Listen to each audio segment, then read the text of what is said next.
When I came home, there was a man in my house. He had a mechanical arm. You find this man.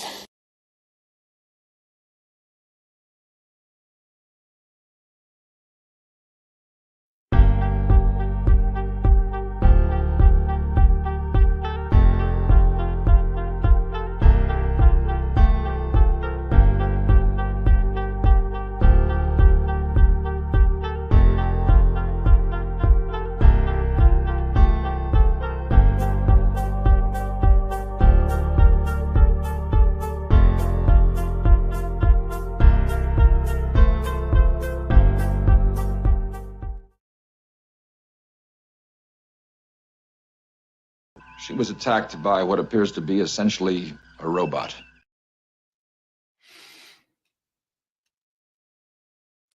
Hello there. Hello, everybody. How you doing? Welcome. It's your buddy Admiral Teag. 2 days in a row. What can I say? I'm here to say hi. Do me a favor, if you get a second, if you could tweet out that we're live, it's going to help me out. And I'm going to tweet out that I'm live. Appreciate everybody coming out. Listen. Hey, hello, everybody. Let me just do this real quick. Stand back while I whip this out. Let me just tweet out that I'm live. And if anyone wants to help me out with that, 30 of you did last week. It was very, very helpful. Although I did win my little problem with YouTube where they told me that I was interfering with the national fucking popularity contest, which is like, literally, you guys know me, the last thing I really do. Like, I talk in the most euphemistic, roundabout way possible about politics. It's not my bag to tell people what to believe. And, you know, I'm a Star Trek and media reviewer. And that's why I was kind of unhappy with the way things went down last night. And I am the admiral of this channel. So I take full responsibility. And I guess with that said, let me just say hellos to everyone out there. Radioactive, hey buddy, what's going on? SP4H, hi, thank you. Both thumbnails are nice, but today's is twice as good.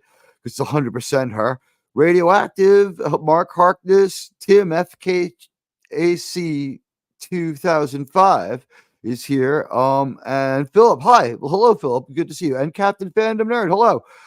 Hey, yeah, excuse me while I whip this out. I was born a poor black child. I remember those days singing and dancing on the porch of my family. You know what? It's always going to be funny.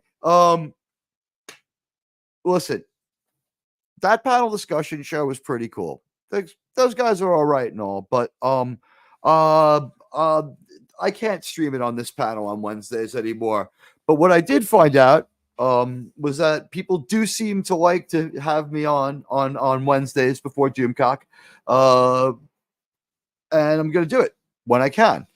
But the real reason we're all here is that I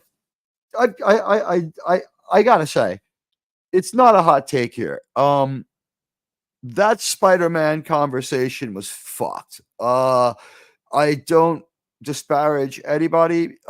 People have brain farts. People make mistakes. Whatever. I was fucking insulted when I was yelled at for saying which Spider-Man 2.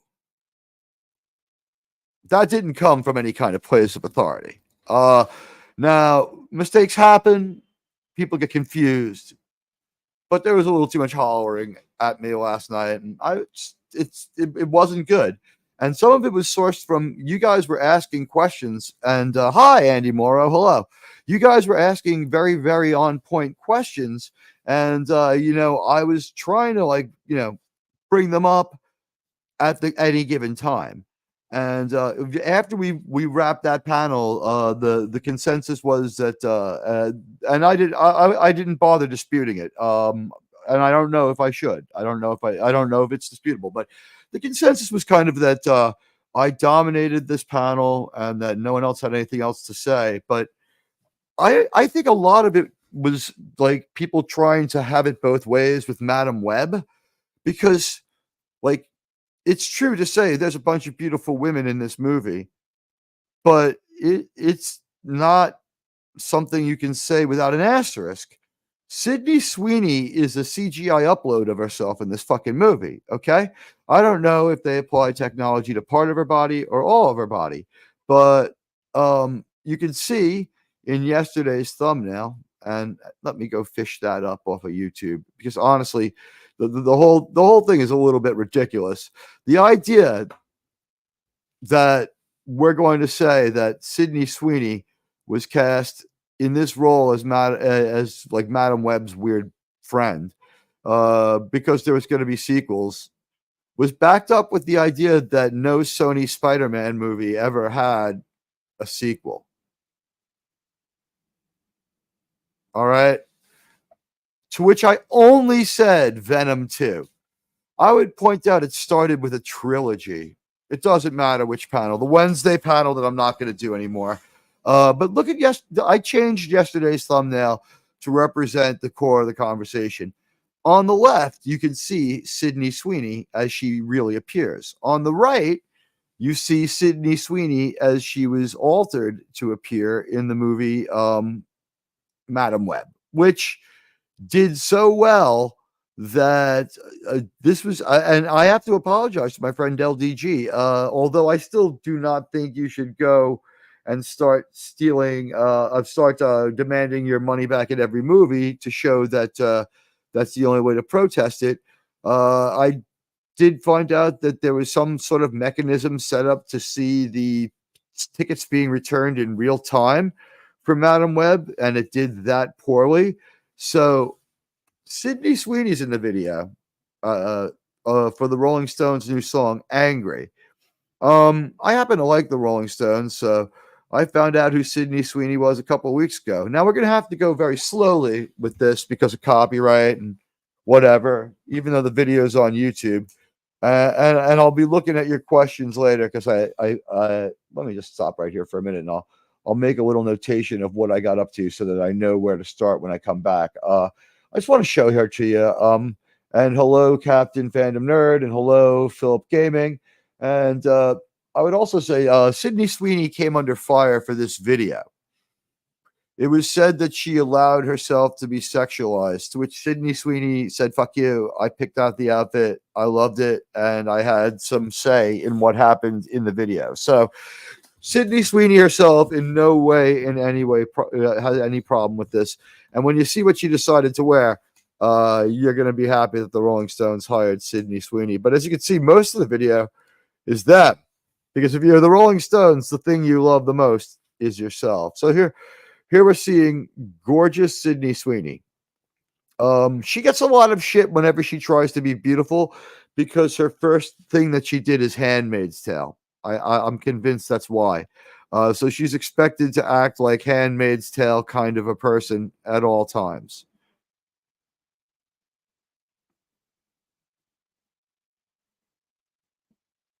Sydney Sweeney looks fucking great. It doesn't really matter what car you put her in. She could wear a potato sack and still look good. I appreciate the outfit that she picked out, but we does anybody here on this channel, and I'm not trying to sound crazy here, I think we all know that like this is not a very woke endeavor here at Saving Star Trek, and that like for one thing, I just do not think that women are being shown in a very flattering way in a lot of media right now, unlike Sydney Sweeney's being shown here in this Rolling Stones video where she looks great.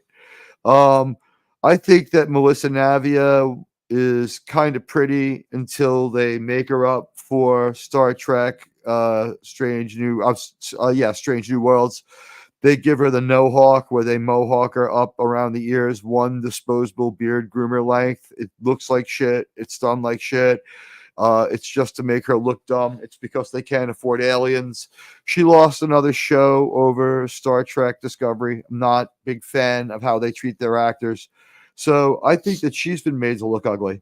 I think that they do something to nerf the looks of Connie and Noonien soon. I finally remember the character's name. I call Khan's great great great great great great granddaughter Connie.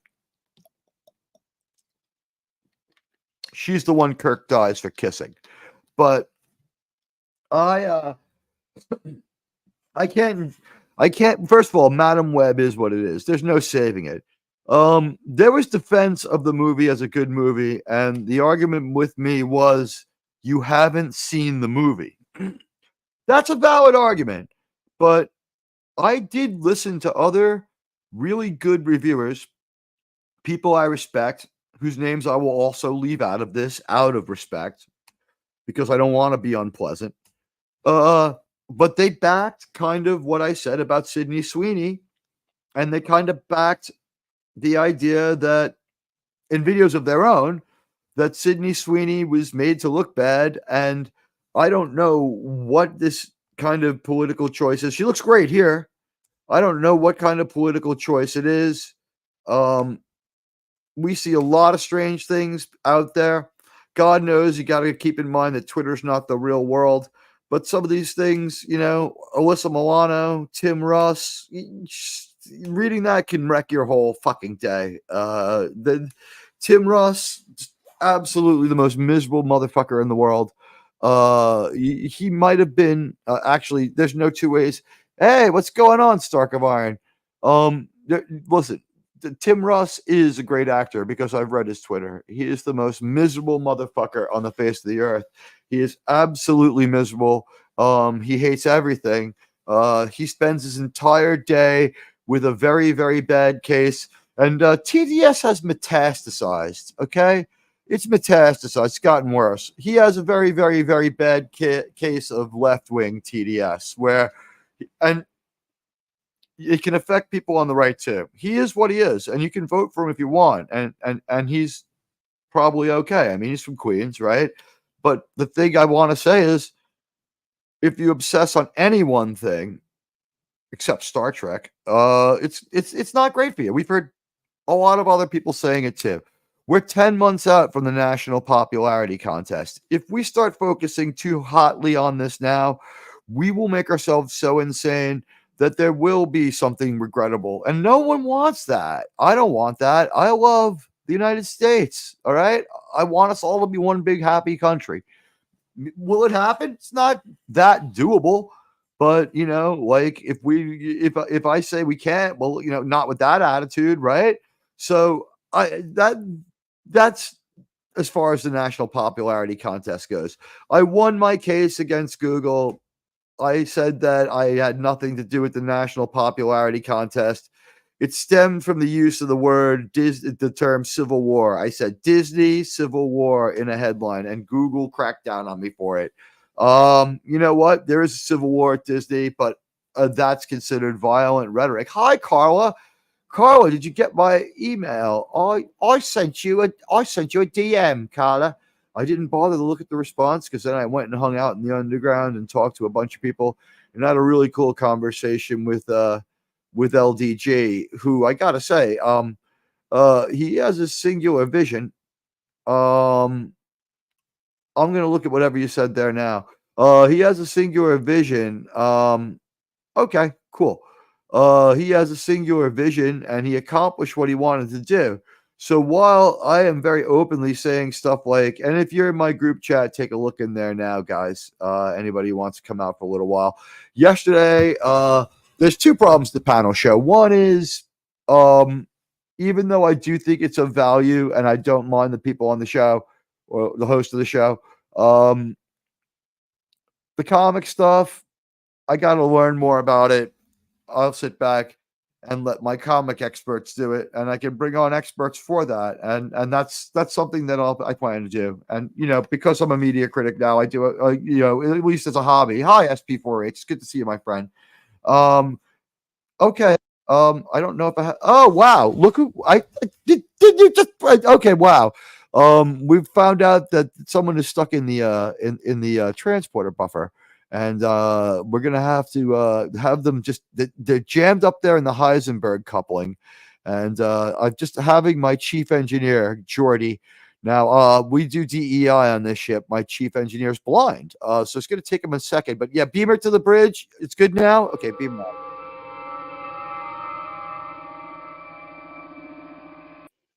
Carla, hi. Thank you for joining me. It's always nice to have a co-host. I pushed my next appointment for 5 minutes. So you're on yeah, I'm not. I don't know how long I'll be on for. Everyone in my group chat knows it's now a rule not to talk about whether or not we end the show until we actually end the show, because people start tuning out at the mere mention of it. And 2 people just tuned out. Just kidding. We're gonna be here for a while. No, I did that panel show last night. I did that panel show last night. Yeah. And they're all right. And I thought like the gaming and the comics content would be good for the people who subscribe to the channel. But one thing I didn't realize when I first did it was it cuts a little bit into PCB. Now, Doomcock's the last guy to need to worry about me. You're roboting. What's up?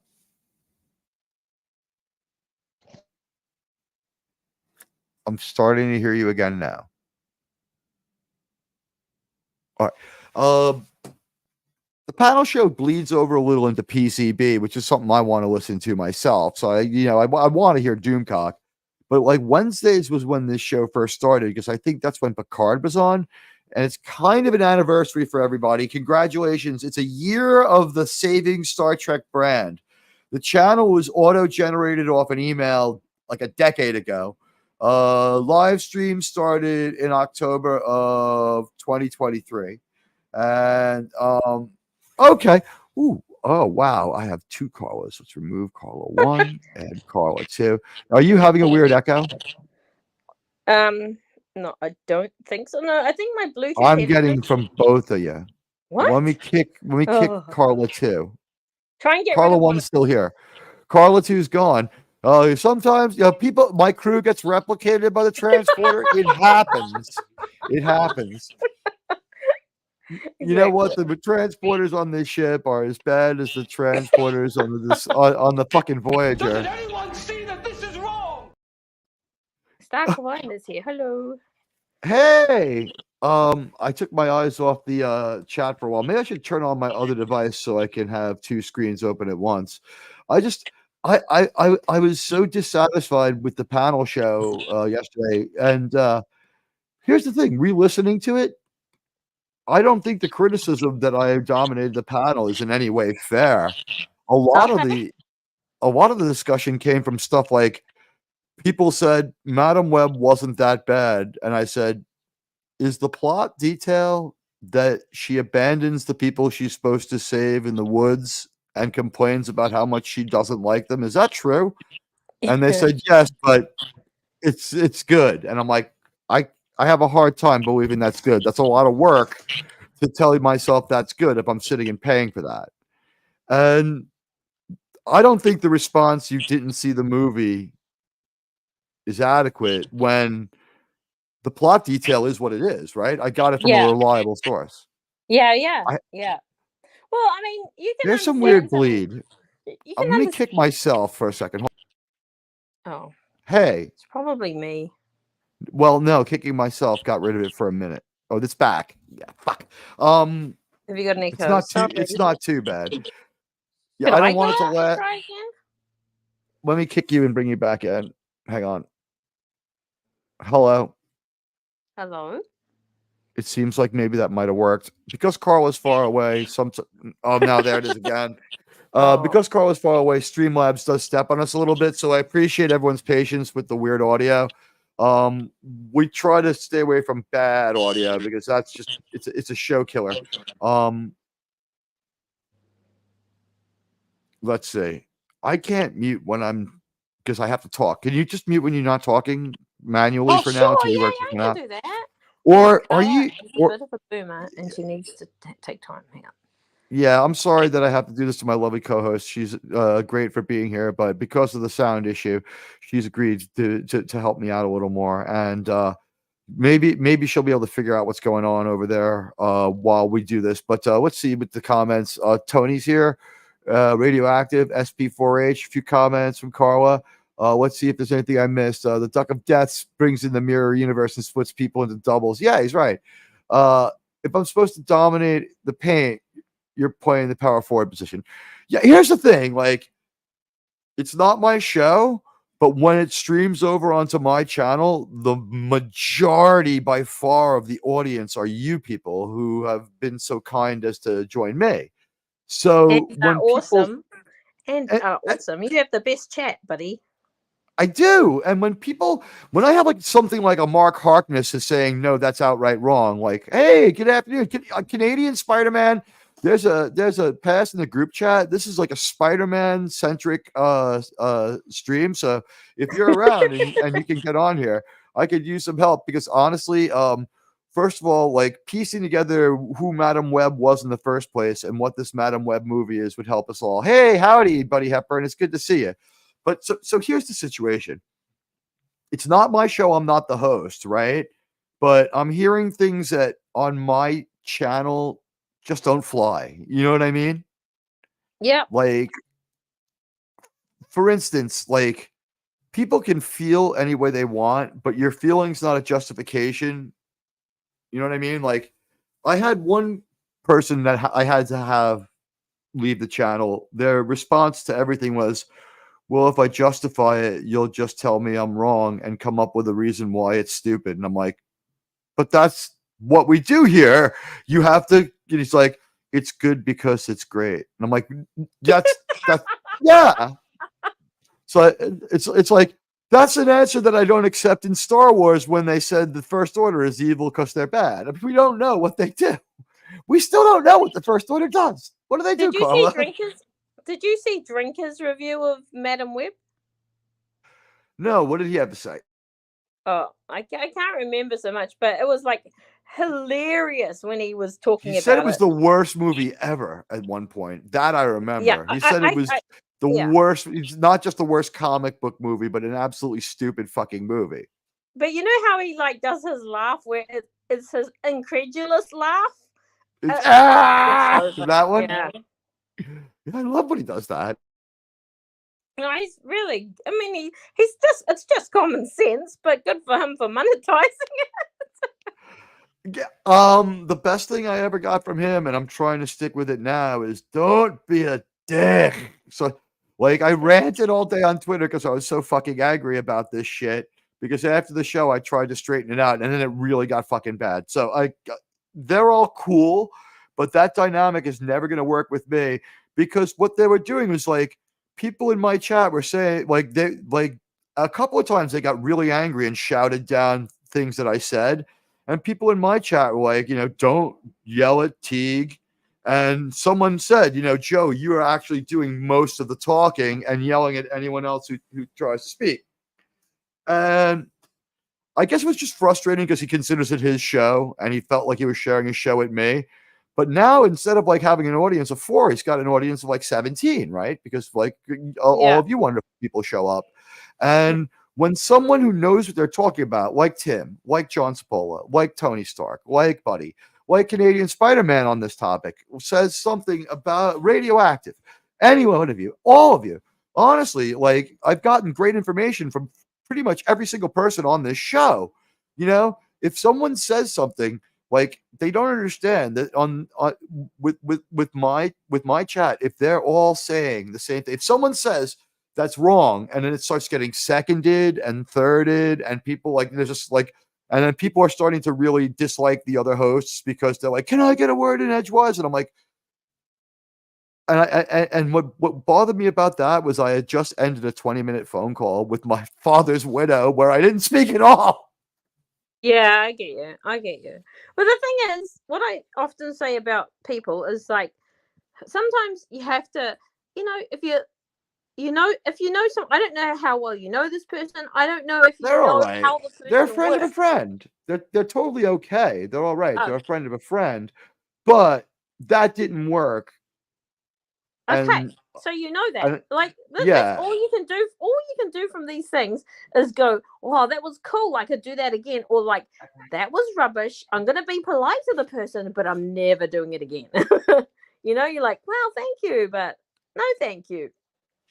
You know what it is? It's a unique situation. It's like and I had to learn this as a host, and I'm still learning as a host. Don't take me saying that like I know how to be a host, but you know, like I've learned this that like if two people are talking at the same time, you don't consistently single only one of them out as the antagonist and continue to scold them and hang them out to dry when it's mutual or you can't be sure because of the buffering. That's really punitive, and it makes me look bad, and it makes the person doing it look bad because everyone hearing it probably has a slightly different buffered experience. So, you know, I don't even know. I can't go to all your houses and listen to it with you. So, for all you know, when I thought that there was no one speaking and I spoke, and all of a sudden I realized that one of the other pundits was speaking, like on my show, that happens too. What I do is I mute one person and I tell the other person, hang on for a minute. And then I say to the first person, I muted you, but it's because it's crazy. So just hang on a second. I'm going to unmute you now and hang on a second. And then you're next. And that's what I think you've seen me do that, right? Oh, probably. Yeah. It's in the hard, wheelhouse. yeah, it's hard to tell dynamics, but I could totally see how that's a problem because on all streams, you often, somewhere along the line, you will have that problem. Yeah. Well, I mean, Nerdrotic stream has like 60 people, so God, yeah, it's like it's like a Rubik's cube worth of people just spinning around in your face, and their ideas are fine, they're cool too. But I mean, like there's a lot of over talking on that show, and they have to work really hard to keep it to where it's at, and it's tolerable. And even Pop Culture Breakdown, much less over talking, there's still some. Yeah.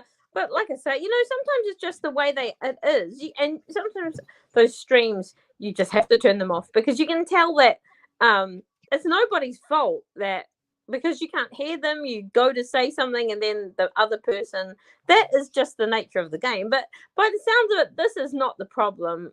Like, that isn't. It's not the right show for my chat because the people in my chat have more information and we have to stop and deal with it. And if someone is going to say like, and some of the defenses that I got just like inflame the chat more. So like I'm quelling a rebellion in my own chat, and you guys saw it. Like, please like my co-panelists and follow their channels, and like it's no big deal. I think I typed a couple of times, and I think I also put in there at some point people were saying things about how pissed they were, and I'm like, listen, I'm kind of feeling the same way too. Don't worry about it. And then I tried, but I didn't want to display it on the air. And afterwards, I was like, guys, let's try to talk this out. And it was just turned into like people shouting at me. So it's like, you know what? We're not going to talk this out. So they're cool. Like you don't need that.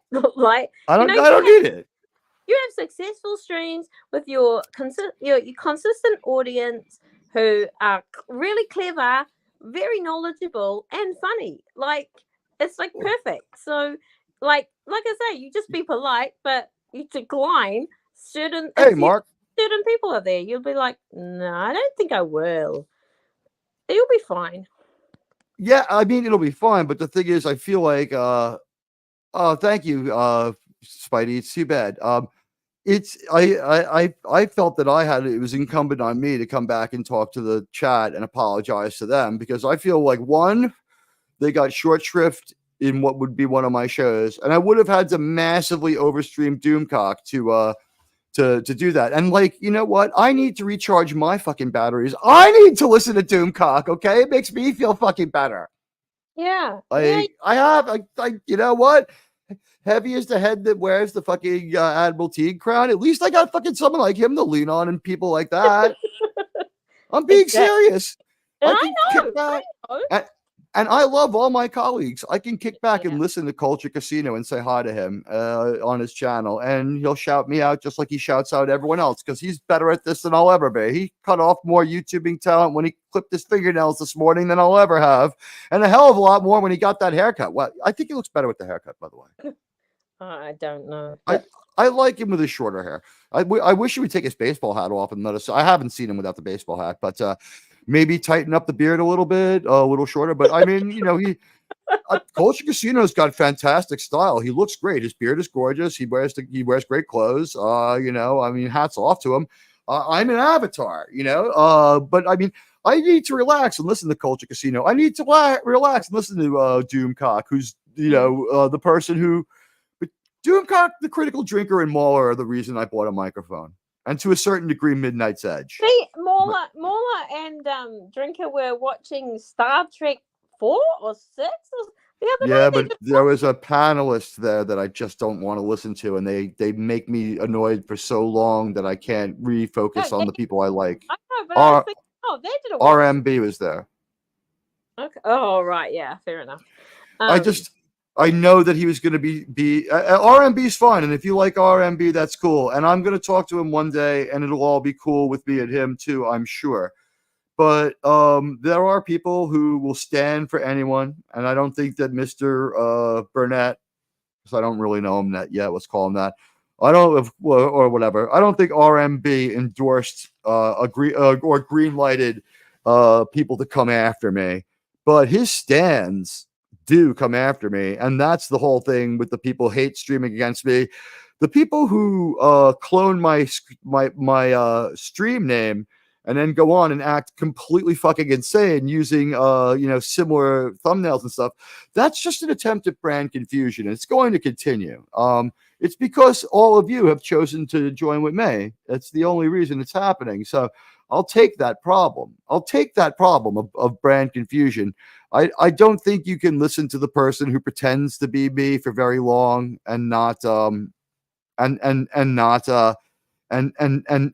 figure it out. Let's see. Mark Harkness says, Admiral Teag, following Flags of Our Fathers, I made a comment on the inter-service rivalry concerning one of our World War II enemies. Somehow I typed German when I was referring to the rivalry between the Japanese Army and Navy. Oh, see, I would have been able to speak to that. Yeah, I mentioned this because that's how you, me, and everyone else here rolls. I strive to be accurate and in our info, and if our info, and if there's a mistake is made, we fix it. If I mess it up a little bit reading it, it's because one of my contacts is misaligned. I don't know if anyone else knows that feeling. I should grow a beard. Okay, I will. And Tim has good news. What's going on? All right, yeah. Tim, I want you to take that money, and I want you to make sure you don't spend it for like a day. Yeah. But then do whatever after that day goes by and you're calm, spend whatever you want. Spend it on whatever you want. But that's a nice, happy chunk of change. That is. Buy a couple of fucking fun. You know what? Like, it's a down payment on a guitar, on a Gibson. It's an outright acoustic guitar of decent value, and a pretty decent electric guitar. So, it's fucking insane that a decent Fender electric guitar costs $2,200 now. If that guy grows his hair for charity, he can grow his hair for wigs as well. They like people's hair for wigs. He doesn't. They are made for wigs. It's for I believe it's people who have cancer. I think it's children. I don't want to speak for culture. I only have like the slightest of relationships with him. He knows who I am, and like sometimes like we communicate very little, but he, from what I understand, and I've heard him say it, so I mean I don't feel wrong saying this, he grows it for a charity and gives it to people who are either I don't know, like if he parses the reason. I think it I know male pattern baldness doesn't get you one, but like if you have cancer, if you have scarlet fever or something like that, I believe you qualify. I don't know what the grounds are. Let's just say no one really wants that wig because of what you have to suffer through to get it. So he's very, very kind to give that to people. I have to say that. My hat's off to him, and his hair's off for a good cause. I wonder if they get gray, if they'll take gray hair for wigs as well.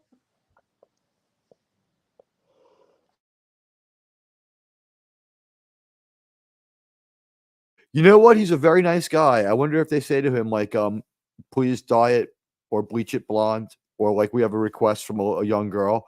What's fortunate is that he doesn't have red hair, because then someone would be sick and have to have red hair. I kid. My father had red hair. Yeah, he grows his hair out for charity donations. He seriously does. Yeah, no, and you know what?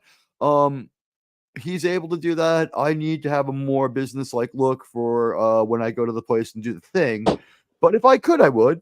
If I could, I would. I applaud him. I have a feeling by the time I'm done going to the place to do the thing, the gray hair, what little of it I'll have to go with, will be a BFD. But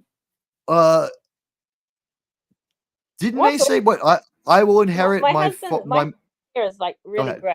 I've caused him to get a lot of gray hair now, and like now bits of it are turning like a little that white. You know how it goes from gray to white, sort of thing.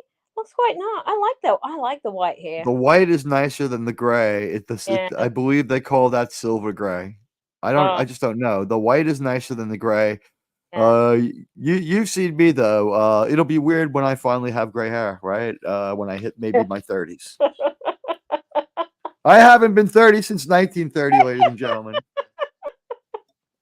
Mine is like awesome. It's getting like slightly gray bits here and there. I mean, at the back, but at the front, I've got this awesome like white, like grayish streak. You know how like people they dye their hair, but they have the front bit white. My hair is almost like that. I'm so proud. You know what? Carla's husband, only 26 years old. His hair was fully dark last month, and Carla has been looking younger and younger every time I see her. Her hair has gotten darker. It's fucking. Look, it's Ginger Menace. Hi, hey, Ginger Menace. Ginger Menace, do you have a wrench? You're not allowed to be Doomcock's head wrench and not be a wrench on my channel. It's fucking unacceptable. It's an omission on my part that hasn't been done yet. I can close the poll. I think I can end the poll. Here's before I bestow the wrench and have the wrenching ceremony for Ginger Menace. Is de-aged Sydney Sweeney in Madam Web a good casting choice? Only do you know somebody. Mary Go ahead. Can DM Canadian Spider-Man on Twitter. She can do that if she wants. Because Tony isn't in the chat anymore. I think Tony's working. Tony's working.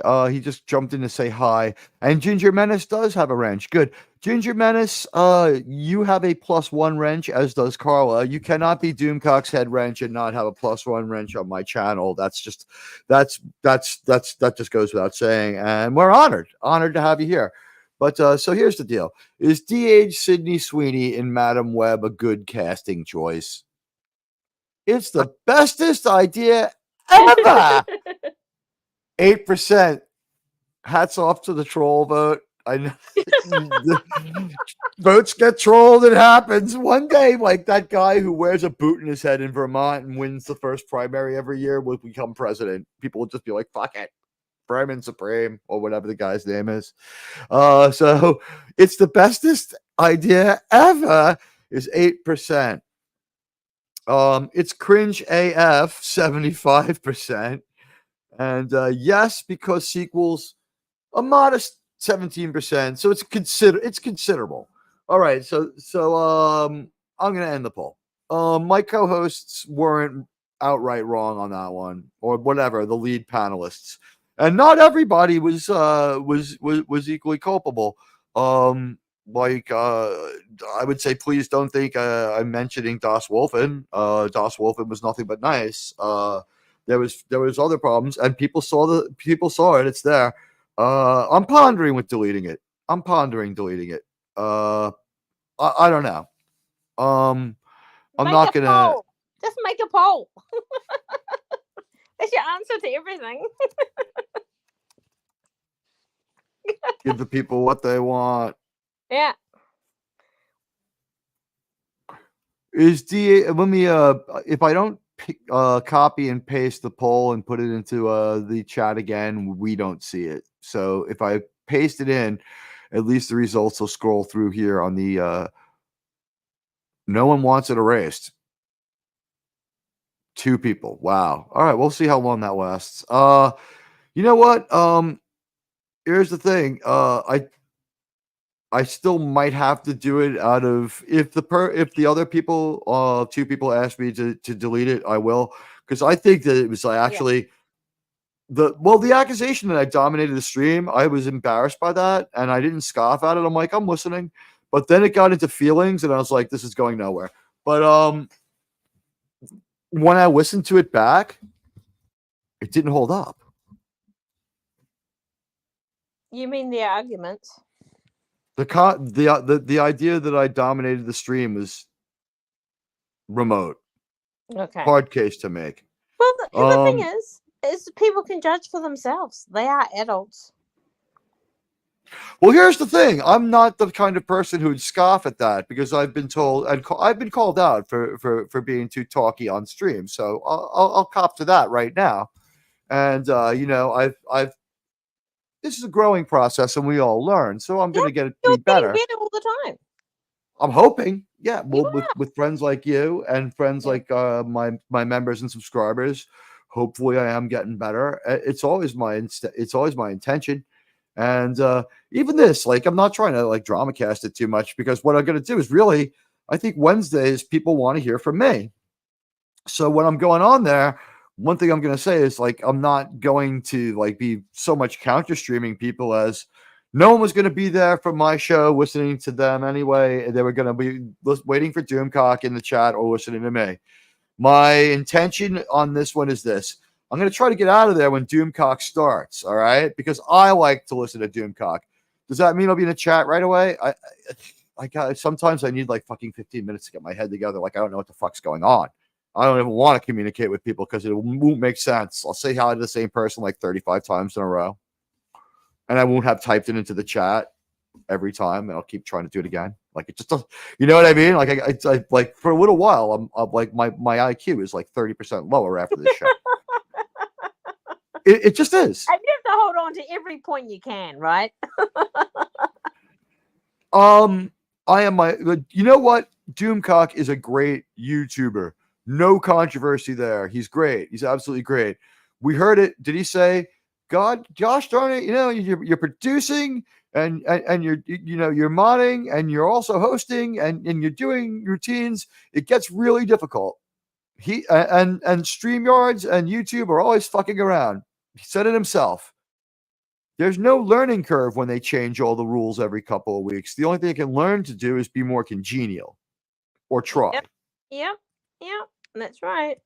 But you have to choose. Like, did it work? No, it didn't. Why didn't it work? It worked in the sense that a lot of people showed up for it, but I noticed that even before Doomcock came on, it thinned out, and I'm like, wow, like maybe this is cringe. Yeah, but the thing is that something didn't work, which is why you're doing this. So you have to track down what it was. Is it your fault or is it poor? Is it poor, like, I don't know, what do you call it when you are wrangling people? Poor people wrangling, or was it, you know what I mean?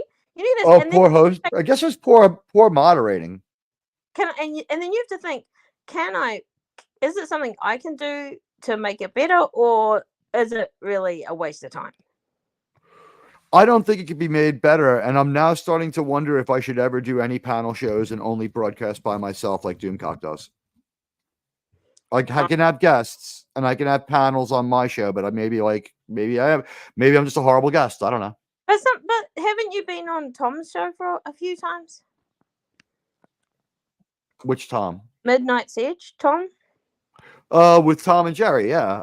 Yeah, I do that every Saturday still. Like, I'm still invited to that. And how does that go? As far as I know. Seems to go fine. I enjoy it. I've learned so many things from Tom Connors. It's been an honor to like something like, you know what? I would just say this. I went to Disneyland in my own home when I got to be a guest on Pop Culture Breakdown.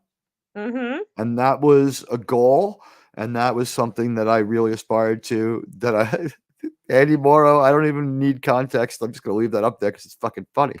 But that was like an honor. You know what I mean? Like that was like a YouTuber fantasy camp. I had what did I have? 135 subs. You were there already, but I had like 170 subs, something like that when I went on to Pop Culture Breakdown, and that was an honor. And to be told that when Doomcock said that I gave him hope and he enjoyed my take on Star Trek, I entertained someone I consider to be the greatest entertainer. So that was the greatest honor ever, and I got to live a fantasy like that's the Disneyland. Well, maybe that's not a good analogy. That's the Universal Studios of being a YouTuber, is to be a guest with Doomcock and Gary, and on that night Ranker Steve was there, and who else was on, and Andy, and Tom Connors was on that one too, and Echo Base Network. You know what I mean? It was fucking great, and they were all as nice as could be to me, and they were the nicest people. And I've always said this: the reason that people like Doomcock are big on YouTube is because before there was ever a YouTube, he was already a big person. Exactly. By which and I don't mean he's corpulent, though he might be. We don't know what he looks like. Although I'm assuming that that's him. He looks to be about a slightly on the tall side and of average build, little bit tall. Best guess, or is that the helmet? I don't know. We've never seen him stand next to anything for context. We know nothing of our future ruler. But hey, I'm all right with that. Buddy Hepburn. You know what? I loved my red-haired dad, man. He was like my best fucking friend. So yeah, the smallest population on Earth. Did they say doomed for extinction? But we're talking like 100,000 years. Yeah, that's your biggest minority. It's actually a subgroup of white people, and you guys get shit all the time. So I feel bad for gingers, but isn't Captain Kirk sort of an auburn-haired, gingery kind of hair himself in the original series? Probably. I believe so. There's orange hair. Like probably a lot of people have orange hair, like tinges, but they're not full orange. You know, ginger. William Shatner seemed to apparently have like golden brown with strawberry blonde mixed in as a young man. And I think that is quite like my kids. A lot of them are like blonde-ish, but they all, when they were younger, their hair was always orange first, and then it turned the right color. Oh God! Or the curse from they call that in America the curse from God, red hair. No, it was like like auburn orangey hair, like not orange, but then it went blonde. So I don't know why that always happened, but it did. Maybe it's to threaten you, like you could be ginger. Like no, I'm not. All right, so I guess here we go. Here's where I'm gonna make my stand. The major point of contention over the panel, and good luck to them. And we found out that people like this show on Wednesdays, and that's when the show started anyway. So maybe I'll do it again when I can, because it's a weekday. But with Star Trek Discovery, I will change my schedule to review that, and we'll have probably rotating co-hosts on that one, because I think that it's just going to happen when it can happen for me or them. I promise within like a 48-hour window to get my live watch in, and I promise not to watch any other reviews until I do mine. That I can live by, I hope. So here's the thing with the poll: DH, Sydney Sweeney, and Madam Web a good casting choice, and it's cringe as fuck. Sydney Sweeney is absolutely gorgeous. She is the classic good looks, somewhere between sultry and Girl Next Door. Have you seen this beautiful woman? Which one is it? Oh yeah. Isn't that called Strawberry Blonde? Strawberry Blonde. Her hair is golden blonde. Strawberry Blonde is Jessica Chastain. Okay. Because her hair's not quite red, right? Or Nicole Kidman goes for strawberry blonde hair. Oh, okay, yeah. Hers is a little blonder. Yeah. I think she just has like double processed platinum now. But So I'm serious. Like when I see her now, she just has like really, really, really like blonde hair. You notice in the Rolling Stones video, it's more of them than her. They hired this gorgeous model, and like the first rule of being a Rolling Stone is you're in love with your fucking self first. Yeah. Models come and go. We've been around for 60 years, baby. My But goodness. here's My the things. Did you see what they did to her in Madam Web? Yeah, isn't she just stunning? She's a really beautiful woman. Sorry, chat. I'll bring her back later. So she's stunningly beautiful, and this has been said by other people that there's a like a 6th or 7th or 12th or 14th wave of fucking feminism that is now extremely extreme, and they changed Sydney Sweeney, and it was called spiteful by a lot of people, the change in Sydney Sweeney, and it was also I'm going to say something. I agree with it. I agree that it's a spiteful change. And also, I want to say that you do not cast Sydney Sweeney in this role. Also, the actress easily could have been, the character easily could have been made 24 years old, like the actress, who looks nothing like a high school student. Look what they did to this woman in this movie. Look at that picture, Carla. It's career sabotage. that is terrible. Someone said that it was said by people that it was just fine what they did to her, and I said I can't let that stand. And I said I'm sorry, that's not true. The thing is, like, and I didn't think I was fairly usually listened to on that point. Like, good storytelling is okay. You start looking like the one on the right there, and then at some stage in the movie, she transforms to the thing on the left because it's an art. You know what I mean? That's what. No, she doesn't. What I was told was I was very, very dumb for not realizing that there would be sequels. And I'm like, she's still fucking 15. Like, what are you gonna do? When's the sequel gonna take place? Like Spider-Woman, Blade Runner? And then it takes place in the 1990s. I didn't have the heart to tell them it takes place in 2003. So they're off by up to 13 years. And at this point, my chats, I'm quelling a rebellion in the chat. Hi, Lady V. It's nice to see you. I'm quelling a rebellion in the chat so that they don't get disrespected. And then I realized I can just leave it alone because they're not paying any attention to the chat at all, which happens to me when I transform video, but people get it, right? When I'm playing 2 videos at once and then I have to double. I mean, you guys get it, right? There's no producer here. So they're going to build up. And then sometimes do I have to fast forward a little through the hails? Hello, Sith Phi, Sith Dan. It's good to see you. And everybody, welcome. It's nice to see so many people hanging out. I'm still going to come back tomorrow and do my usual Saving Star Trek. This is just me live talking to the members. I thought last night looked bad. One, I'm not going to overstream Doomcock for low quality. I would overstream Doomcock if it was great. That show may become great. Those hosts have the potential. But they have to get past the idea that if you have a majority of your audience asking the same question, it's not that important. Now, if you're behind, that's one thing. But in 2 hours of that show, the chats were not really looked at all. And I was trying to work them in. Now, if there's going to be a show where there can't be any chat, I would do that. I would only do that as an upload. Yeah, exactly. And there might be the time where I have to do an upload. It might be time to do one on Perry White. Appion's asked me to do that. Oh, okay. That was 300 of our Earth seconds ago. So shall I have them lock the transporters on the barrier islands off the coast of Pitcairn?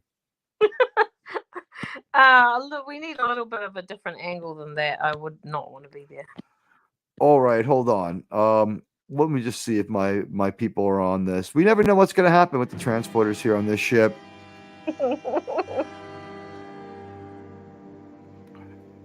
Okay, let's see. Arnie, can you please beam her down? We're gonna send Carl home. Let us go. Not yet. Armis, she has to go. There are so many different types on this ship. Carl, it was great to have you. Thanks for hanging out with me for a minute. And let me send you back to the land under the land down under. What do they call it? Back to Middle Earth with you. Thanks for having me. See you guys. Hi, it was great to have you.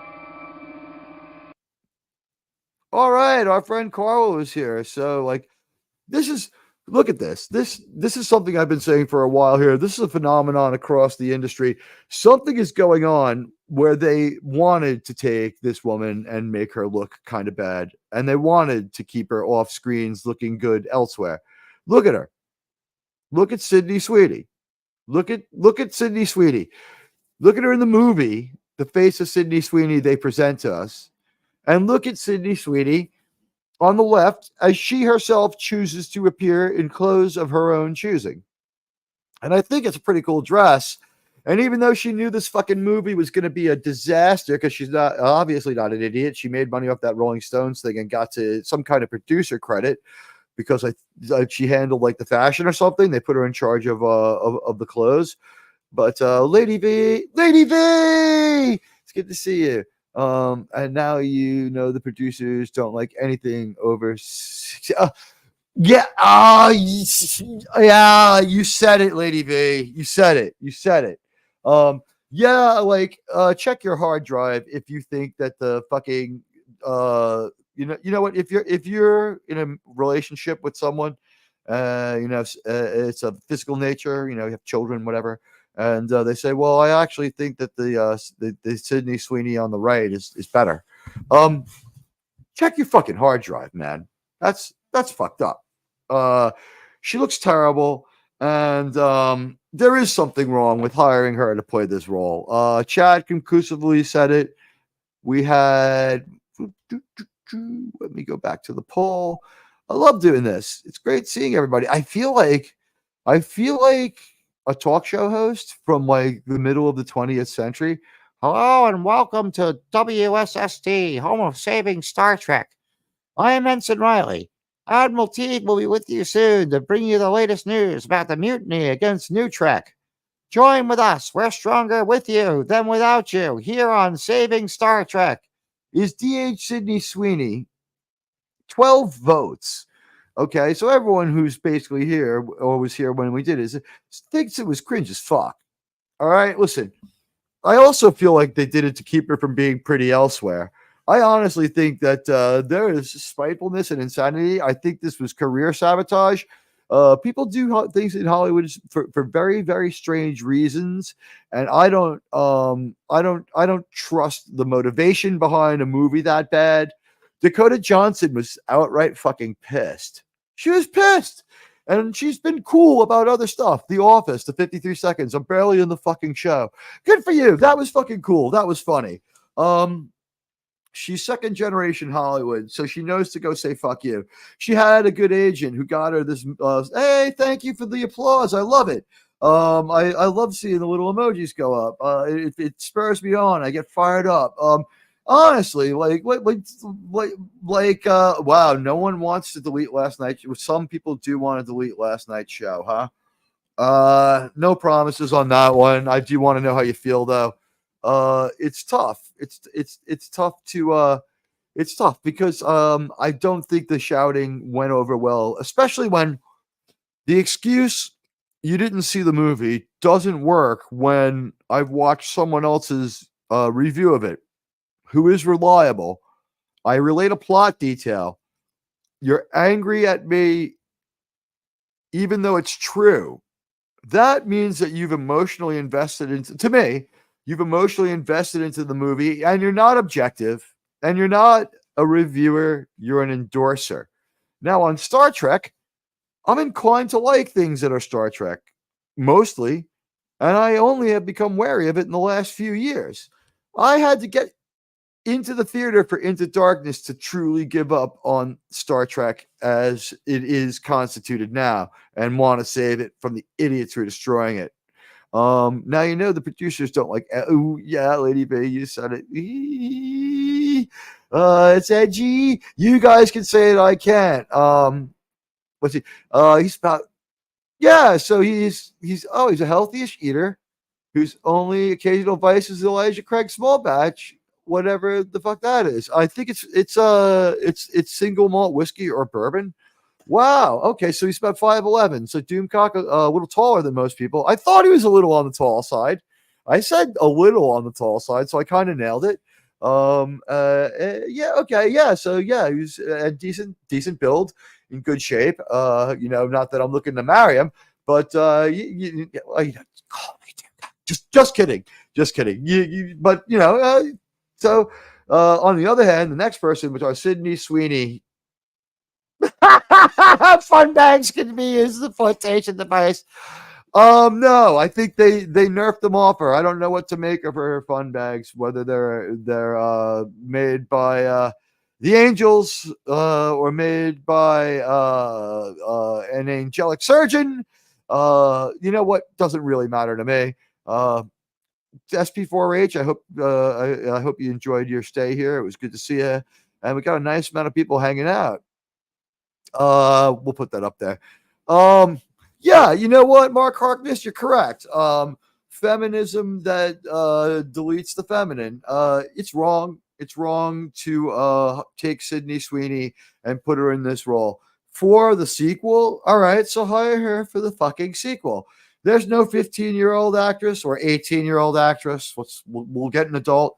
Well, there's no 18-year-old actress out there who needs a break. We got to take Sydney Sweeney, who's been in The Handmaid's Tale, which is why all this bullshit goes on. She was in The Handmaid's Tale, and so that was that big thing. And so now whenever she tries to be sexy or be normal, she's being held to the standard of the fanatics who like that show for the wrong reason. And I don't want to put that show down. If you want to watch it, watch it. It's probably all right. I don't know. She doesn't look happy in either photo. I don't know if anyone's happy at the Madam Web premiere. I think she looks a little less unhappy at Madam Web. Vacuous would be, well, vacuous is pejorative. It's a fairly vacant stare, though. The movie's getting killed already. You know that it didn't work because you've kind of been in it. You know that there were reshoots. You know there was acrimony. She seemed fine with her castmates. But we had a lot of fun making this movie. I don't think it's something we'll ever hear said in truth. Has Ginger? I don't think anyone's met DC in the real world. Let's jump forward to the answer. Okay, Radioactive. So we have the answer. You know what? It's up to all of us to retweet Doomcock when he's out there and let other people know he's on. You know what? When Doomcock goes on Wednesdays and Fridays, it should be an event. I think I haven't done enough. I think I should tweet it out. I should tweet out the link and remember to extol others to do it. And I'll do that right now. For my channel, I get a report on people who tweet out, and I get not who did it, but how many. And it's substantial. And 120 tweets from you people are very, very, very, very much tweetiated. So yeah, when Doomcock goes on from now on, maybe I should always remember to try to send it out there on X or Twix or Twitter or Twix. And maybe you guys can too. I don't know. I'll tell you this. He's fighting a battle. All right, I see more applause. He's fighting a battle for all of us on all of our behalves, in my opinion. In my case, I turned on Doomcock. It's okay. I remember the Mike Douglas show. But you know what? Doomcock's face reveal was supposed to be at 1 million subscribers, and we should just get him there. He's 34, 35, 36, 37% of the way. He's getting close to 40% of the way there. I think that Doomcock has done a lot and will continue to do a lot, but maybe it's time for us to do something for him. I mean, yeah, become a member. And what a bargain at entry level. I leveled up a little bit because I'm so grateful to him. I'm not trying to sell Doomcock memberships, but you know what? I will try to sell this. I will sell this. Tweet out Doomcock's stream when he's live. Tweet it out. When you go on there, you know what? All the tweets about Doomcock making him trend helps too. Anytime Doomcock has prospered, he's made sure to try to raise the level for all of us, and I can only hope to one day have that kind of influence. But I do know this: I've got a great chat. You guys are knowledgeable. Hello, Jonathan Hancock. Tom tempted to vote left too. By the way, this was something that got also I felt shouted down, and it wasn't very professional. Was that Sydney Sweeney is in a small rom-com that's overperforming? Now that means that Sydney Sweeney is a commodity. That you could see her and decide that the best thing you could do is make her look like not herself. That doesn't make sense to me. That's like Brian Johnson would do that, right? Like they really Ryan Johnson. Like look at her face on the left. She does look like she's just been Last Jedi'd. She does look like she's at her own Last Jedi'ing. That is Mark Hamill at Last Jedi if ever I saw it. God, don't you love Mark Hamill when he talks about his acting and how much he loves us as fans and how much he loves Star Wars instead of his fucking opinions about politics? Thank you. I salute you too, my friend. Mark Harkness says, I don't need to be a passenger on the Hindenburg to get that being at the landing was a recipe for a bad day. You know, I often wonder about that broadcaster. That must have been some broadcasting gig, huh? You go there to cover the landing of this airship, and it turns into the story of like that decade, certainly into the 1970s. People are fascinated about it, but we have to remember that in the 1970s, pre-World War II was as long ago as like the early 90s or late 80s is to us. People around all over the place remembering it. The Hindenburg movie was a bomb, about a bomb, starring Patton. At least he got some more Germans, I guess, in his endeavor to, exact revenge in his Patton role.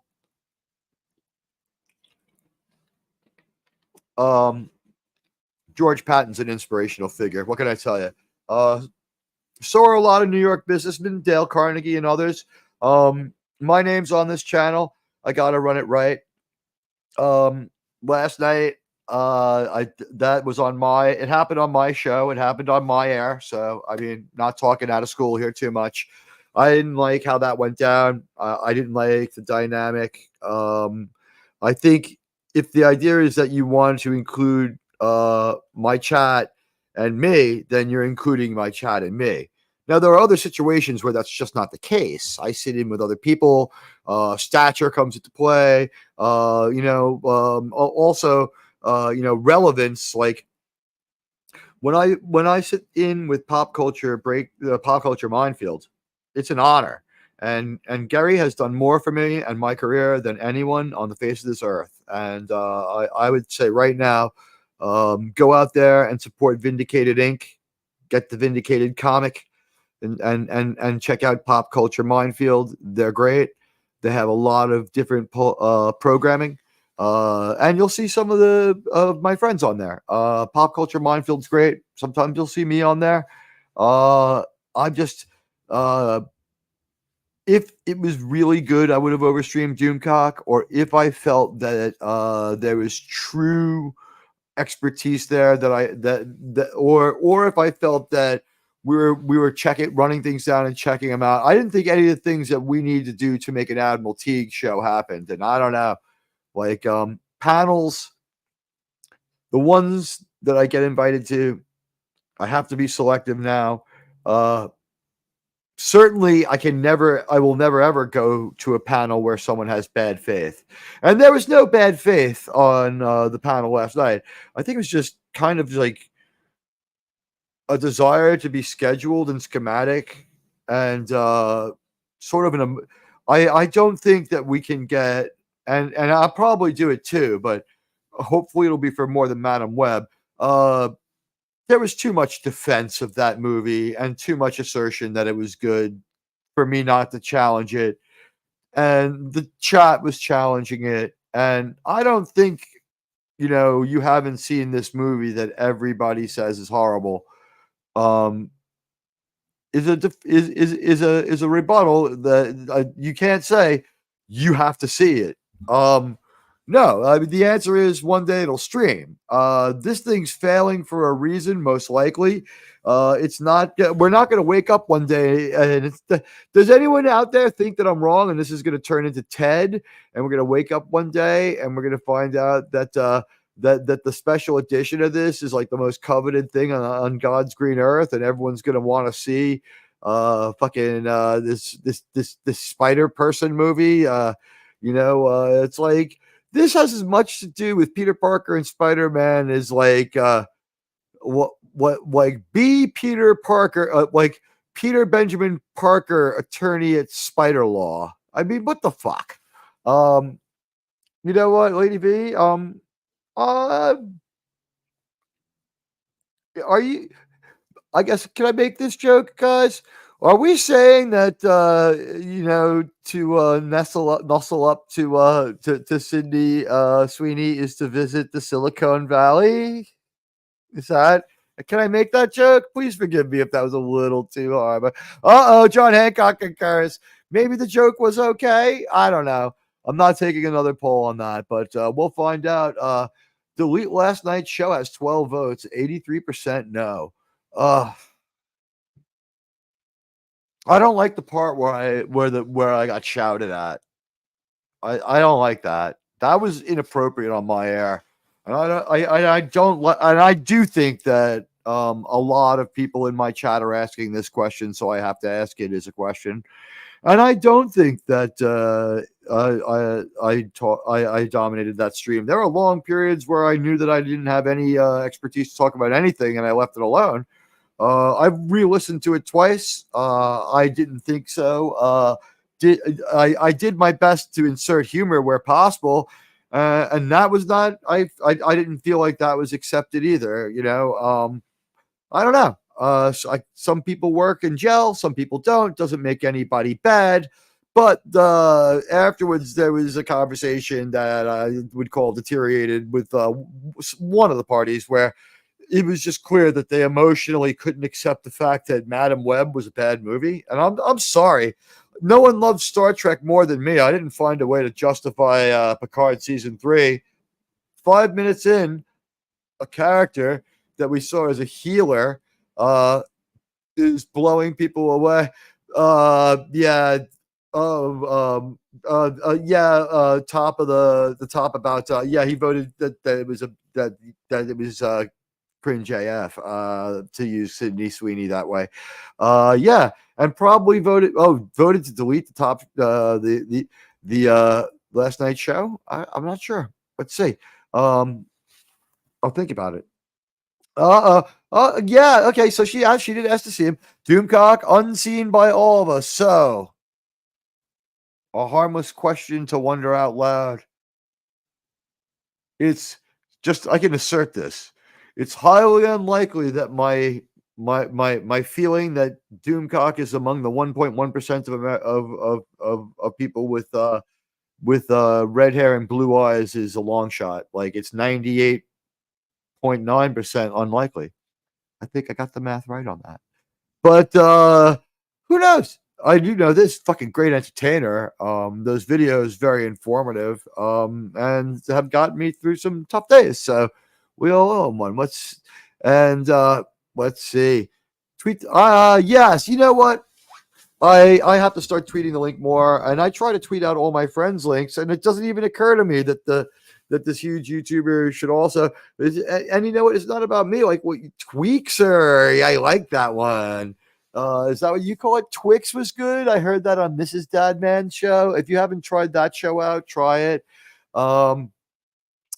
Dadman, I don't know how she does it every day for 2 hours. I have a hard time coming up with things to talk about on a semi-weekly basis for a couple of hours, and I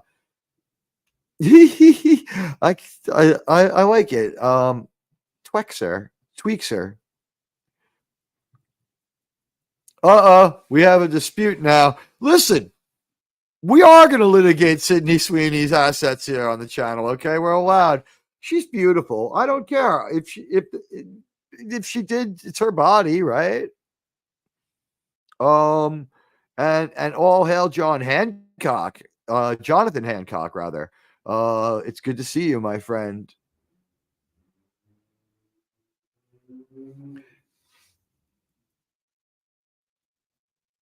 And I think we may. Well, you know what? I think I can continue to make my point with a better Sydney Sweeney. Can we find just the regular Sydney Sweeney in here somewhere? Wow, look at this other cringe Madam Web picture. The lighting is so bad that all of them look CGI. Why does the other one get to have? So this makes no sense.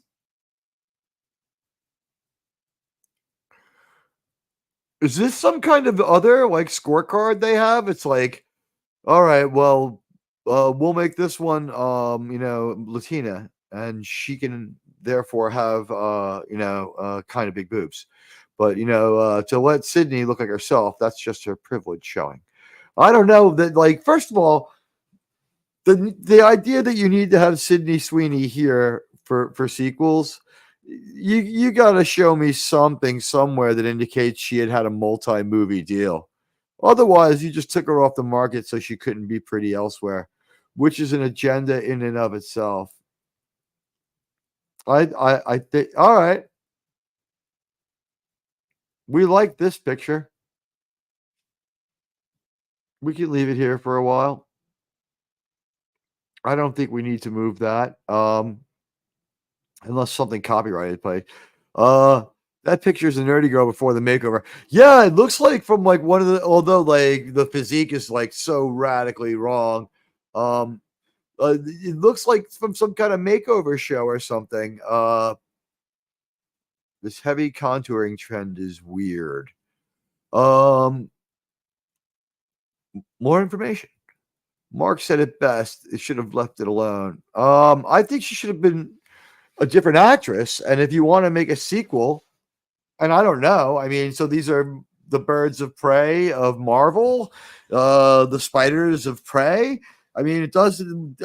With the Marvels just absolutely fucking landing with the hugest thud ever and not going anywhere and being the source of mockery, why you would be able to think that Madam Web would work, I might have just turned around and released it streaming and been like, $8.99, $10.99. At this point, someone needs to break down and sell things for a little less. $15 for like most physical media is a little ridiculous. It should be that price for like Full Metal Jacket, something of high quality. You know what? I agree with this statement, at least as far as I've read so far. He truly cares about people. He was truly caring about how he dealt with me. He wanted somebody to call out. He wanted to reward me for my work on Star Trek, and he had me on. We didn't even do Star Trek that week. It was just out of appreciation, and he was extremely kind to me. So, yeah, I think he's a great guy. That's why he reads and has always had me thank the Super Chats. He sings songs for them. He entertains what people ask. He's an amazing person. And you know what? And thanks for that last part. I can't read that out loud, but thank you. You know what? It's just I gotta thank the JRC 99 USs of the world and others who what do you call it? Turned around and co-associated me with Doomcock when they would put me in Star Trek tweets with them. And we would sometimes interact there, and that really helped me out too. It organically happened. I didn't ask for it to happen, but then it became a thing, and it continues to be a thing. And I'm proud that people think of me in the same tweet as Doomcock for something like Star Trek. And you know what? You can see Doomcock is also. You want to talk about the kindness of Doomcock? His last video about Star Trek that he made just for a really when Doomcock talks Star Trek now, he's really talking to those core members and those people who joined him early on for Star Trek, and those of us who really love Star Trek as he does, because it doesn't do great things for you on YouTube, which is why I'm afraid to game. But he did say at the end of his last Star Trek video, when he talked about reviewing Star Trek Discovery, he said unless you review it, you shouldn't watch it, because last time I got attacked from in bad faith by someone who will never be on this channel again for having bad faith, that I was doing things that I was going against Doomcock by watching it at all. No, I think that the fact that I have the largest new Trek watch parties of anyone, and unironically am the leader of the largest viewing community of new Trek, says it all. And it's unironic, and we don't like the show. And we want Star Trek to be fucking great again. I don't want to take this shit from these people. Star Trek is supposed to be a fucking good show. Star Trek's supposed to be a 1 hour show that mostly makes fucking sense. Does it not make sense like some of the time every night? Yeah, of course. The fuck, but now it never makes sense and it's always obnoxiously fucking stupid. I don't fucking agree with that, and I don't think that's a good thing. Carla and Iraq and Iraq. Oh, Carla and Iraq. Oh yeah. Well, are we talking about the accent? She does have that one. She's real. Sorry. Lots of air out here. Are you in Canada too, Jonathan Hancock? Hey there, Ginger Menace. Good evening. Wow. Ooh, the chat jumped, but I'm not as far behind as I thought. Everyone's saying hi to Spidey, so we've gotten to that point. Spidey's saying hi around again. I saw that happen before earlier. It's after he entered. It was another round of hellos. And Canadian Spider-Man just being the wrench of all wrenches. And if he wants to be, and he gets on busy, and I'm still on, co-host of all co-hosts. When we had Canadian Spider-Man on, it was one of the coolest fucking things ever. He turned around and what do you call it? He cleaned a deer and prepared venison for us, and Appion was loving it. Like the Gordon Ramsay and Appion just came right out. Like I was loving that broadcast. He skinned a pheasant for us. That was great too. I imagine it must be absolutely ridiculously cold there right now, and will be for at least 6 more weeks. But here in New York City, we have 40 degrees and it's like raining a little bit. I wore my raincoat today, but my hair, it wasn't raining hard enough to get my hair wet. Just didn't want didn't want my jacket soiled. I have a decent overcoat that I have to wear to work. Gentlemen, if you're out there and so inclined, may I just say, a mostly wool, dark gray charcoal overcoat is somewhat essential and highly versatile. I also have another one in camel or khaki, which is important too, for those light suits. But hey, that's me. Happy Thursday to you, Ray Lucard. Yes, God of Thunder, mighty Thor. Wow, well, remember that? Remember those old Marvel cartoons, and they didn't come on like Saturday mornings. They came on like Sunday mornings in New York. Like Saturday mornings had a full load of like the newer cartoons, and then like on Sundays, like Underdog and all these really cool like Marvel and DC cartoons would come on that I'd never seen before, like Fleischman, fucking Superman and shit. And it sucked because we'd have to go to church and I couldn't get to watch them all. So I've been catching up on that. Leave Henriksen live at the shack says, you either die a Republican or live long enough for your shame help you overthrow the popular vote by means of electoral college to impose your will and become a Democrat. You know what? Cool. You guys are allowed to have your freedom of speech. I'm not. I'll highlight, but I'm not going to read too many more political chats because it's like, here's and I like you. Leave. Is it leave or love? But and welcome. And thank you for coming by. Here's the thing. The real world's going to be there when you get back. And it's going to be as bad or worse as when you left it. here at Saving Star Trek, here at Admiral Teague's channel, I try to like just get us away from that because it would come down to me telling other people how to feel and what to do, picking sides. And like I said, one of the reasons I picked up the microphone was Doomcock. And, while I might have an inkling, I don't know how Doomcock votes. And he has been very, very closed mouthed about it. And I've had to pay for Twitter, so I'm not going to be political. But welcome to the channel. And the actual thing that you're paraphrasing there is that's something that was said in a slightly different way by Winston Churchill. Was if you're not a liberal when you're young, you have no heart. If you're not a conservative when you're older, you have no head. And I'm still paraphrasing because he put ages on it. When you're in college and when you're 30, I don't know what his ages were, but Winston Churchill also, like, born in the 19th century. So you know what, put it what you will. I am red-haired with blue eyes, says Ginger Menace. Gingers are 1% of the population. Out of the 1%, blue eyes are 1% of the redheads. So I'm 1% of the 1% of the population. So is my father. Wow. Maybe you and your family are from the same part of Ireland where my father got those red hair and those blue eyes from. But I will tell you this, enough to sweep my mom off her feet. And kind of looked like Steve McQueen, but he had red hair. What can I tell you? My dad was a cop. He favored like the suit jacket, the pants that he could destroy because he had a really physical job. He's a cop, a detective, and the blazer with the turtleneck so no one could choke him with his tie. So, like, what can I tell you? My dad somewhat dressed like Steve McQueen, although he carried on his belt. But he was part of that population, and my dad was the fucking greatest. He was such a great dad that when I lost him, I was prepared for it, and he had been so wonderful to me that I just threw myself into being there for Mom.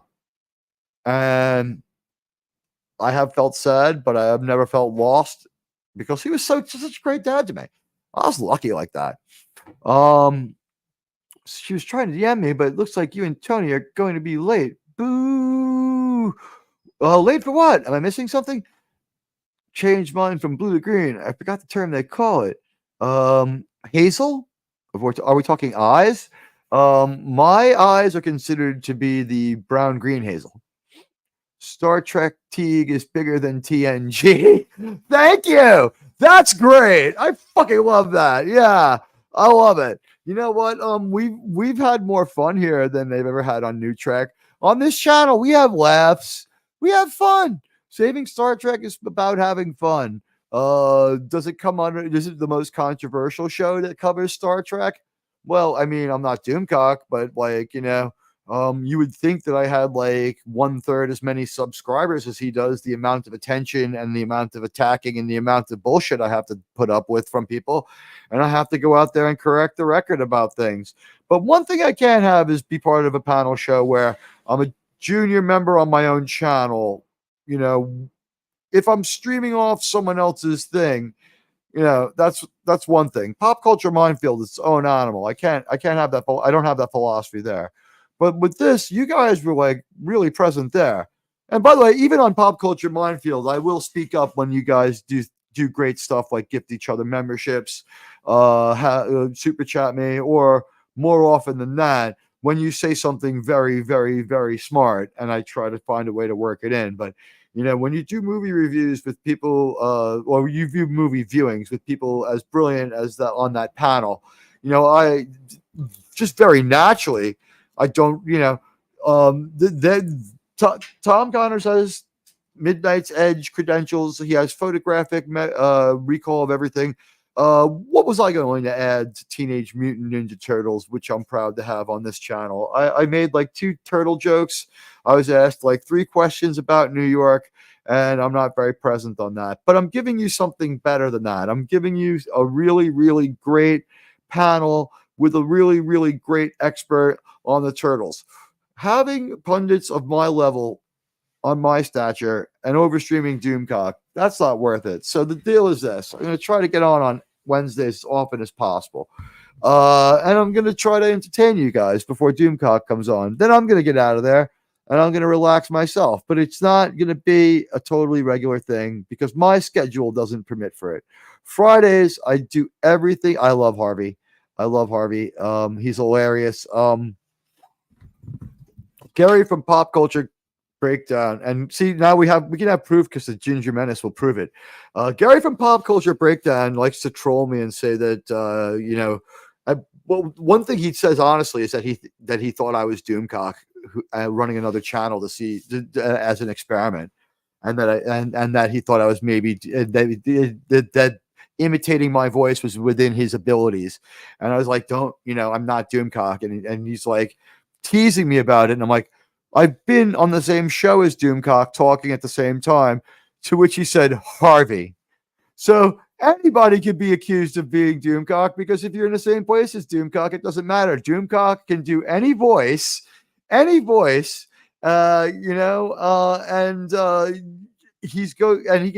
can talk fast enough back and forth to himself when he does the Who's On First with Harvey.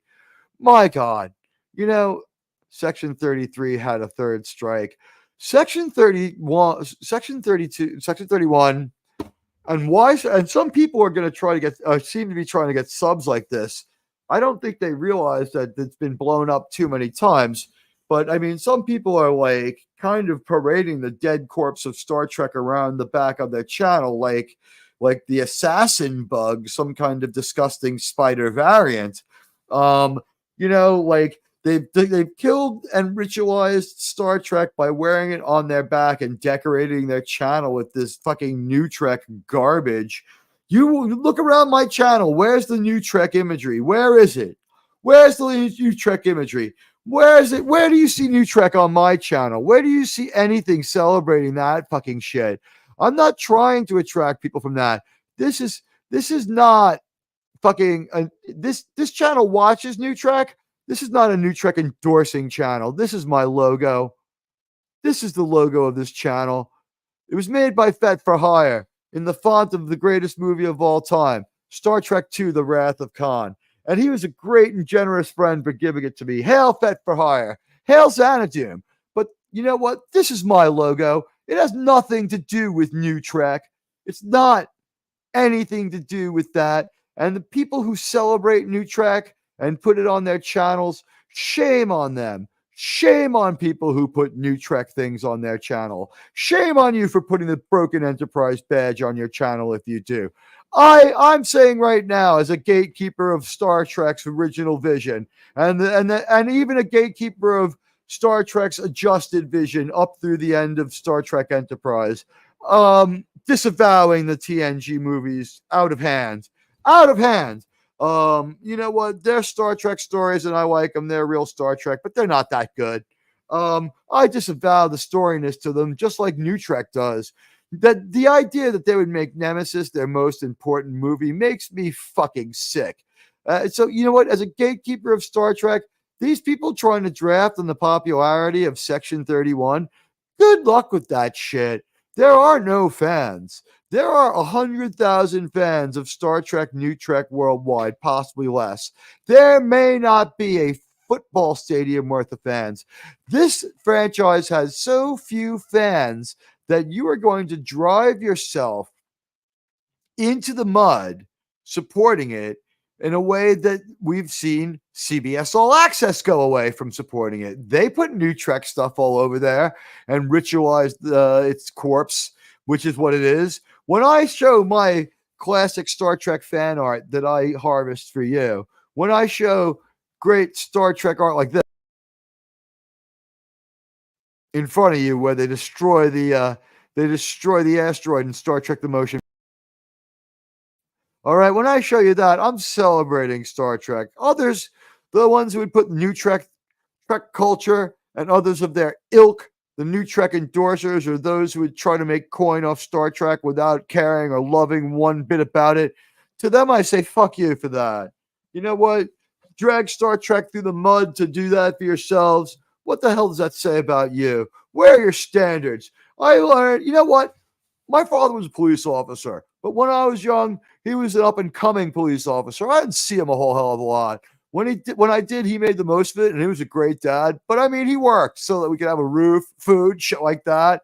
Not easy to get by in an honest cop's salary. So a lot, and it was reinforced by stuff like Boy Scouts later. But before any of that stuff, kindergarten as a little kid, Batman 66 teaching me crime is bad, and Star Trek teaching me do anything for your friends if your friends do the right thing. And even if they do the wrong thing, you try to save and reform your friends. The only friend I would want to have would be a friend who would be willing to blow up our friendship to save me from myself. I've done that. I've got non-friends now because I was like, gotta stop smoking that crack. You gotta stop shooting heroin behind a fucking dumpster. Dumb shit like that people do. But 70s here in the Peach State. Joe, Lady V, enjoying the wonderful weather in Georgia. That old sweet sound. But the only way, the one thing I had in my defense to Gary about the Doomcock accusation, I'm not as funny. I don't have the talent, and I could never do the kind of movie analyses and I'll never do the kind of wonderful things that he's done, like saving Indiana Jones and the kind of humiliation they had planned for him. Tony doesn't finish work until midnight your time. Oh God, yeah, he gets out of there at 3 a.m. It normally wouldn't be that late. What I mean was, you call for a vote now. I respect the results, says Leave. If you delete the show after the vote says don't delete, then never call for a popular vote again. Woo! Here's what I'll say. If the other pundits are embarrassed by it and want it gone, I have to think about that. But I'm more or less inclined to say that I'll let it stand because it's been retitled to not be embarrassing. I was fuming. That backstage conversation just did not go well. Most people were cool. There was only one person I found antagonistic to me, and getting yelled at over Madam Web was a bridge too far for me. But here's the thing: if I go on the air for a while before Doomcock, I don't know how much I'll be able to do but chat. So you guys okay with that? I mean, maybe that's my day to hang out with all of you and say hi, because the last thing I can do is leave a bunch of you stranded out there at the end of the show. I try to say hi to everybody and do the same things that a role model, one of my role models, does, something that I deeply approve of. And when he says my name, I feel good because I think he's such a great entertainer. And anybody who gets any validation when I say their name, you know what? You deserve it. If I can do that for you, I'll take it. Because really the smartest move, the way this algorithm does it, and this is one of the things that I think we should remember about Doomcock. The smartest thing to do as far as the algorithm goes would be to be like, all right, everybody, goodbye, click, and be gone. Because then he would leave with the maximum amount of people. Everyone who splits when he says goodbye to you at name, like, brings that analytic down a little more, but I'm willing to bet that the hang time for Friday Night Frolics is well over an hour. I've done the whole night there many times. I live in New York City. There's been times when it's been like 30 degrees and freezing rain where I just run downstairs to the bodega and buy myself like a 12 pack and just like get fucked up on Friday night. So that's why, like, the end of the night, my chats might not be like that readable. Like they'll be a little bit misspelled and terrible. Remember the wise words of Captain Kirk in the Corbinite maneuver. A starship is not a democracy. Ooh. Oh, you're run it like that. Ooh. You know what? When I'm out here like this with you guys, I don't have to worry about that. My co-hosts are the best, very generous. Hey guys, any of you out there, people coming home across this country, I don't know how many of you are tied up or have previous engagements. Haven't seen my pal JT Kirk in a while. He's got another great Captain Kirk avatar along the lines of this one.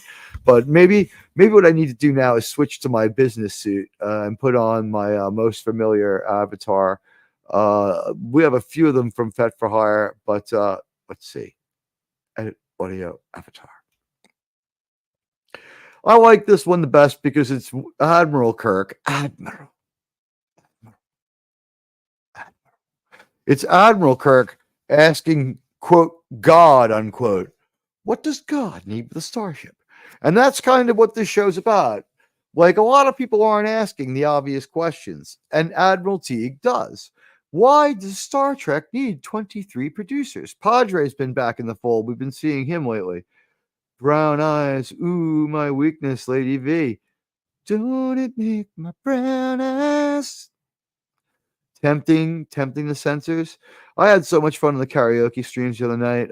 When my sinuses are clear, I can actually sing very well. Remember the words of Captain Kirk in the Corbinite maneuver. Okay, oh, I caught up to that. You said cock. The other rumor is, yeah, come on. Hold on. I know that I follow you directly. Everybody, speak among yourselves for a minute while I X. It would be great to have the Ginger Menace on for a while. Let me see if I can track her down on the X here.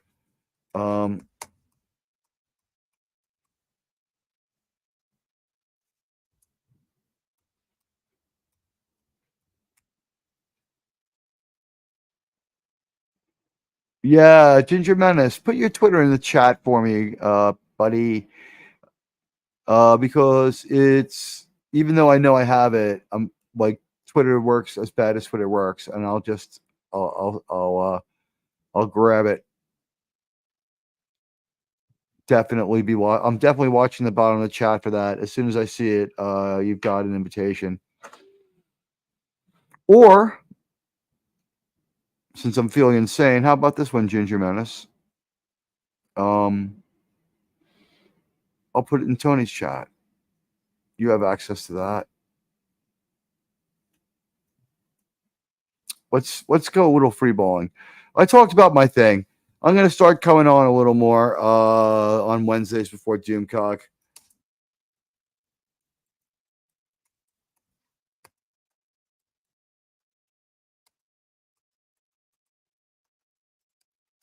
Anyone who wants in.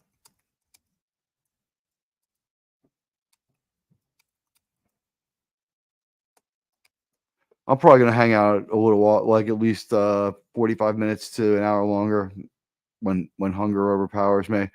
But the link is now in the Stark chat. Ginger Menace, you can get it there. Oh, L Kitten Fluff? Let me see if I can do that anyway. I'll send one to you directly. You know what? As they say, why not both? Why not both?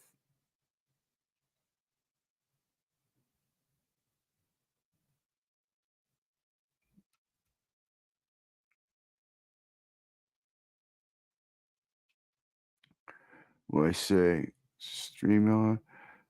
I think I'm following you, right? We talk enough. Let's see.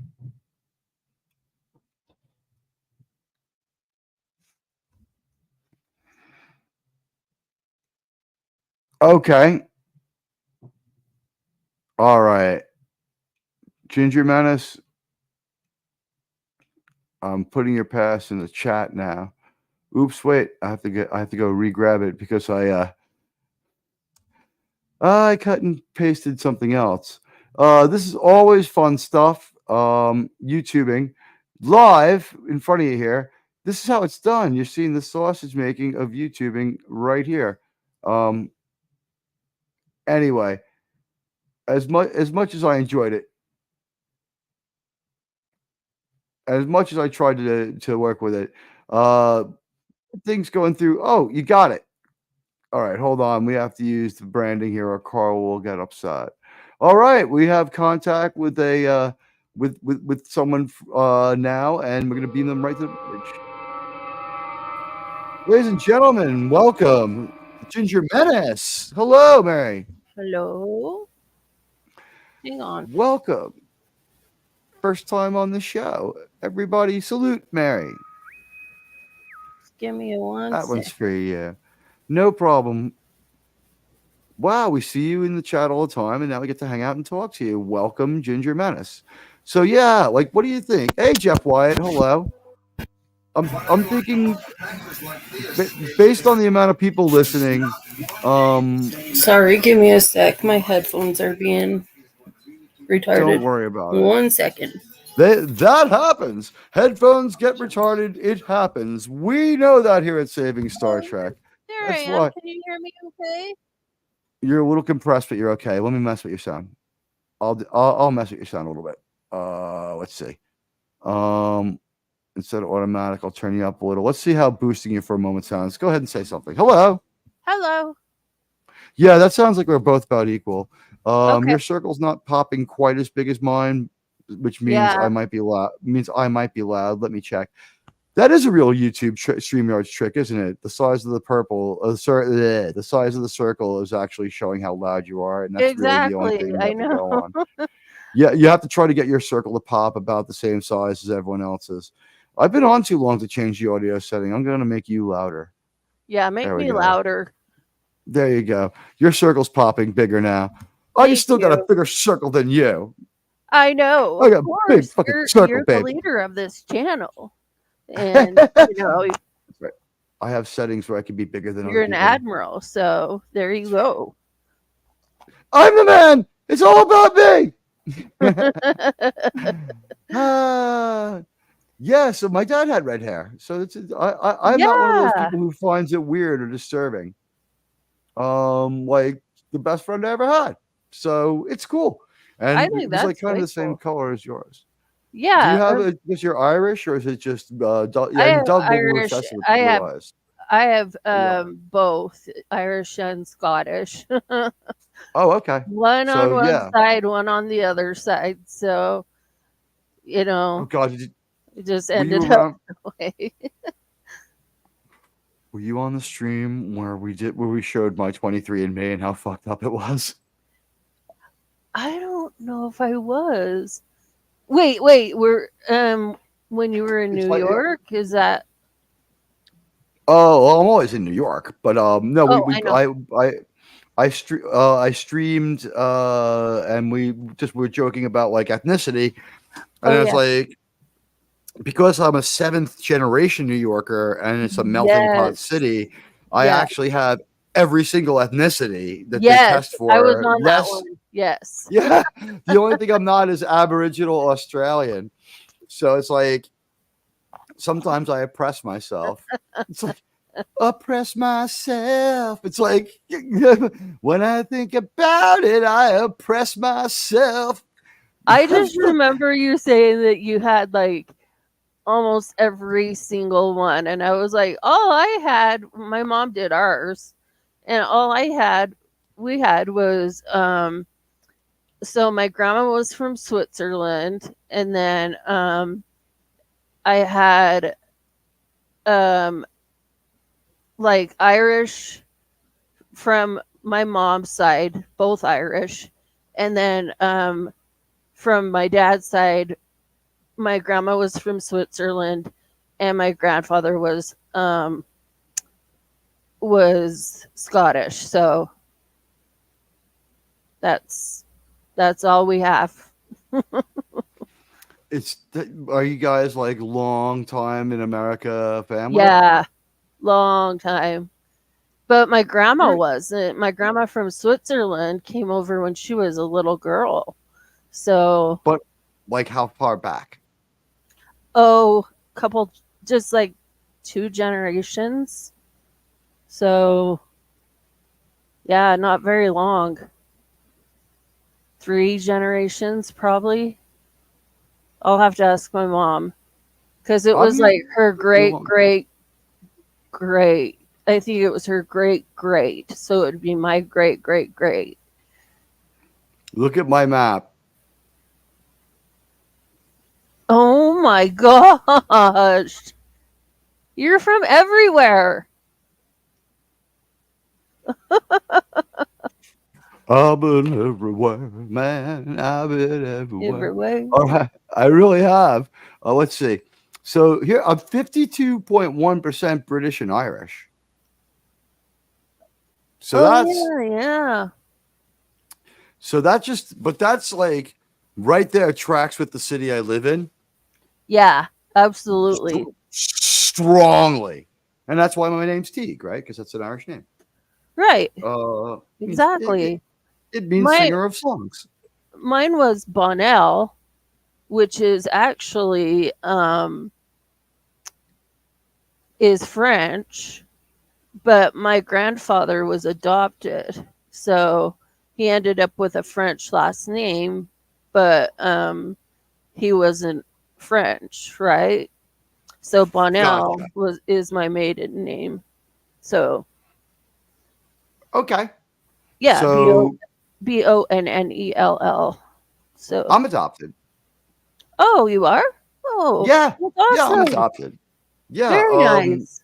My dad had red hair and blue eyes. My father has dark hair and green eyes like me. Yeah. But I got old enough to meet my father and become friends with him. Oh, good. He Oh, was I'm cool. so glad to hear that. It was so, you know what? Like, he was like, I'm so sorry, man. I'm so sorry about the adoption. I'm like, bro, it really worked out. He's like, what do you mean? I'm Yeah. like, well, like, my father's kind of my best friend. He's Mhm. like, you could see it hurt him a little bit, but Mhm. then, like, you could see he, like, a weight dropping off of him. And he's like, I honestly thought it was like Oliver Twist shit. I was like, dude, I had the Millennium Falcon that year for Christmas. And he's like, I hate that fucking movie. I'm like, what do you mean you hate it? He's like, all right, listen, I own it, I watch it, I like it, but like when he's like, and he's like, I'm your father, and he's like, that's impossible, and he's all angry. That pisses me the Impossible. fuck off. And I had to think about, giving you up for adoption, and it bothered me. And I was like, that's really weird. Yeah, but shit happens, and like I live in Utah of all places. So when Don't my dox yourself parents, too much here. Be careful. People, yeah, I people, know. people love information. Oh, I know they do. Believe me, after this week, the week I had, people on X or Twitter or whatever you want to call it. Right. Um, By the way, you're right about this here, the tardigrade thing. You know what they really yeah, did? People say they didn't lose that lawsuit. They didn't win it either. They just they kept didn't win those it. people tied up in court until there Yeah, was no more procedures and they ran out of money. They it, stole this from somebody too small to fight back. It was an to fight independent back. video game. The Exactly, which is guy, why I still give him props for it because yeah, he CBS invented did a Star steal Trek it. idea. They did steal it from him. That he was too small to fight them back, and so they took his shit and they They ran with stole it. from that man. Someone should give him a sci-fi contract. And also, the person who operates with the Tardiphobe looks like Steinmetz exactly. But I just want to say this right now about that whole thing. That was a Star Trek worthy idea only if it was an enemy's source of propulsion, because they it was Yes, such a cruel, fucked up thing. Like if the it was. Klingons got around like that, the Yeah, Klingons exactly. that would have been they've taken Star Trek ideas and written them down on like pieces of paper, putting them in a hat, shaking them up and pulled it out, or a bag or something like that. And then they all hoof glue. No, that would probably produce better Star Trek. Then they all cry and call their therapists. And they like to just throw these disparate story elements together that have nothing to do with each other. It's like, I saw a Deep Space Nine where all they did was have the camera ogle Kira the whole time. Let's do that with Jerry Ryan. Okay, we need to populate it with some semblance of dialogue and a story, though. Fuck that. We'd have to write an ending. You're right. We'll make it a dream. Every fucking episode. Every time I hear the name Michael Burnham, I just want to puke. Honestly, um, I'm like Spock never had a sister. Wait, hold on a second here. What was Lee is saying? There are only 4 Star Trek TV shows. Star Trek in the Star Trek Sacred. Okay. And only 2 of them had cinematic releases. None of them are TNG. What's the other Yeah, one on?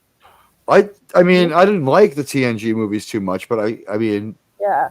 There were they were regular Star Trek, TNG, and then the new ones that they started making. oh, is that The that the new Captain Kirk and the new Spock and everything.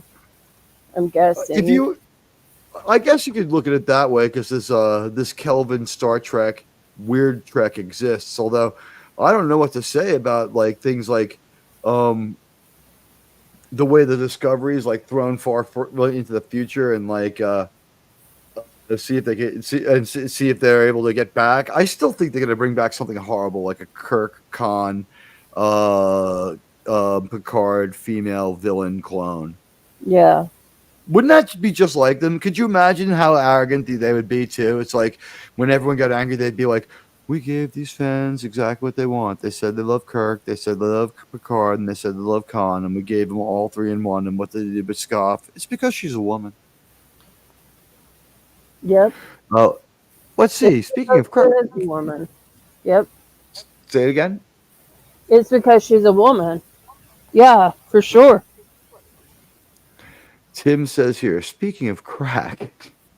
All right, we've gotten to that point. True story. When I was playing hockey during the practice game, there was one before the season started. We introduced to the other team. The guy said, "Hi, my name is," and I smoke crack. Next player said, "Hi, I am a cop, and I would like to see you after the game." He was being funny. The guy who said I smoke crack never showed up again. Oh my gosh.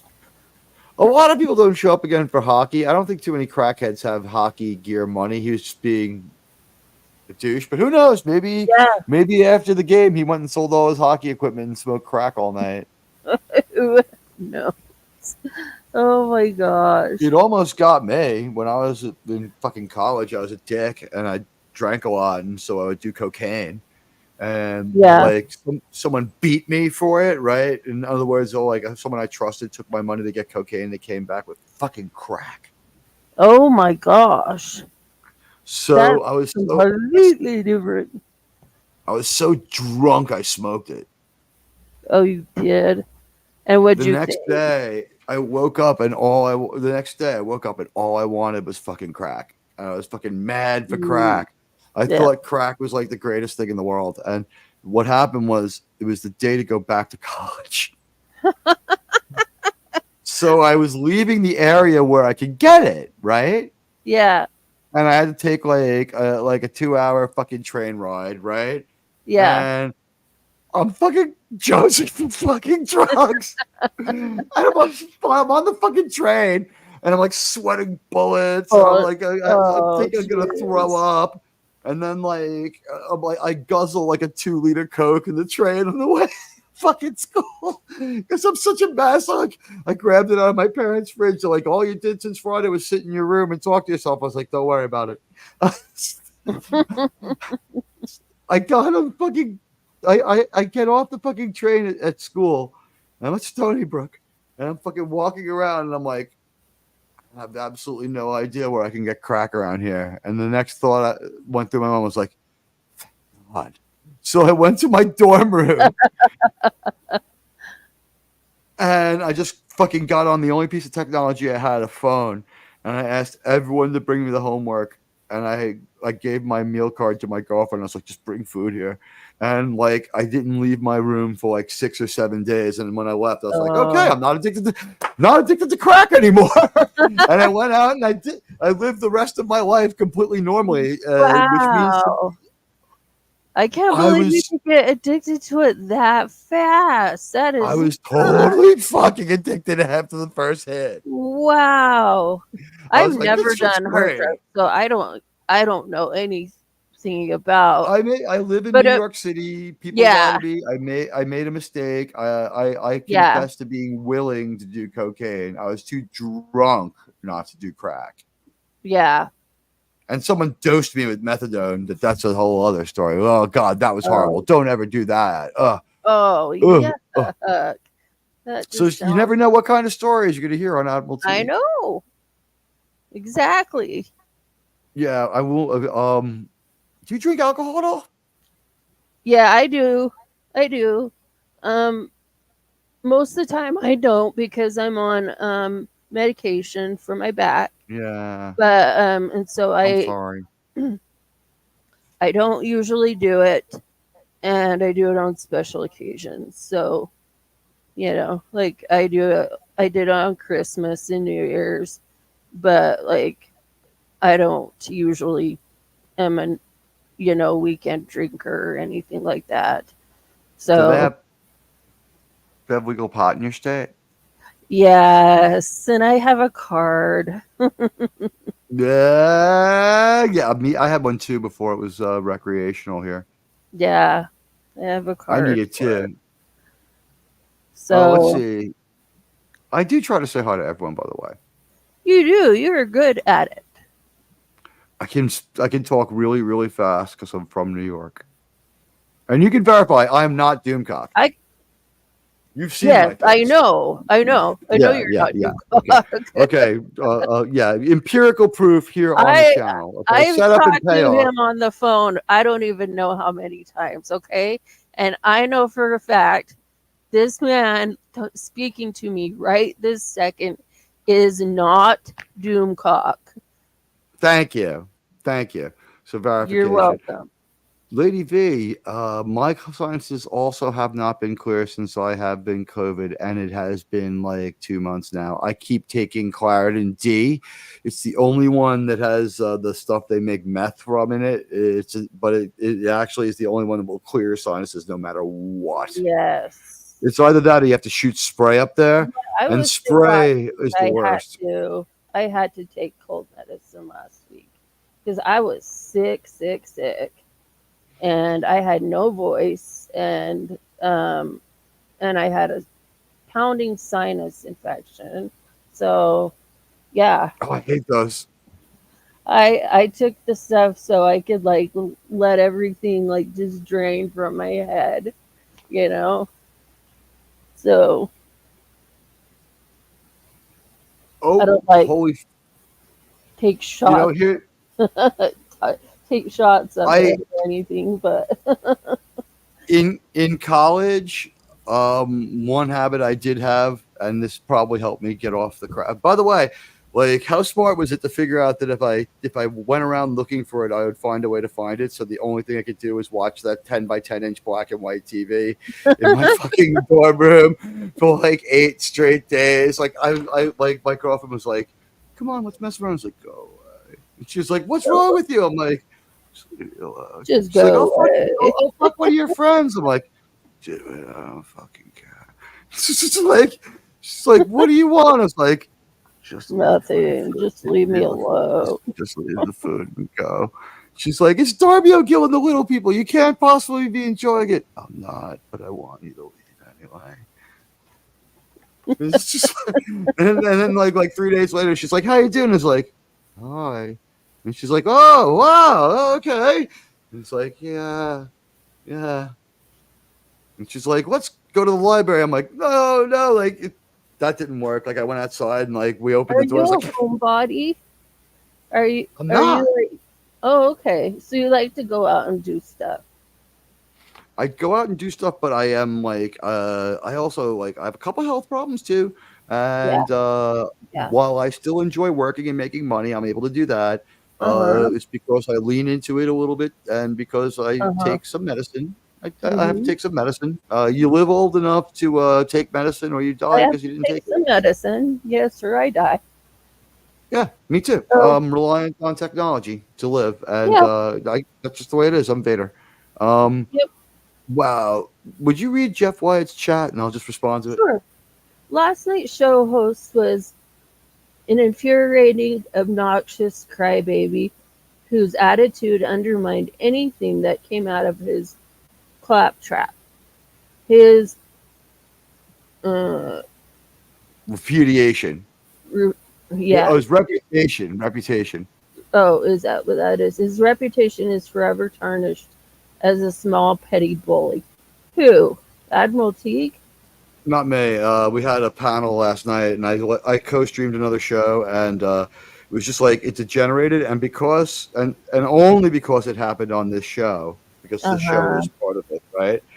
And only because it happened here, I got shouted at a couple of times and fucking yelled at, and I didn't respond. Yeah, you know what I've learned this week? Don't even talk to the haters. Don't even talk to them. They're just there to hate on you. and they just are there They to. weren't being haters. They were just they didn't process it right. Sometimes, like you know what I Okay. mean, like Yeah, all roads I had. lead the 7 roads to hell, right? Like Yeah, they weren't trying to be haters. I had But I think haters that, all week, all week no, long. the thing was that like they're not paying attention because I guess I don't know why, but they're not paying attention to a thrumming chat. There were Yeah. 20 concurrents for a little while there, and like 3 different people told me they had to turn it off. Oh my gosh. Yeah, and that's why I wonder if I should keep it. But I mean, like when you're saying you're a self-proclaimed Spider-Man expert, Uh and huh. I say to you, I want to talk about, and the person says to you, that's why I really like Spider-Man 2. And my response is, which one? And they go, what the fuck are you talking about? Yeah. Then they really don't know about Spider-Man, do they? They had a brain fart. They understood the 3 different Spider-Man. But then I said, Okay. Raimi Spider-Man, TASM, and MCU Spider-Man. And he goes, Right. what the hell is Raimi Spider-Man? What do you mean by TASM? I've never heard that before. Now that happened later, but they had Okay. never heard the term TASM. They never heard of that. Wow. TASM was they said TASM was obscure. I'm not going to delete it. The poll's over. Yeah, don't It delete it. got 17 Keep votes. it up. Don't worry about it. And you know, Well, whoever but this is. doesn't like it, then whatever. I Like, still think those guys are okay. I think what happened was it didn't yeah, work and they for made some sure. mistakes. I'm Yeah. not saying, and No, people who want to listen to their shows should absolutely listen to their shows. absolutely. And I would encourage them to do what I have done. And what has been the best thing for me here is that I spend as much time as I can because I do things that other YouTubers won't do, and I do them live. Like I'll transform. You know what I mean? Like when I do Yeah. the J.J. Abrams talking stuff, and I'm like, because Yeah. when you stop it every few seconds, it's like it's obvious that he's just stacking one lie after another. And After then like when another. you look at his face, it's like, whoa, he doesn't believe it. You know what I mean? Like stuff like that starts to happen. And I can't Yeah. read the chat as much. And hello, Jeff. Hi, Wyatt, You our know. good friend, who I believe says he is Ahoy! guilty of Irish lineage as well. Yeah, you know what? That was the thing. I got yelled at in front of my chat, and when I said later that like I wasn't going to fuck over my chat and I didn't appreciate being yelled at in front of my chat, it wasn't the person who yelled at it. They actually were pretty cool about what they did and acknowledged the mistake. They weren't a dick about it, but one of the other people fucking yelled at me again more about how like I hadn't seen the movie, and I said this was the most frustrating thing, and this was not to Joe. This was to someone else. I said to them, "What's your problem?" He said, "You dominated the stream." I was like, all right, I'm not going to scoff at that. Tell me your problem. I've been told that Yeah. before. I'm willing to listen. And you know what? I listen to criticism, and I listen, and especially if it's For fair, sure. and For sure. especially if it's in good faith, right? Right. Your channel shouldn't exist because you don't know enough about Star Trek. That's not fucking real criticism. That's fucking an attack. Yep. So I listened to their issue, and I didn't. I said I'm not going to dismiss what you said. I'm going to listen to the show. Yeah. Yeah. And listening to the show, I don't even think they were 50. I don't think they were 49% right. I'm not going to dismiss what they say as totally incorrect, but I don't think they were 40. I don't think they were even 40% right. And a lot of people in this chat were getting vocal about how the yelling at me when I was asking chat questions. Like, you need to say hello, Ginger. Yeah. Yay, Ginger has been teleported in. Yay. Thanks, Lady V. I've got the ginger menace, Lady V elements too. Oh, no. I've been married for 23 and a half years, so Congratulations. thank you. Okay. What does your husband think about the whole Doomcock thing? Is he in the chat and stuff too? Like, don't tell us his name or anything, like, or unless you want it. But like, what does he think about it? Just Jim, curious. he thinks it's cool. He doesn't care. Does he He, like Doomcock as well? He finds him funny and yeah, he stuff. thinks Doomcock's Cool. cool. He's like, yeah, he's like, So whatever when you want to do. So I'm, it became at first, it was just, like I didn't have anything to do because I was going on, I was trying to get on, thank you. disability. And so I quit my job and I was trying to go on disability, and I had a lawyer, and so I started to just first started to moderate for Nerdrotic, and then I learned about Doomcock from Nerdrotic, and then I went over and asked Doomcock if I could mod for him. Pie And lemon pie. Sorry. yeah, at the time he was just building his channel, and so like Tom Connors helped him a lot, and I know that somebody, I won't say her name because she hates me and she's spread a lot of lies and rumors about me, but I'm sorry. yeah, it's okay. But Tom Connors and somebody else helped him build his channel Oh, up, and then fuck! I I came in, think I know who and you're I talking was, about. yes, Do they and have I like was strange his colored first hair? mod. So she was really upset that I was his first mod because she said I took it from her, but I didn't take it from her. Do they He wear never cat's eye offered it. glasses? The person we're talking about, No, fake red known for hair. cat's eye. Really, Yeah, really, I thought really fake, really fake, fake. Right? fake red hair. Geographically in like Arizona, Texas, Arizona, Yeah, California border. yeah, Yeah, I know what you're talking about. Yeah. yeah. You know what? I was watching her for a while, and she's good. She has good content. She's funny. She's fucking mean. She's She's mean. fucking mean. She's fucking She's mean. mean, She's mean, fucking mean. mean. Fucking But mean. she I said a couldn't. lot of One day mean, I couldn't. Um, in her just like general discourse. a whole entire chat about bashing Mary. No joke.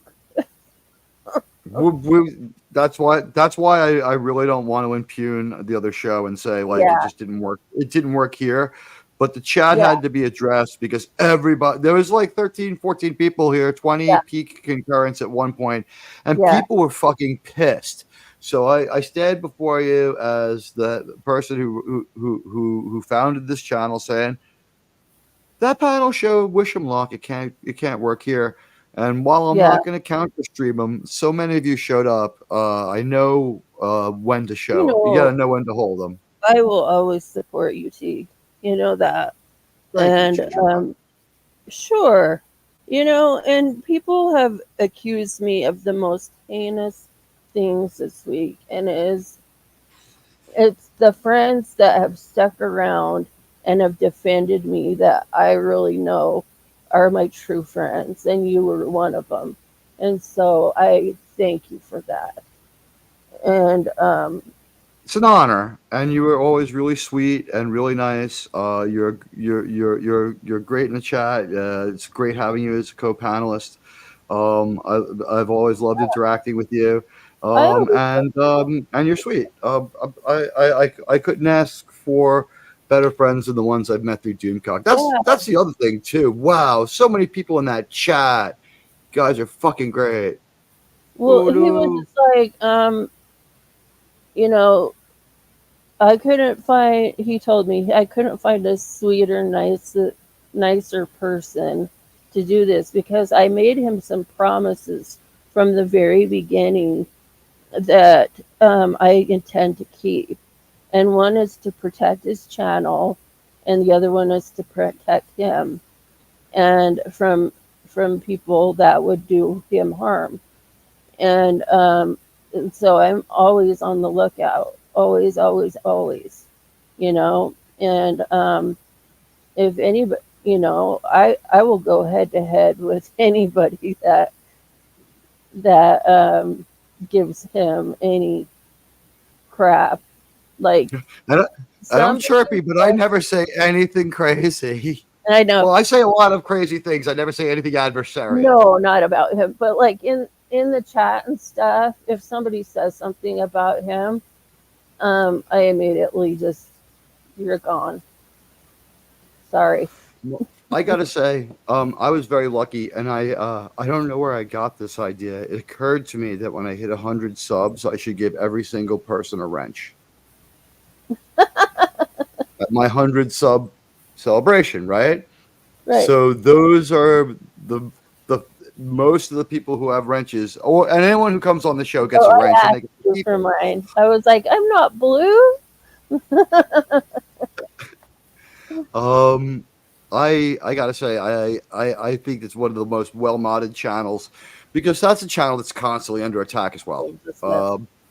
If you tell the truth about Star Trek, if you tell the truth about Disney, if you tell the truth about these major corporations, you're gonna have enemies. Yeah, And exactly. you know, oh, Lady V, it's not working. Have you tried? Do you make sure to keep a vaporizer running in your apartment or bedroom? Yeah. It's key. It's key. I'm trying to think of the medication we used to use at the hospital for like draining everything. Oh gosh. Diphenhydramine is the one that's in Claritin D. Yeah, diphenhydramine is great. Drill. Yep. But I think you can make like meth out of it. So you have to sign your name when you get it. Diphenhydramine?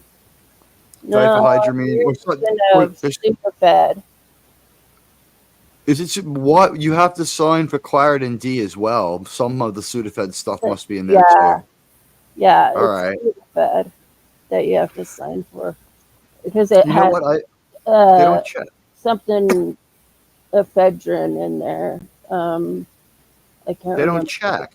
I have signed every single one, George W. Bush.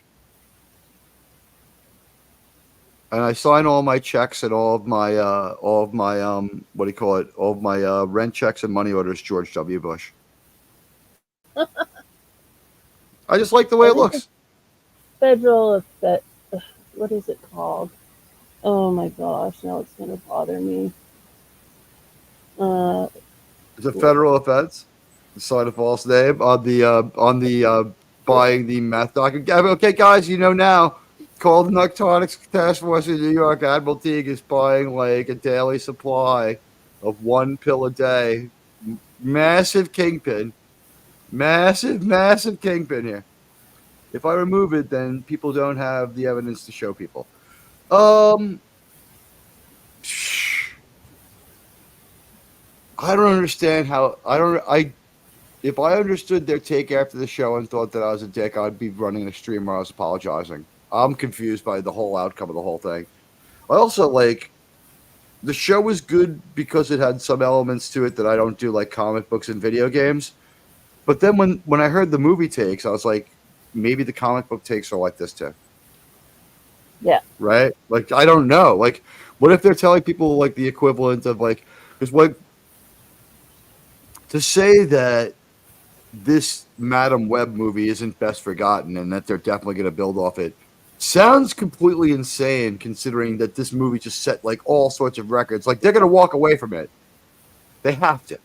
Maybe they build something out of Venom. Maybe they do something out of Mobius. If they try Madam Web, they got to reorigin her, and there ain't going to be no fucking... You know what? Bring in Black Cat. Just get a hot actress and bring in Black Cat. Am I wrong? Right? I mean, there's no fixing this. You know what? The good news. Hello, Lemon Pie. I said hello before, but I've reached that chat. You know what? Between you and me, if they're going to always change every character and make it like really, everyone's talking about pot. It's awesome. I'll get some fucking weed tips in a couple of minutes. I know. It's that's what I was thinking of. the if you're going to make a Madam Web movie, and the idea is that Sydney Sweeney should be de-aged in it, so that in the next movie she can have her own spin-off. What I'm thinking is, wait a minute, this movie is super shaky. You're not using your most attractive actress to be an attractive person. You've using CGI, so you can't defend the casting, and you're calling her beautiful when it's an anamorphic representation of what they think she would look like. Or they've like bound down her boobs with a fucking like whatever, strapped them to her. I mean, the picture says it all. It was crazy, and she looked like angry, and they like always scowl. It's like what they did to Laura Croft. Like, not only are the boobs gone, which all right, I guess to a degree. Like, if they wanted to give her like a more athletic body, I'll look the other way. But they also gave her like a nasty, scowling fucking face. Did you see what Laura Croft's face looks like now? Oh my god. Have you seen the new Laura Croft face? No, I haven't seen it. Not yet. She's fucking scowling. She's She's scowling. I need to see this. I'm looking for it now. Hold on, don't worry. And Carla, you were right. Pseudoephedrine. That's right. I had to look it up too. I couldn't think of it. That's how my brain has been all day. I'm like, what's the name for this? What's this called? Yeah, they went after her in every way. Pretty sure I got this right. I'm waiting for goddamn internet. Like, fucking picture can't just spin right up. Every article is spam. I'm just looking for a goddamn photograph. You know, fuck you, Google image search. I know. I didn't ask them for video. Aren't they bastards? They are. I can't find it. She looks terrible. She's like totally. She's really. Hey, here we go. Okay, cool.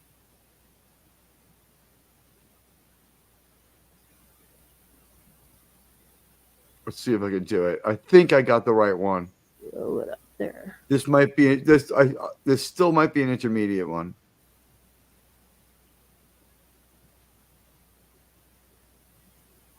What year is this? It's 2013. It's an older one.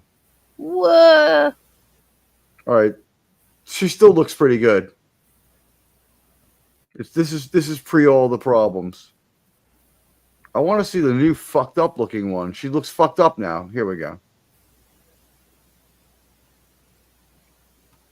All right, she's not scowling in this picture, but this is the new Lara Croft. Here we go.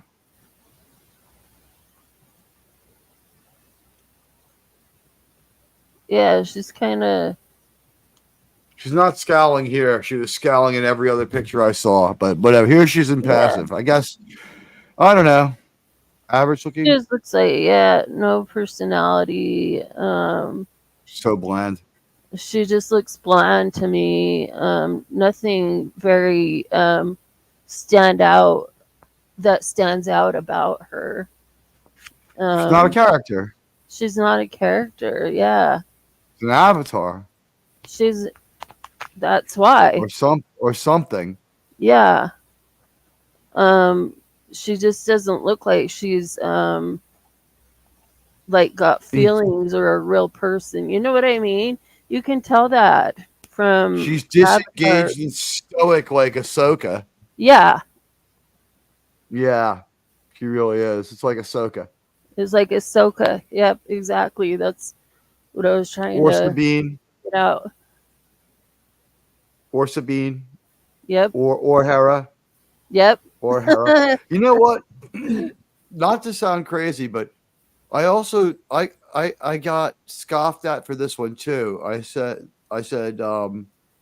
they said they were talking about a scene in Madam Web where they run down the bad guy at high speed, and I said, is it true that for good measure they did that again? And that was like regarded as like being like too contemptuous of the movie. I'm like, No, come on. If you run him over once and it doesn't work, like why not shoot him next time? What the fuck is it? They couldn't think of any. They couldn't think of anything, and they're like, Then they said, and then all these 3 Spider Women have the same backstory. I'm like, that sounds terrible. And one guy, like one person conceded it, but the other guy was like, it wasn't that bad. And I'm like, I don't know. And everyone's exchanging friendly hails. It's awesome. It got people hanging out. What's your favorite episode of Star Trek? What's your favorite Star Trek show? Okay, my favorite episodes is The Trouble with Tribbles. Yeah, all right. I love that one. It's fun. And the one where they went down into that it was kind of like the 1950s mob. I can't remember. Thank God, no long COVID for Lady V. You know what? That cold is just going to hang in until spring. If you're like me, I'm sorry to say. Yeah. I'm sorry. Go ahead. I'm sorry, Ginger Man. But there was like it looked like almost like an egg alien, and it like kept dropping like bloop, and Spock was down just like trying to get rid of it. So I don't know. I can't remember what that one's called, but my favorite is The Trouble with Tribbles. And I was asking my husband today, do you remember the Tribbles? And he's like, yes, I remember the Tribbles. Do you remember the Tribbles? Do you remember the Tribbles? They were trouble. They were trouble. They were trouble. You know, did you see that horrible short track with the Tribble cereal and all that fucking horse shit? Yes. Yes, I did. That made me so fucking angry. Oh God. Oh, you know what? The weird thing, I was telling you about this before. When I talked to my father about Empire Strikes Back, he told me like he really hated the movie because of like the confrontation between Luke and Vader. When I saw that movie, my parents were like on cloud 9 over how awesome it was, and then they noticed that I was totally fucking freaked out and not talking and like looking at the floor. Yes, Radioactive. Operation Annihilate. That's what it is. That's a good episode. Yes. Yes. Annihilate. Thank you, Radioactive. Thank you. Radioactive. I couldn't get it out. I love our chat. I love our chat. I love our chat too because like my grandma had Alzheimer's. I think I'm gonna go the same way, honestly. Like I can't think. I've got a phaser for that. I hope not that I don't get it because like I am already losing words, you know. So I hope I don't get it. Oh God. I pray that's not true. And my dad didn't live long enough, so I don't know. He was only 69 when he died, so I don't know. You know. Hopefully it won't be the case. And I said this to everyone the other day. I said this to everyone the other day at the end of one of the shows. Take care of yourselves. Yeah. Like maybe right now, like think like I'm not saying change your life or jog or anything, but like a couple less cigarettes, 1 or 2 less drinks, because now at our age, can you imagine how fast the acceleration of technology is going to start getting? Like I know. There are people who are blind who are going to see like Jordy did, or you know, in some sense. Yeah, and they can already fix some of that. Like, I saw Mark's fun. I saw a thing where this guy could see in color. They like put this thing in his brain, and it's like a little. It looks like a little like an antenna coming out of his head, but he knows what the colors are because he had this thing installed into his brain, and it like does different like notes on a piano, like different keys. It's in C, red is in C, or blue is in A, or I don't know. It was just too effing weird, and I was like, "This is technology, man. This is the way things are going to be, you know." And it kind of scares me in a way because I'm remembering what Stephen Hawking was always so adamant about not going towards AI. He thought it was a bad idea to go with AI.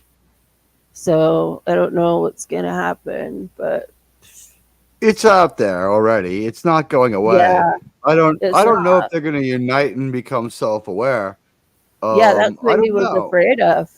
He was afraid of that they would become self-aware, at which they pretty much almost Kill already are. all the humans. Kill all the humans.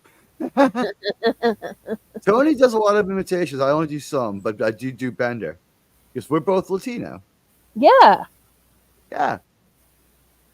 Oh yeah. Let's look at what's. It's time to move on to the next nationality. So we did Irish. All Yep. right, and isn't that look at all those nice parts of Ireland I'm from? Look at that. Look at that. Wonderful.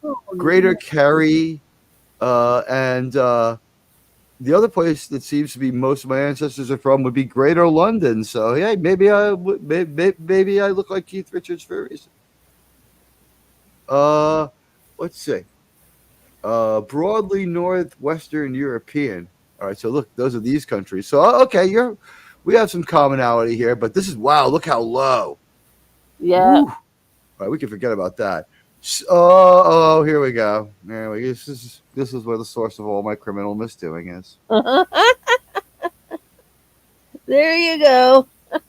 So I can steal your wallet, sell you protection. What else can I do? Go to war against. I didn't wait. Kosovo, Romania. I didn't know this. Romania, that's a I bad. I don't think that Romania that's. is bad, bad, I don't bad. think they have enough DNA. I think the deal is, the people from here, right, from Yeah. Italy, they made it to Bulgaria and they made it to Romania and they made it to all these other places, and then they went back here with the people that they took, and they gave them jobs forever. They just didn't pay them. We don't say what the actual word is, but you know what I'm talking about. Those people, Yeah. the people who had, the ones who had lifetime employment and health care. Mm-hmm. Oh, yeah, that's such a price. Ugh, what a horror story. But they bought them back from here, right? And so the people from here, right? They're Yep. also the people from here. But this is from one side of the family, and this side of the family is not Italian at all. The Spanish side doesn't have any Italian in it. All right, so now it gets really weird. I don't know. Do we spin the wheel any further? Let's spin it. Spin the wheel. Let's see. Spanish and Portuguese. Portuguese. Cool. Maybe. It seems sort of strange. I don't know. I don't get that one. I was trying to learn Portuguese for a while. I Yeah. am Portuguese, if you please. It's a lot different than Spanish than I thought it would be. All right, so broadly Southern European, 6.6%. What does that mean? Got Italian, 20%. See? When I found this out, that was the one thing that really Thought that you stunned me. were Italian. Well, you've like, but when from my voice, or based on the fact that you've seen me. That I saw you. Okay. Well, yeah, I'm 20%, so I probably do look a little Italian. Yeah, you do. You look Italian. On Sundays, I don't shower. When I watch football, I lay around the house, smoke weed. Yeah, then you look Well, really Italian. I'm wearing a tracksuit. Cheerleader. wearing a fucking tracksuit and a spouse aggressor. And There you go.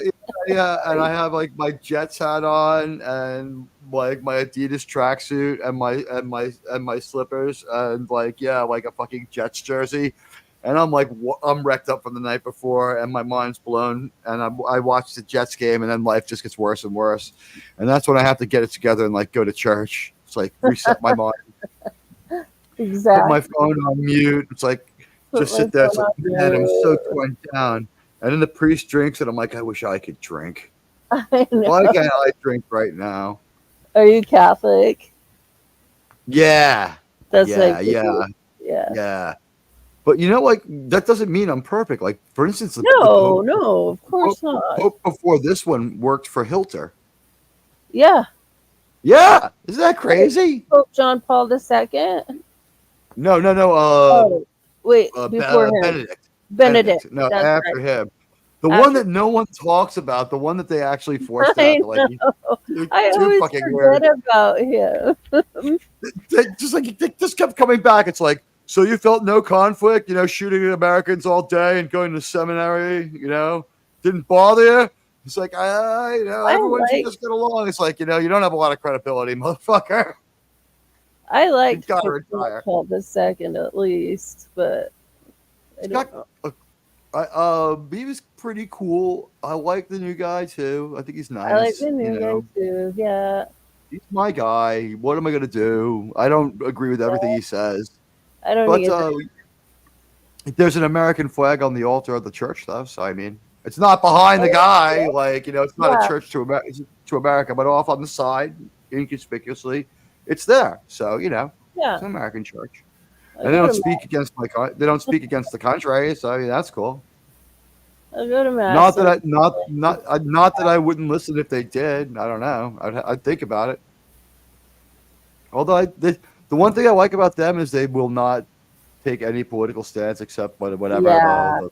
They have a couple, I guess, that bleed over to political. We know the big one, but for the most, like they don't endorse candidates and stuff like that. Like they don't let people come into church and campaign. Thank God. Yeah. I mean, I don't know about other countries. God. Yeah. We don't need that. We don't need that, and we don't need Tuvok's Twitter either. God, what a fucking dick. Did you like Deej Odyssey, who's another great guy? He follows Tuvok still, which is like insane. Tuvok got misinformation and tweeted out about a shooting in like Kansas, right? And he was off. There was like early reports were wildly inconsistent, and he reported that something like 21 people were deleted. Oh my goodness.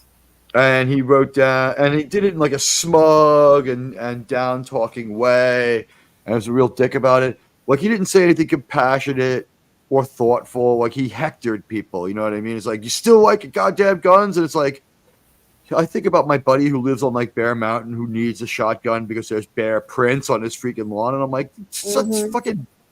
It's like, you're a communicator. How can you be so, you know what I mean? Like you're trained to communicate with people and have them agree with you. How can you be so wrong? Exactly. And doesn't he have like a degenerative neurological disease or something? Don't know. Maybe I just heard. Don't know. We got oh hey, look, Jeff Wyatt likes Devil in the Dark. I like that one a lot. I like it because it's a little like the X-Files, or I like the X-Files because it's a little like that episode.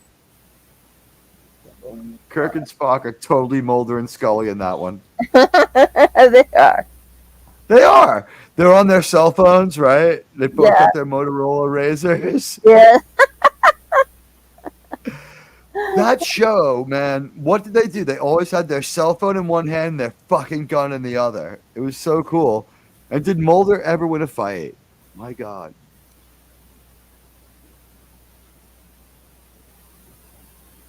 You defined. Radioactive got that one before. You were thinking of Operation Annihilate.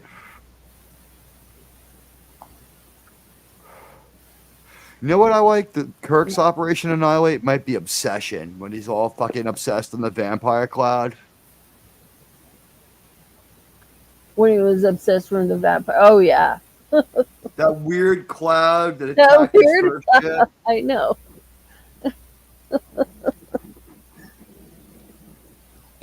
The weird cloud that attacks the ship.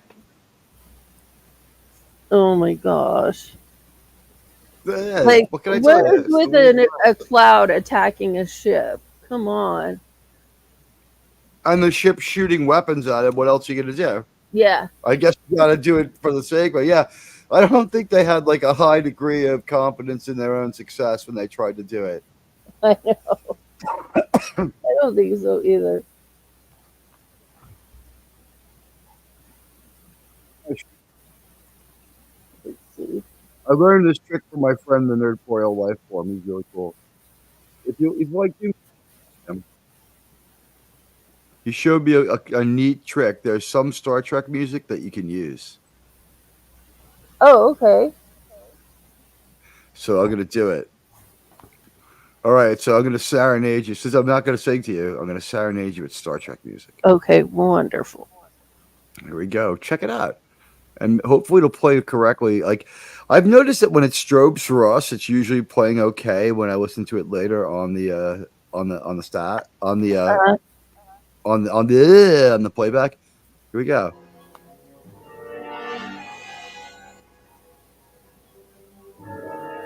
All right, let's read the chats. Carl Burton says, Andy Morrow, thanks for coming. Thanks for coming by, Andy. Good night, Tim. Sleep well. Ooh, that was good music for that. Jeff Wyatt, you defined being a leftist? I'm not a leftist at all. Wait, that is weird. Let me put on the strange music again. What are you talking about?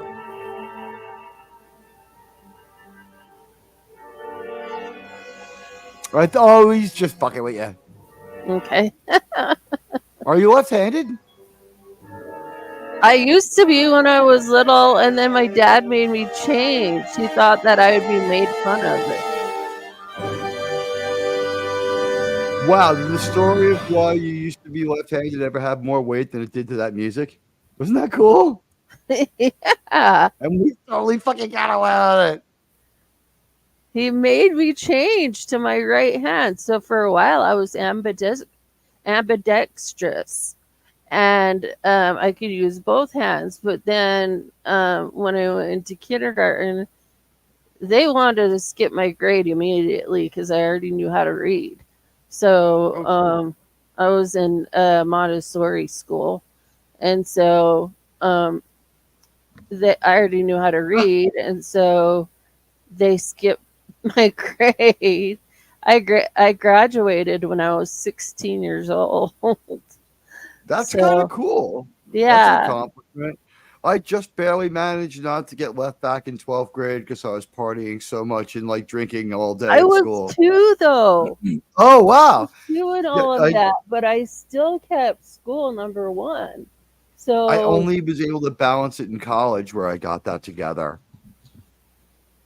I like what Lady B. Elman says in about the college, new when Laura you pay Croft. for it yourself, that's like Good night, okay, Andy. I'm paying for this myself. I best get good grades. You know? Exactly. With college, it was like I had to work so hard to get into the school that I wanted to go to that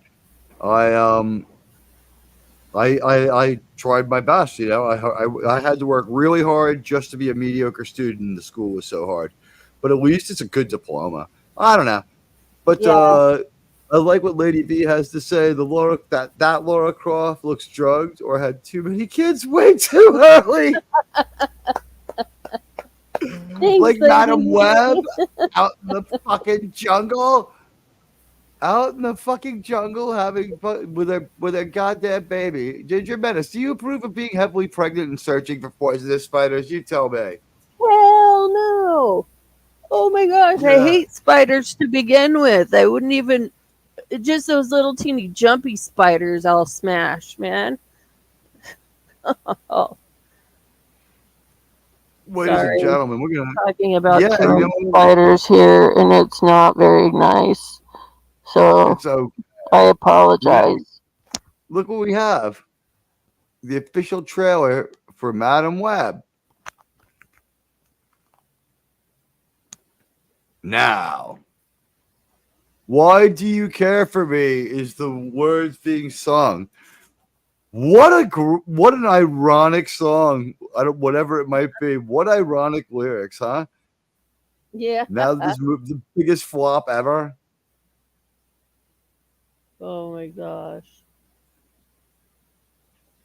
All right, so here's the one thing that they tell you almost fucking nothing in this trailer, as far as I can tell.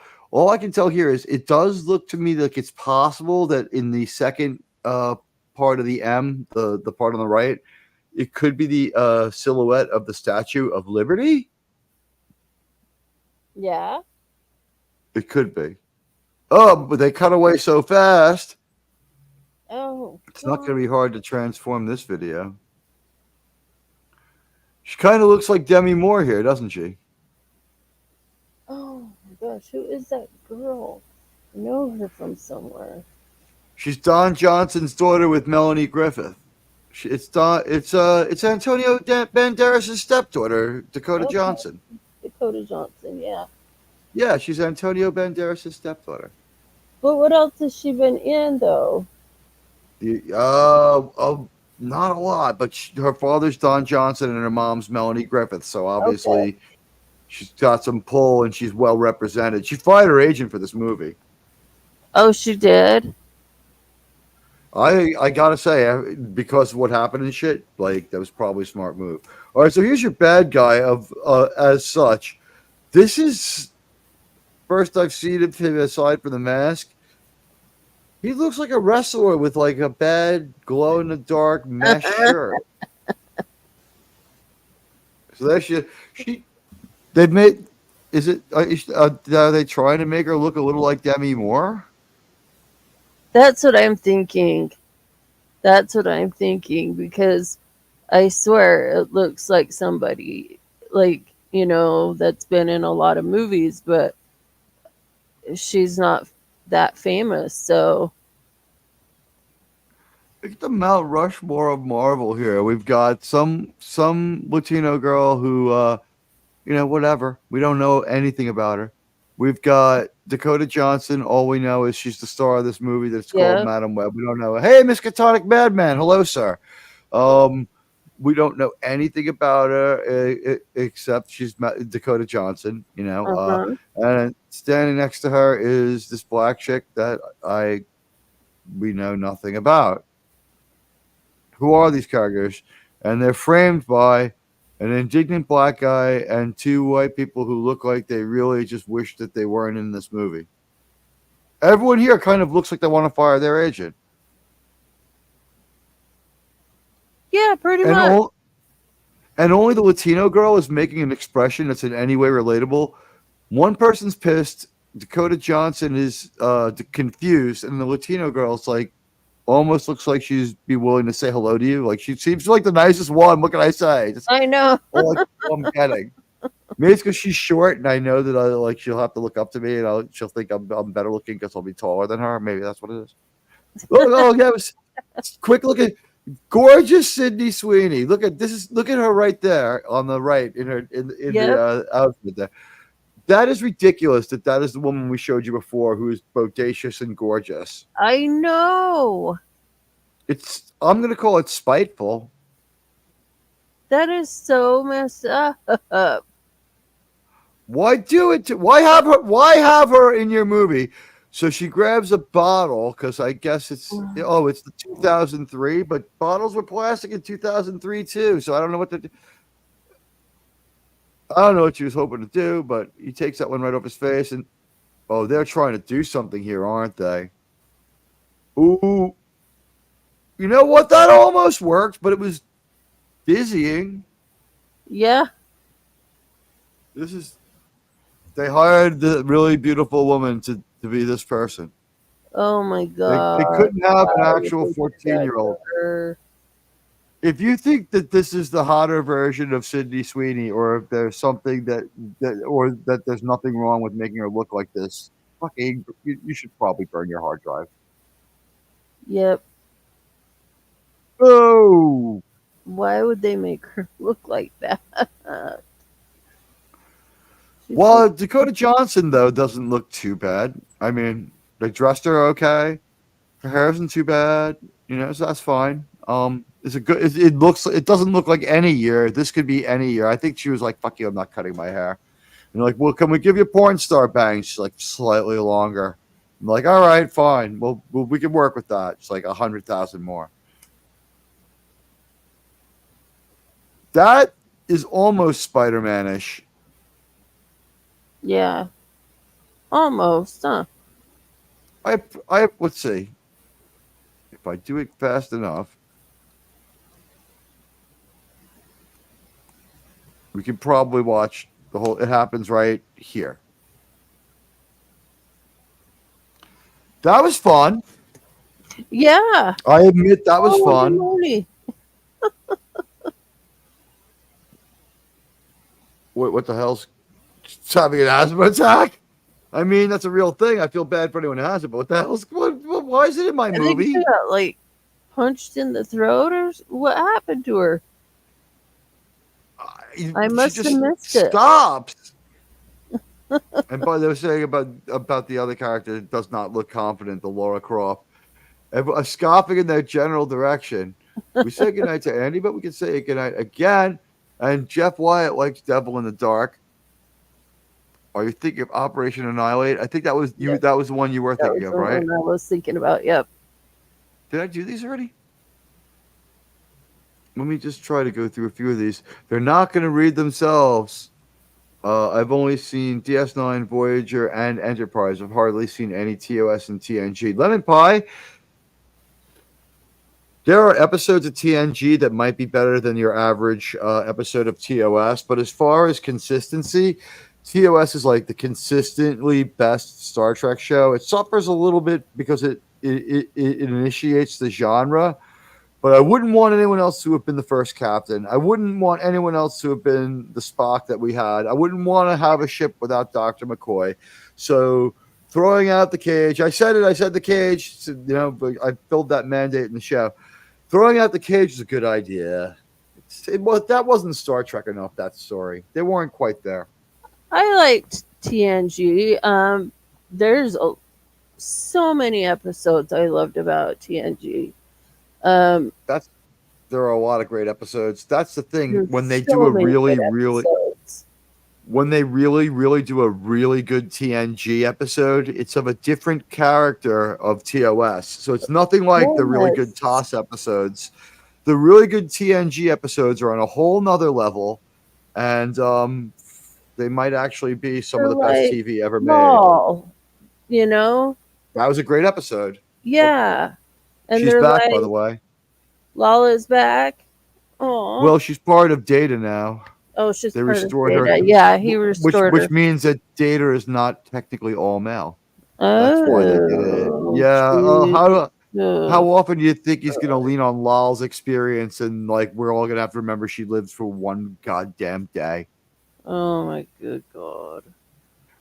Coburn says, don't mean to be rude, but women our age have memory problems because of changing hormones, and it will stop eventually.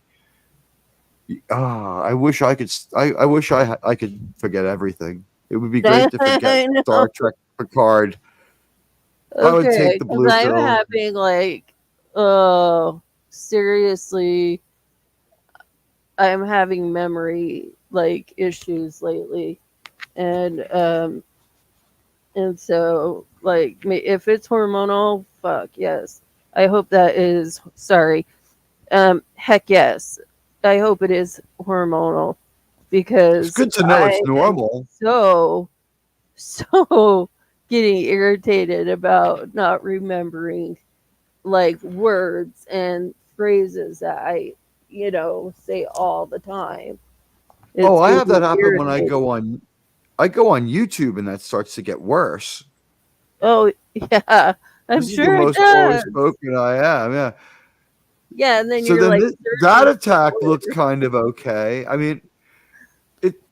I mean, if you wanted to argue to me that this movie was okay, I would be like, all right. But to say it was good is, I was right near there today. Oh, you were? Isn't that a? Yeah, isn't that that's the East That's River? so pretty. It looks like they're going from Manhattan to Queens. Oh.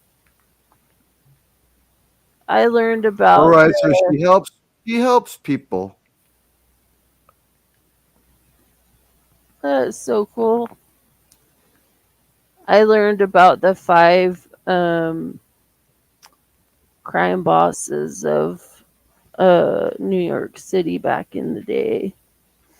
I would tell you all about them, but I don't want to. Yeah. I want to be able to do this cast again tomorrow. This show Yeah. again tomorrow. Oh You yeah. know what, Ginger Menace? When I die, though, because I'm 20% Italian, I qualify for a traditional Italian funeral. Do you know how that is? Do you know how that goes? Yes, I Really do. cool. It Oh, do is you know? really cool. Yes. I know all about it. Yeah. So yeah, they roll me up in a rug and throw me off the midspan of the Verrazano Bridge at 3 a.m. Yeah, pretty much. Yeah. Yeah. It's great. It's great.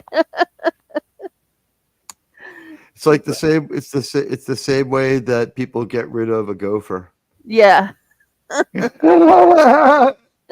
Roll it up in like the fucking old mat and throw it over the fence into the neighbor's yard. That's what I would do.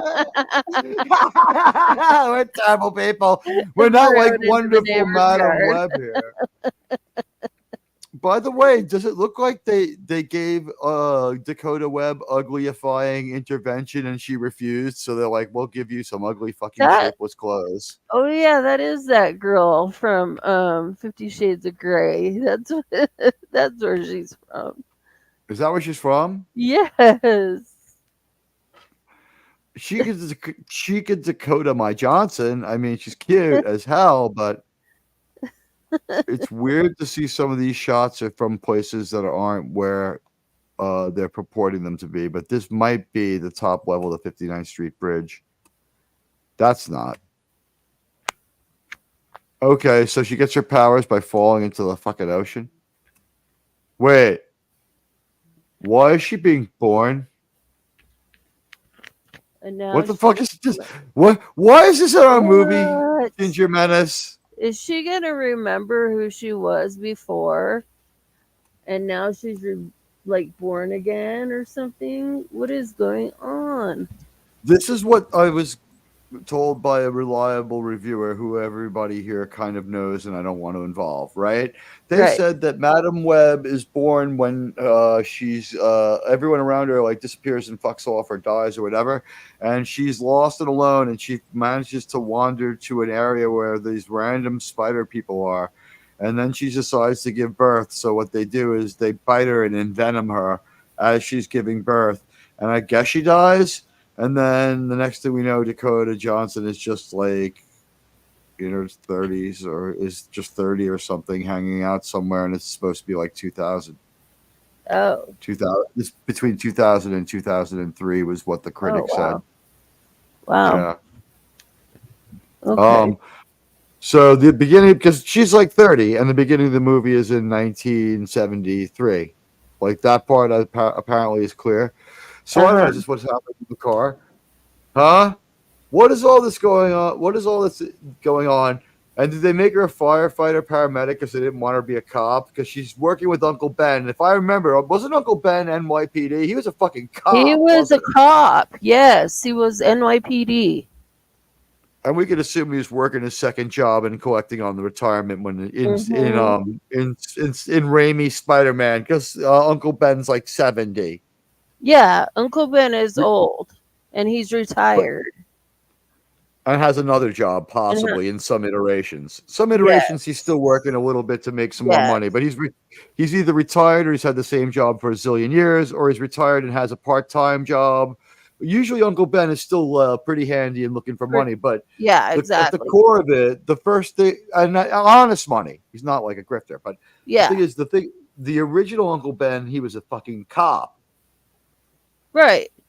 And that's why Peter Parker likes the cops and has morality. And I think that's why one of the things that Marvel hates about Peter Parker and Spider-Man, I think that's why they want They don't want they don't want him to be a friend to the Uncle Ben police. to Like this be a a cop either. No, they don't want Uncle Ben to be a fucking cop. It's fucking some ACAB bullshit. As the son of a police officer, I have to say fuck you to that.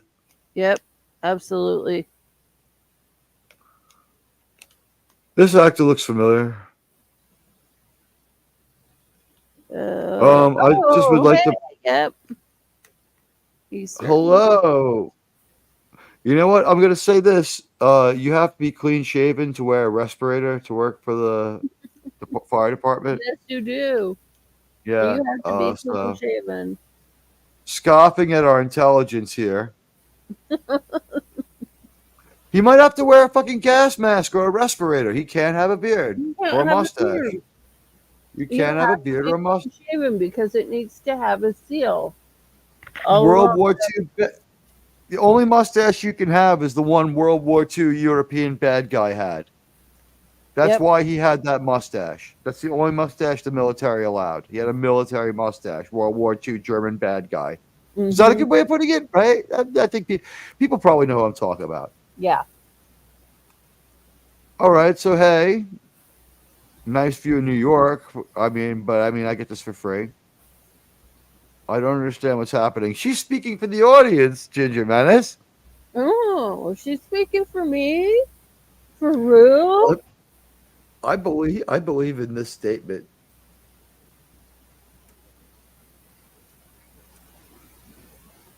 You know what? Because it's right around 2000, if they do a 9/11 thing here, I'm going to be deeply fucking offended because that should not be fucking. If you want, every single movie about 9/11 failed except the ones that don't show it. The two that don't show it. One of which is Zero Dark 30. Yep. I've seen Zero Dark 30. I cheer like a fucking watching a football game when Star-Lord caps Bin Laden. I fucking jump off my couch and fucking and do the Jets chant and fucking jump up and down. I rewind it and I watch him do it again and I fucking like pump my fist. I fucking sing New York, New York, and I fucking watch him do it again. And I fucking do the Yankees cheer.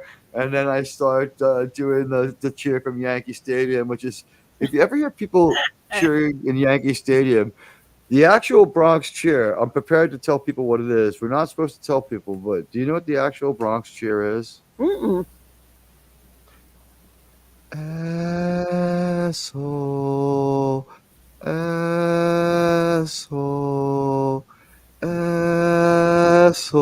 The whole stadium at once. 50,000 fucking people chanting asshole, asshole, and they'll just do it for your haul at bat the whole time you're at the plate, every time you catch the ball, anytime you steal the base, whenever you come out of the dugout, the whole time you're out in the field, just deriding you the entire time. Yep. That is so funny. You know what? You paid good money to go there. You're allowed to call the other team an asshole. Exactly. When I stopped going to baseball games, I was down in the expensive seats, and somebody came up from the Red Sox. I think it was David Ortiz, and I said, "Hey Ortiz, fuck you! You fucking suck! Fuck you! Boston sucks!" And some guy said, "I don't appreciate your language," and I was like, thinking I paid like $350 for the seat, and I was just like, I don't care. Yeah. Fuck him. Exactly. I don't care. I paid a lot of money for these seats, and I can say whatever I want. And what was funny was someone yelled, "Shut the fuck up, asshole!" And I looked behind me, and they were yelling at the person telling me to stop yelling, asshole. That's awesome. Yeah, and then the other funniest thing I ever saw at Yankee Stadium was everybody up on the upper level was smoking weed in the 90s, and like Derek Jeter came out, and like people were going fucking crazy, and these two people got into a fucking altercation, right? and Yeah. and like he's like, put out that joint, and the guy goes, no. And he goes, put out that joint right now. And he goes, go fuck yourself, just like that, right? And it was crazy. And what do you call it? It's like, yeah, go fuck yourself. And the guy was like, you know what? I'm a cop. And he goes, yeah, fuck you. And he's like, how dare you say that? And he goes, take the badge to Shea, which was the other baseball stadium in town. Oh yeah, his stadium. Yeah. At that point, everyone started throwing beer at the guy who was pretending to be a cop and then chanting, throw him out, until the ushers came and grabbed the guy and threw him out for being a dick. That's awesome. And that was at Yankee Stadium. That was at Yankee Stadium. Oh, so you're But it you're a used to be Derek Jeter fun. fan? I love Derek Jeter. Not in Oh, that way, great. but I love Derek Yeah. Jeter. My husband hates Derek Jeter. He calls him Derek Cheater because somebody caught his baseball, reached out, Right. caught caught his baseball. So He didn't cause that, or he didn't cause that that. kid. I He know, didn't. but it's I know you're still talking about Jeffrey Mayer, the yes, Jeffrey Mayer incident. You know what? That's on the umpiring crew. yeah, What that's was he on the supposed to do? umpiring. Stop and lose that playoff game for his team? It's And not I would him. point out that I wasn't don't. a clinching. That wasn't a clinching game, and he has 6 more World Series rings. He's like, fuck, all right, I'll give Exactly. that one.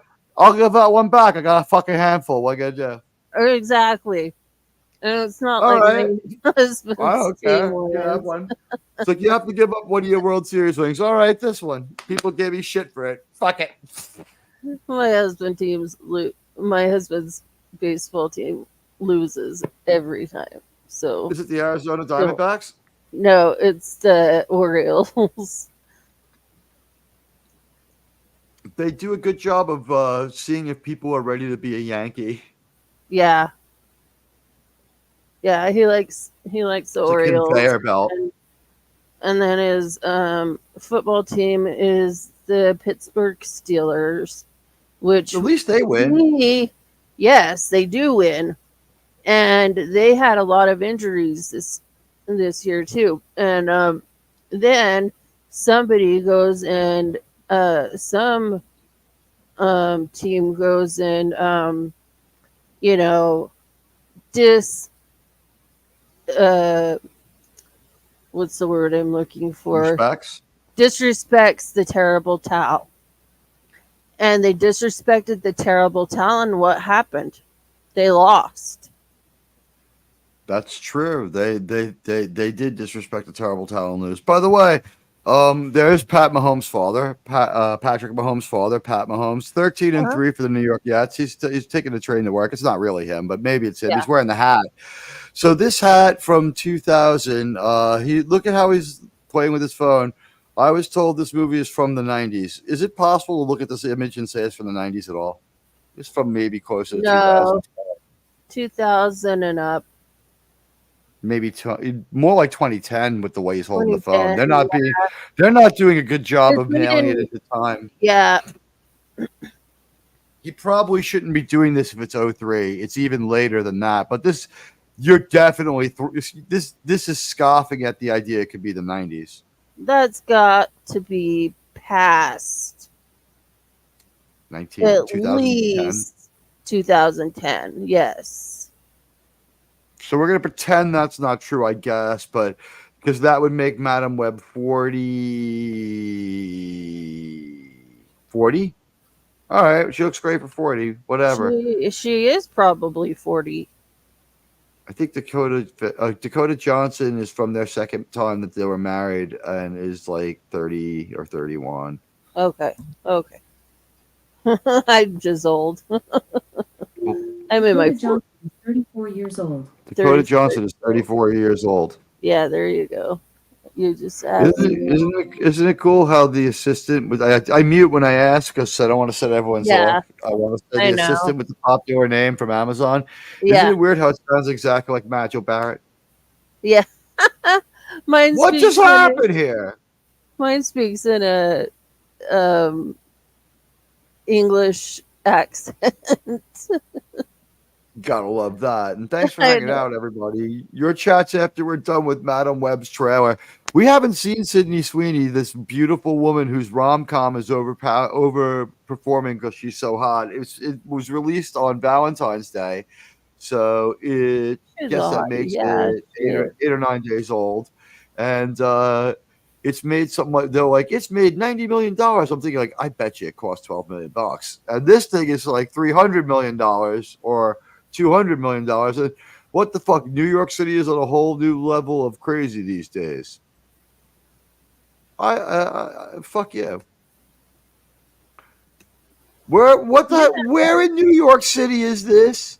I lived in New York City from 19 whenever till now, and this is no point at ever was any transit of any kind anywhere ever any place in New York City even close or Had resembling. This looks cushions. like all the trains on the Long Island Railroad look the fucking same, and Yeah, have more or less look the same forever. This looks like Jersey Transit. This it doesn't look like anything in New York. I the mean, ones is in it New supposed to be York don't Jersey have like Transit? cushions or anything, do they? They're just like They do. plastic sit down. Oh, okay, It depends. All right, I'll show you a couple of kinds. okay. I know I'll show nothing you. of New York, so yeah, show me. You'll have to come here sometime. I know. Okay, so here we go. Real quick. Maybe that might be it for very very distracting and horrible. How about I call it this? What do you think of this, Ginger Menace? We'll try it out, and you know what? We should change the avatars around. Hold on a second. Yeah. Let me do something real quick. Watch this. Okay. Yeah. There we go. Now I'm looking at you. It's more feng shui. There you Um, go. That is feng shui. Yeah, um, it is more feng shui. way better. Let's see.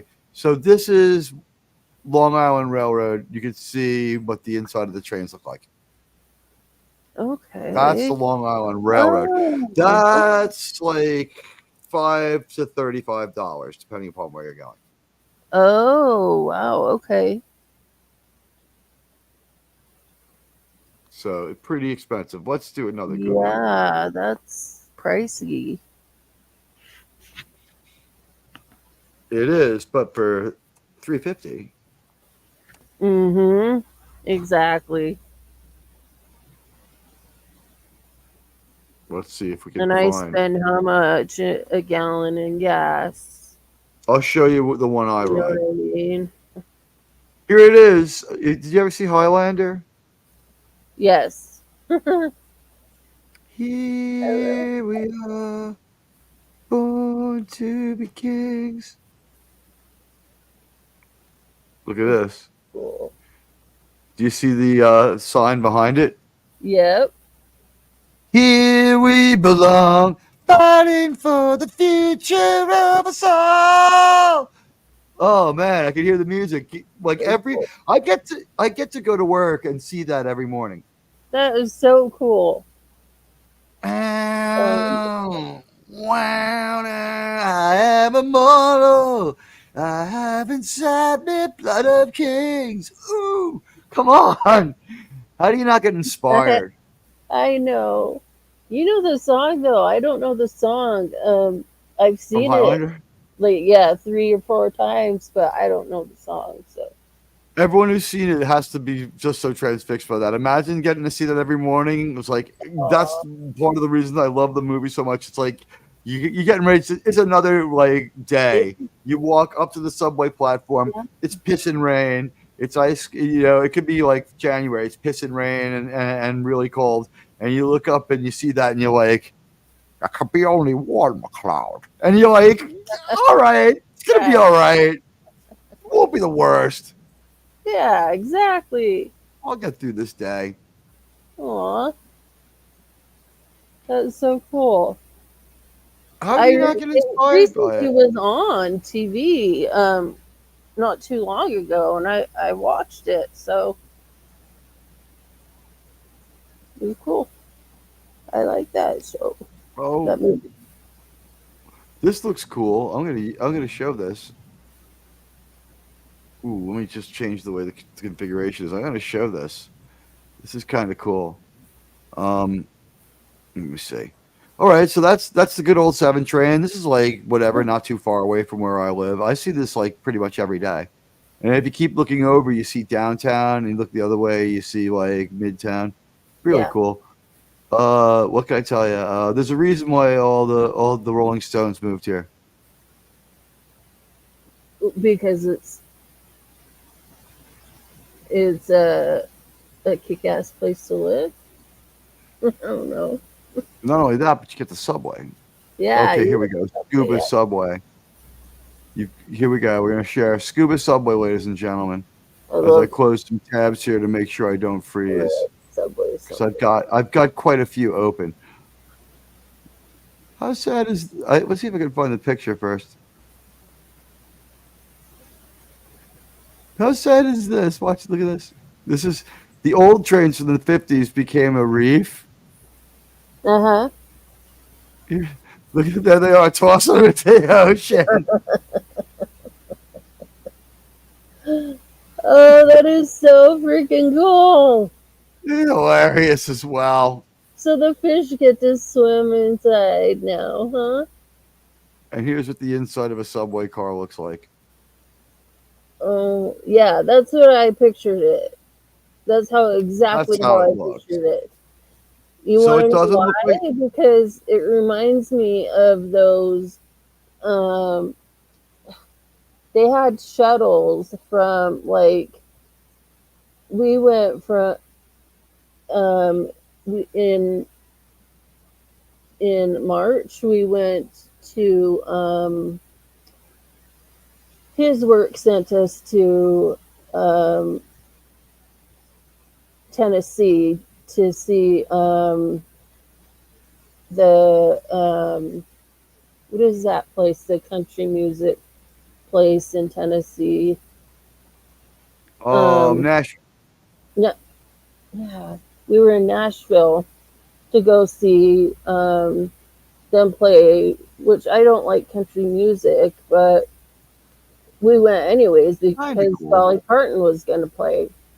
And so She's I pretty like Dolly awesome. Parton. She's awesome. So I went just to see Dolly. And a lot of cool people actually ended up there, like Willie Nelson and things like that. So I've seen Willie Nelson play. cool. Yeah, that was the first time I've ever seen Willie him Nelson play.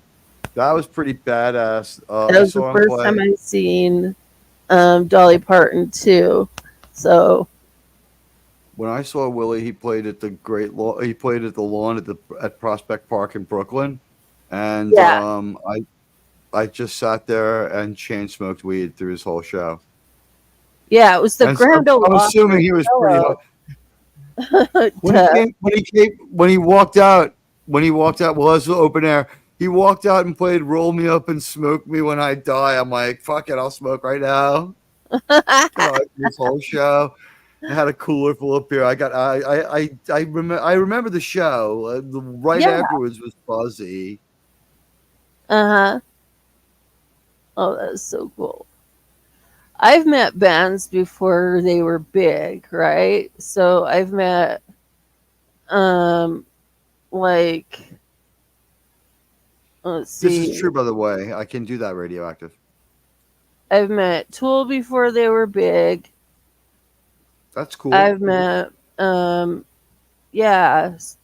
band called the Silver Sun Pickups. They're from California.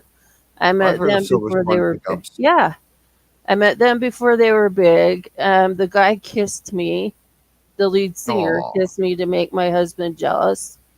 So I just kissed him back. I was like, whatever. I'm going with it.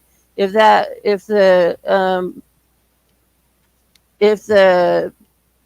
bass player chick would have kissed my husband, I wouldn't have cared. I wouldn't have. It's like your one time, your past, your hall pass. People are so hung up on rock stars and stuff like that. One of the things that I saw when I was a kid was when I was a teenager, I took the train into the city with my cousin and we were hanging out, and we Yeah. went to Tower Records downtown, and it was like the Yes. coolest thing to do to buy records at Tower Records. Yes. And like we walked outside, and there was like a open air street fair outside, and like we were just like wasting time just to be there and walking around, and like in 25 minutes we saw our first Cher walk by to go into her fucking apartment above it. Gosh. Yeah, and I was like, "Oh my god, it's Cher! Oh my god, it's Cher!" And then my cousin would've slaps died me, there. and she points and she goes, "It's Keith." And Keith Richards comes walking across the street. He said, and he says, "Oh, it's a kite. Yeah, it's obvious that everyone in the city can't recognize what's going on." And he just throws his cigarette butt away willy-nilly. You know, it could cause a fire if he's out in the woods, but he doesn't care. Fucking wasted. He throws the cigarette butt into the street, and this woman runs up and picked it up and put it in like a Her little cup. No, and like sealed it in. I would have put it out and then saved it. I'm just joking. I wouldn't have done that.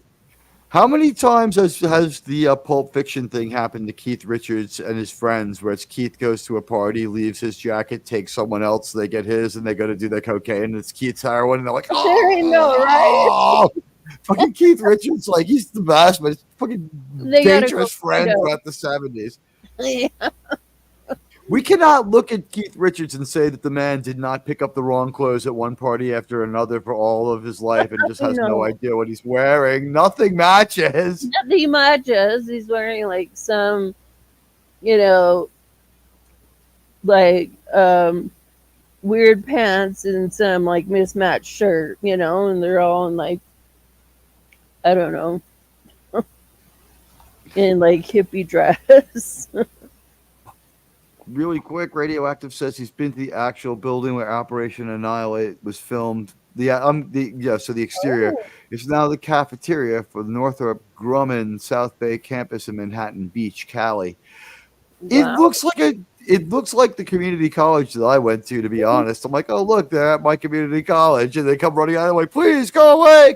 And they've got like the clubs. I was like, that was one of the weirder Star Treks. That was weird, yeah. It was weird, but I liked it.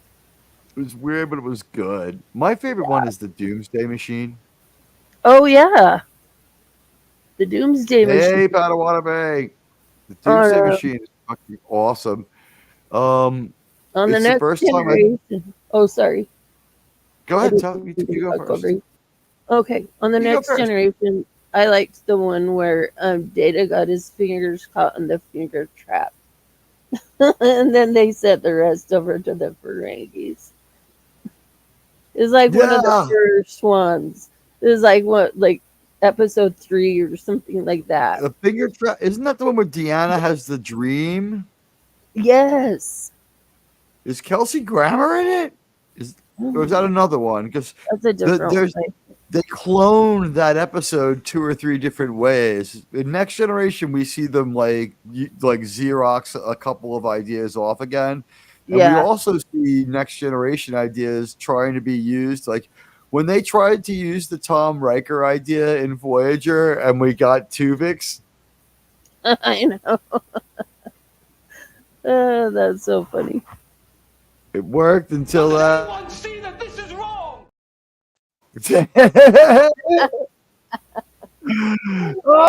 You know what? This is the thing. People say Deep Space Nine was better Star Trek. I say that they might be right, or was a better show. But I say that I prefer Voyager for this, even though it's cringe as fuck and he's kind of a douchebag. The Tuvix episode is so wrong that I laughed and laughed and laughed, and it was like.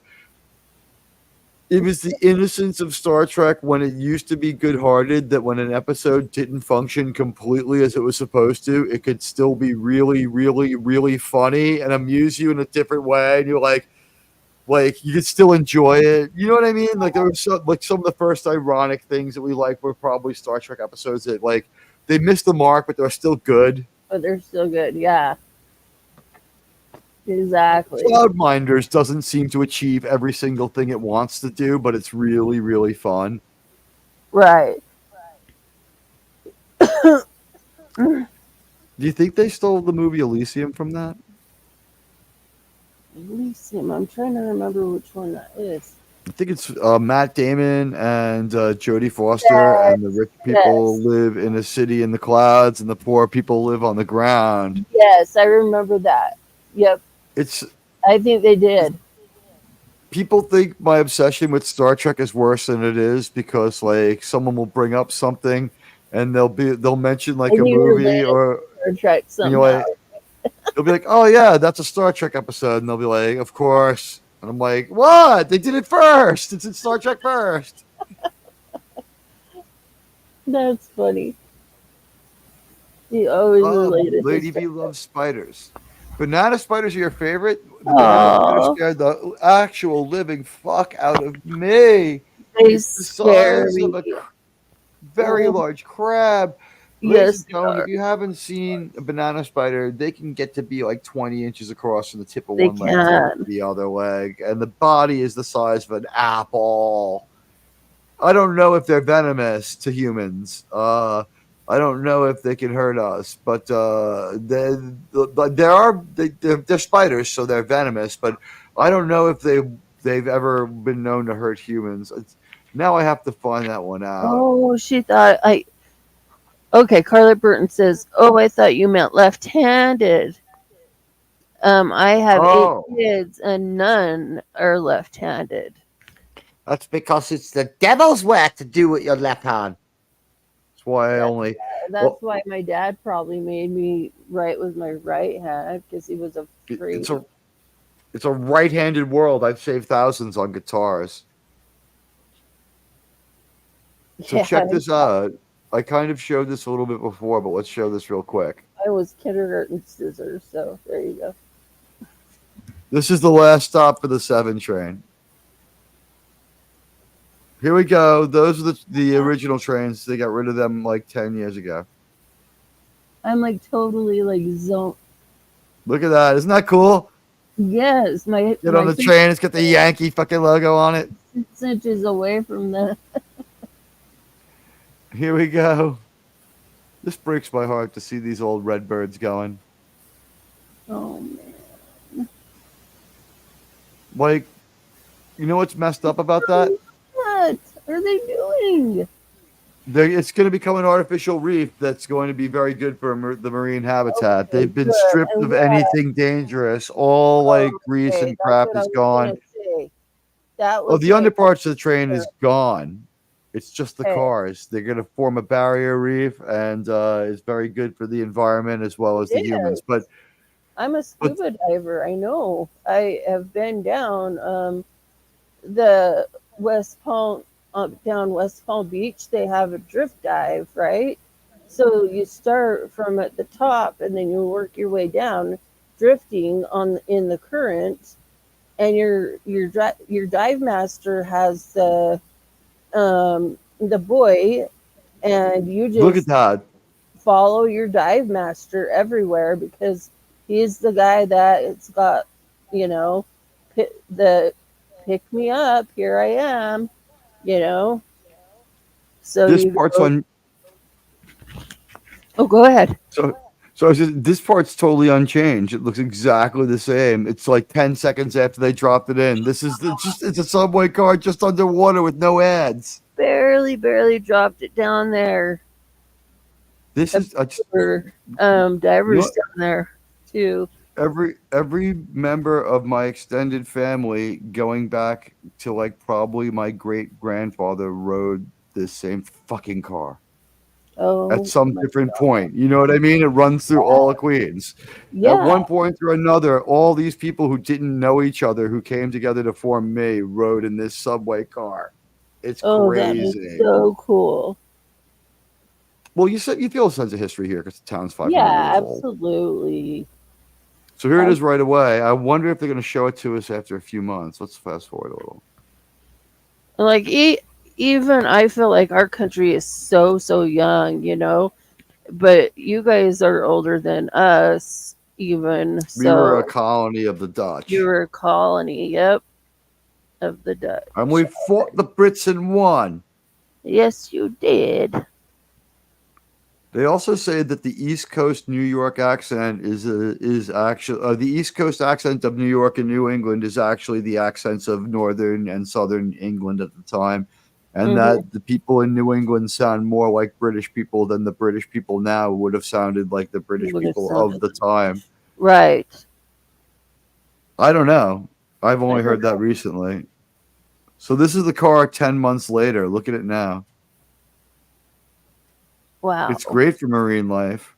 It is great for marine life because then all the smaller fish have a place to go and grow, while not being eaten by a freaking shark or whatever the hell eats A them. shark would have a hard time getting through there. Yeah. And I don't know if coral's going to form, but it's really Oh, a interesting. coral should form on that. It should. It gets pretty thick after a couple hundred years, so You know how many people have passed out and puked on that bench? probably a bazillion. In this subway car, like 3 or 4 people have been born and 5 or 6 people have been killed or died. A few druggies and like bums have died in this subway Probably car, and in a few that people have subway given car, birth. yeah. Yeah. Hey Rocco, welcome. What do you call it? My father delivered a baby in a train, in a subway. Your father did? Yeah, my father delivered a baby on a subway train, but he was a cop. Gosh. Yeah, of course. Like he was doing cop-like things while coppishly. Coppishly. Demi Moore now looks like Dakota after the surgery. That's true. Remember when Demi Moore looked like completely different, and then she went through that massive change, and she just had the huge boobs. What happened to Dakota, honestly? Well, she doesn't seem to have had a lot of surgery. She's naturally pretty. She looks like both of the She's- parents. She's a nice I mix. know. But her career, she fired the agent over this, so clearly she's not going to let it get her down. Yeah, I wouldn't either. Absolutely not. 50 Shades, is she like naked in that? Because I'd like to see Yeah. that. I'd like to see her naked. I'd like to see Dakota Johnson. Not Dakota. Not Dakota Johnson. I want to see Sydney Sweeney naked. When 50 Shades was made, Sydney Sweeney was like still in high school. It would have been okay to have her play fucking that character at that point when they made 50 Shades. Yeah. Yeah, but she was, But talking about the bad guy from and Miskatonic Madman nailed it. He looks like a bad Mexican wrestler, the bad guy from Madam Web. Like I wasn't afraid of him. Dakota Johnson, I guess she was in the 50 Shades of Grey from like 8 or 9 years back. The one that was just like little, didn't make a lot of noise. Johnson, yeah. There's only been one 50 Shades movie, right? Secretary Yeah. was simply very similar. No, there's been how many now, Carla? 2 or 3.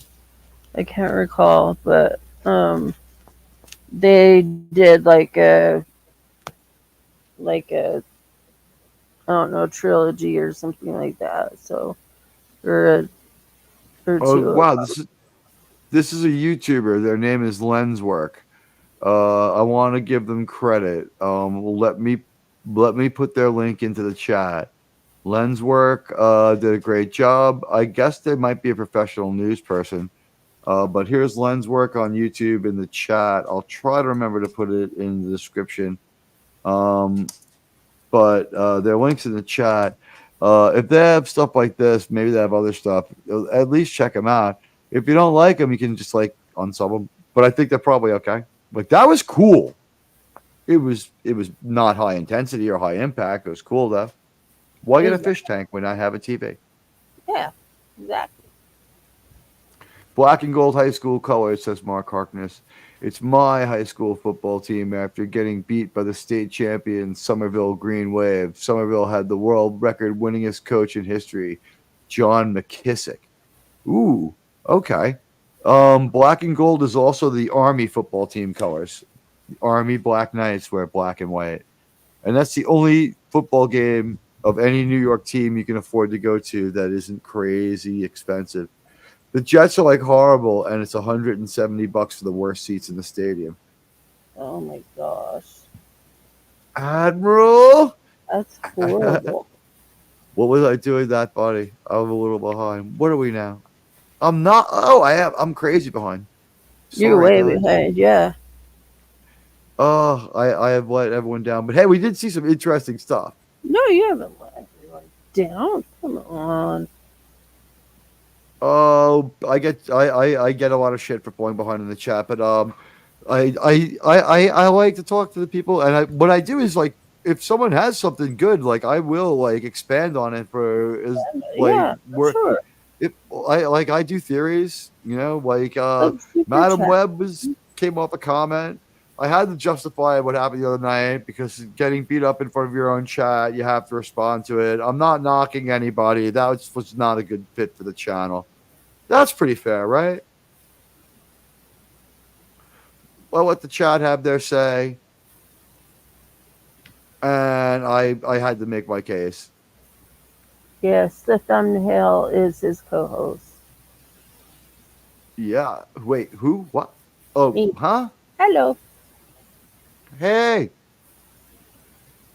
She put, is the thumbnail your co-host? And I Oh. said, the thumbnail is his co-host. Me. This is no thumbnail. This is the Ginger Menace. It's an avatar. Ooh. I've never seen the Avatar movies. My friend saw the first one. He's like, it's fucking awesome. And like, I was like, I hated Jar Jar Binks. I'm not going to fucking see that. And then like people saw the other one and they're like, it's awesome. Kinda. And then I was like, what do you mean? And they're like, it's real long. There was no real drama. It's just that I'm announcing that I'm gonna be on Wednesdays, but I'm gonna be on by myself. And then I explained some crazy shit that happened yesterday, where we had a little bit of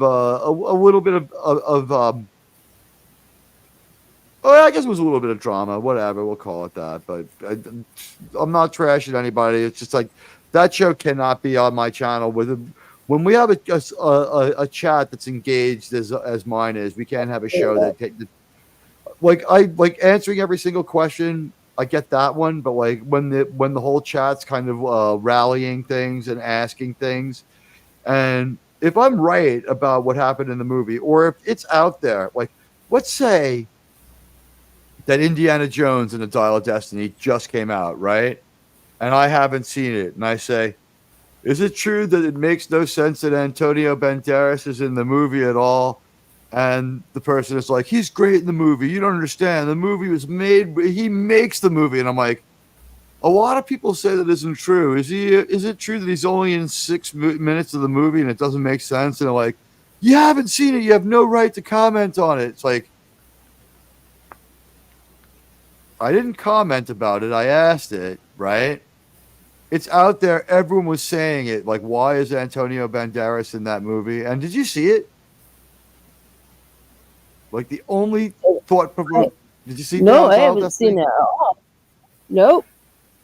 The only thought provoking moment is all of a sudden, for no reason that I can remember, they're in the ocean, right? And they're on some kind of ship, and the captain just happens to be Antonio Banderas, and he's got like a homeless man beard. It's not even like a good one. He's got like a crazy wild homeless man beard. And he's just like, yes, we must go down to the bottom of the ocean. And it's just like, oh, okay, Puss in Boots, we're gonna do that. And he's like, I'm scared to go. And they're like, what's the matter, Indy? You fucking pussy. You walked right into that lightsaber. You weren't afraid of that. And he's like, oh, there could be eels down there. They remind me of snakes. He was freaking out over going down there. To see eels, because there might be eels. To see eels. I saw so many eels down there. You don't even. Oh, thank you, Carla. I thought eels only lived in rivers. Saw eels everywhere on West Palm Beach. There's They moray go down. eels everywhere. There might be eels down there. It's like Harrison Ford, when he was like 60 years old and he married like the 28-year-old chick from like the #1 show on American TV. I was like, getting old won't be so bad. Now, like, they keep casting Harrison much, much younger than he is. So, like, in Indiana Jones, he's supposed to be 60, but in real life, he's like 82. And it's Uh-huh. just like, then you all of a sudden you feel fucking horrible about aging. You're like, oh my God, this is 60. And he's like, oh. The only thing, and I think Doomcock had something to do with this, is in the trailer when they introduced Indiana Jones, they were playing, and tell me they're not trolling everyone who loves him. They were playing Sympathy for the Devil. They were. I love They that changed it. so much. I love that song too, but that shouldn't be how we meet Indy. No, He's not the devil. He's not the devil at all. Nope. And he doesn't need our sympathy. He's kicked ass. He's beat up Yahtzees. Yep. He's fucking rescued the Holy Grail. He fucking saved those children from the Temple of Doom. He got rid of those guys who betrayed Shiva. He fucking... I'll even accept the fact that he has survived the nuclear explosion in a fridge fucking compared to what happened in Exactly. Douche of Destiny. My Dial son of laughed Destiny. so freaking hard at that scene. He thought it was so funny because it was a decent visual until you thought about it. You know what I mean? He was a kid. It's like, he thought it was hilarious, and he both, knows he's smart. You know, he's super intelligent. So thank you, Carla.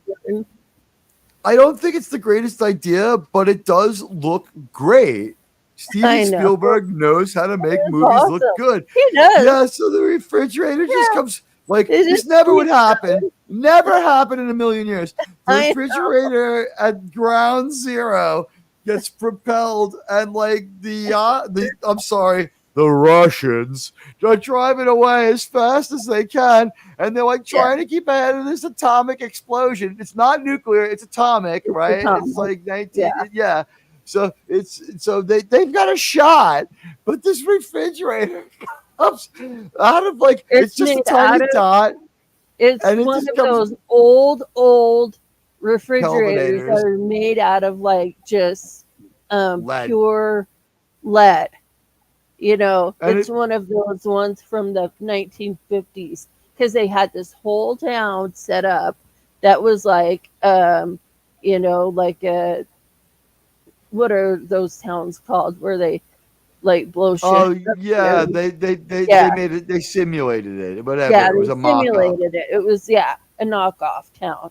So here's this lead refrigerator, and he gets in it because this is dumb as could be. He knows he's not going to beat that, so he gets inside the refrigerator. And as an archaeologist, he knows all about atomic energy. It's just like, I better get in the lead refrigerator. It's like, you're going to be cooked alive. Anyway. I would just stand out there and open my arms like the last King of Scotland in Rogue One. But yeah, right? I would have gone outside and opened my arms wide to the explosion like the last King of Scotland. Yeah. Yeah. And then, so like in one of those Steven Spielberg Wonder shots, but like now updated for CGI, the refrigerator like comes out of nowhere and like arcs over the bad guy's car, which gets overtaken by. They look up at the refrigerator, and then they get overtaken by the fucking wall of fire, and they just. The fucking he like rolls to a stop in the desert, and it comes so close to being good. It's almost good. It's not great though. It's almost good. It's not so good. It's almost good. That was the only part of the whole show that was even mildly entertaining. Okay. When they fled the college and they went to the bucolic town around it, and they pulled a couple of pranky things to get away, and the really cool John music, prankster music was playing. I liked that. Like, you know, it's like, Joe College over there, punch him in the face. Like that part. Like, I was like, okay, it's American Graffiti. He's doing his thing. And then Dial of Density, they fucking teleport his fucking school to be NYU because I guess one of the writers went there. Like James mangled the script, went to fucking NYU, and he's like, I need to embarrass my old alma mater by having the worst version of Indiana Jones ever show up there. Oh my gosh. Oh You know no, what? that was He the didn't- worst one that I've seen so far. So, but yeah, Yeah, he does cross the seal though, right? So yeah, he's yeah, not he does not a cross the Templar. seal. He's not a Templar. He's not a Templar. We see a Templar in that one. He dies. Don't make it. You know, my dyslexia was so bad for years. I kept looking for Bilbo in that movie because I dyslexic Denholm Elliott into Ian Holm. Temple. I saw Ian Holm on the screen when Oh, Denholm Elliott's name came Oh, up. that's so funny. Well, yeah, it can be the No, gift I mean of G. funny and funny, not funny, ha ha. It is funny, haha. I accept the fact that I have dyslexia and I have to look at things twice. Like for instance, I'm for like a dyslexic. long time. Did you think that at the end of the Brady Bunch, her name was Eve Plump? I thought it was Eve Plump with a O. Yeah, it's Eve. Oh, okay. I thought it was Eve Plump. I saw the B upside down. These are the sufferings of of dyslexics. We get two completely different and completely wrong interpretations of the same thing with the same disorder. The same disorder, just different versions of the way the letter is facing. But sometimes I get really brilliant shit out of that, like dyslexics of the world untie. Yeah, that's right. Like Unite. sometimes I get really brilliant shit out of that. It can just work. Yeah, like it's My not really a dad disability. had it on the doesn't hold me fridge. back. Dyslexics of the world untie. I wasn't the first person to think of it. It just came to mind one day. I guess it's sort of obvious. Yeah, That's why when you it was a magnet on my refrigerator for years. So That's why we see like people drop reviews of the same movie at the same time, and even though it's like they dropped at the same time, the jokes are like so they'll have two of the same jokes in the same review of the same movie, and it's like, I guess that one's just organic. Some jokes are just there. yep, sometimes they are, and that Sometimes one is they funny. are. That is a funny joke, I think. Come on, people. Untie. Unite. We see it untie. But to everyone else, right, exactly. Everyone We else, see they untie. They see unite, but we see it untie. So it's funny. It's funny to us. We'll put it that way. We find it humorsome. Yes. It sounds so menacing now. Hey, you know what? I'm gonna shout everyone out like Doomcock does. What do you think? Hell yeah. Do it. Do it. Thank you, everyone, for coming out and hanging out with me. I'm your buddy Admiral Teag. Tonight, I've had both the Ginger Menace and my friend Carla Burton with me. It is so nice, and they're both my friends, so I should say I've had two of my friends with me, Carla Burton and the Ginger Menace. It was a really fun time to hang out and fap around with you guys. We saw a couple of things. We reminisced, we loved, we learned, we thought, we had things going on. Lady V was here. We saw her. Thank you for coming. Oh, thank you. Yeah. I thought you said this is a great place. I was dyslexia. This is a great piece. I saw Place too. Yeah. This is like the Landry stuff. Like, Spock, have you noticed how they move in unison? Yes, Captain. We should tell them we're from the hills. Captain, look at that chick. I think I'd like the sex with her. Keep it together. We're trying to figure out what happened to our man. Sulu was like he was on drugs when he came back from this place. Damn it, Jim, I'd like to find someone whatever Sulu was on. It looked like a lot of fun. You know what? I love that that Bones is always there with the space drugs. Jeff Wyatt, thank you. Miskatonic Madman, thank you. Lady V Elements, Mark Harkness was here. we had so much fun and so much hang time from our guests. Radioactive, It's our so friend much and fun, channel you guys. patron. Yeah, I can't believe that I just like rolled off almost 4 hours of I ideas and know. opinions. After the, you know what? Honestly, after the wreck up on yesterday's show, like I couldn't like, I got like yelled at in front of my own chat. I didn't yell back. That's too rude. And I wasn't gonna have an argument on the show, but Yeah. like there's yelling on this show, but like, and there's passion too, but like scolding. No, I'm No. not gonna be scolded. I can't get scolded and yelled at in front of my own. I have to at least go back in and point myself and explain that. Yeah, that was ridiculous, and it's not happening again. There's no reason for that at all. Wow, the music was perfect for that. Wait, let's try that again. Let's see. And you know, on this channel, I will not be hectored nor scolded.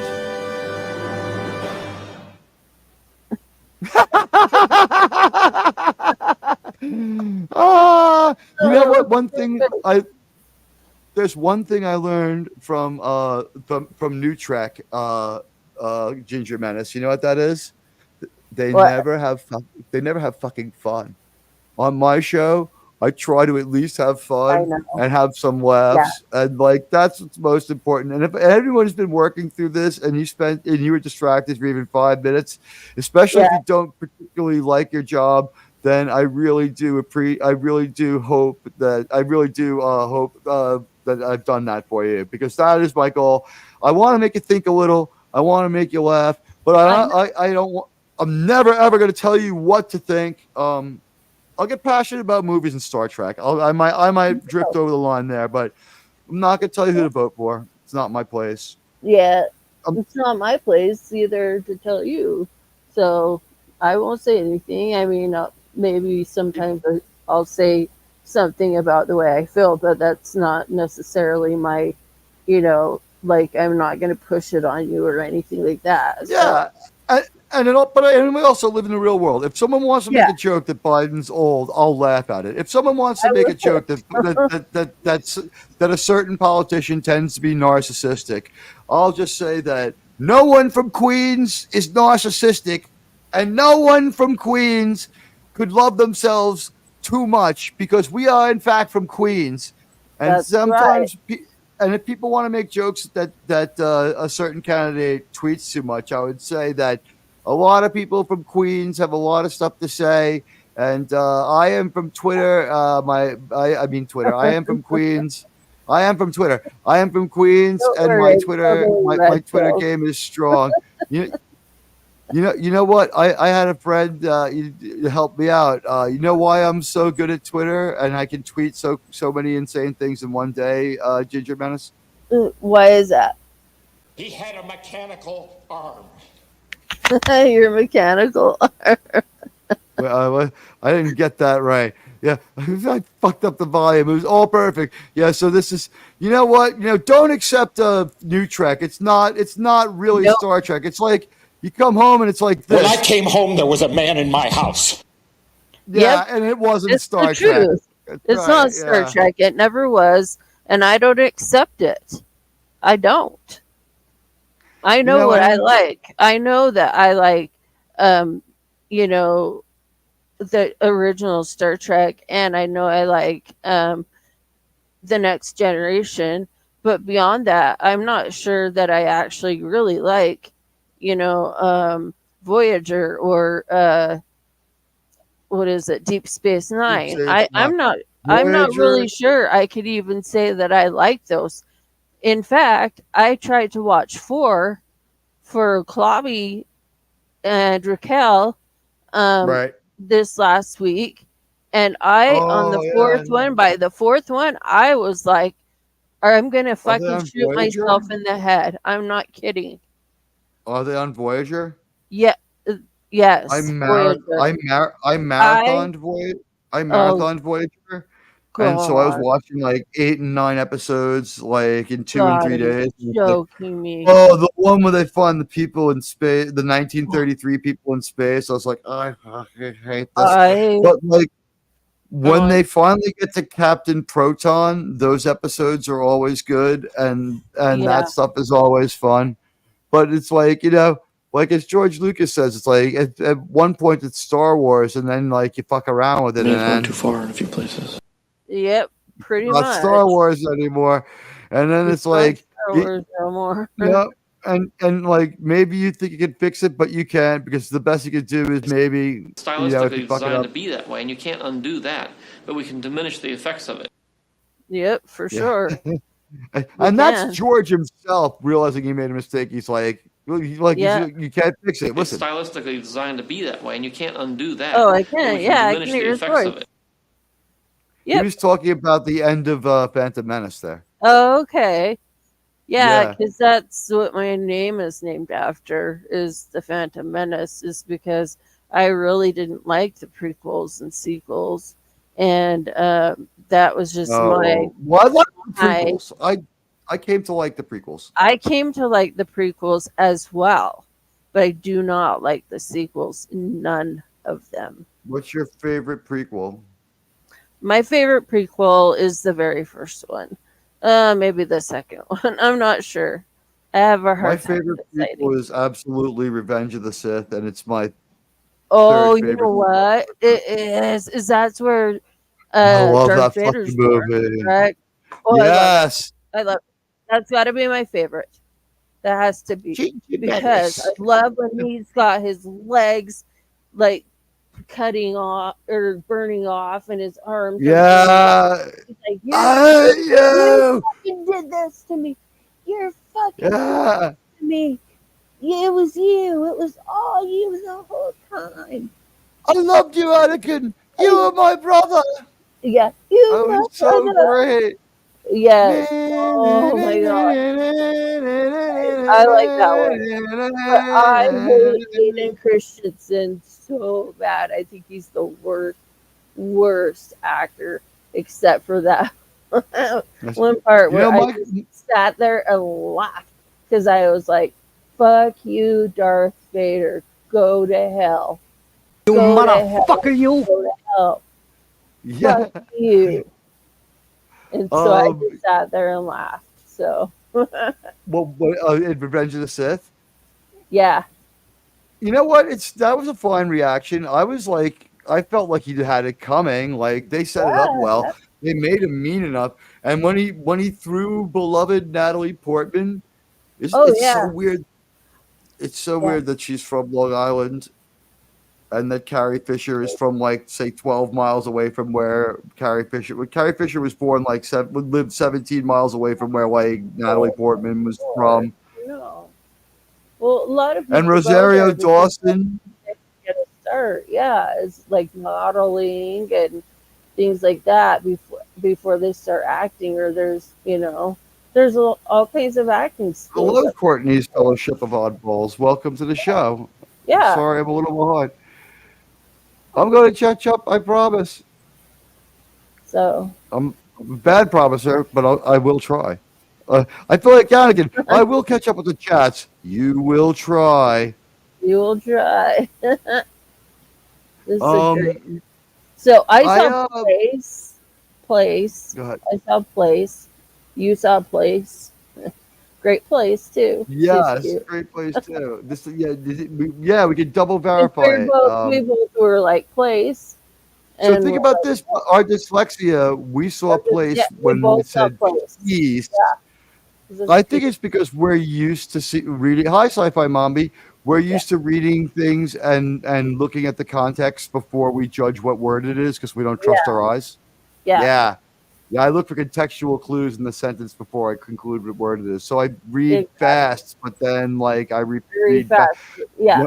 When I read, it's slower because I can read it fast, but then I have to go back, and that's when I make the dyslexical mistakes. That's same with me.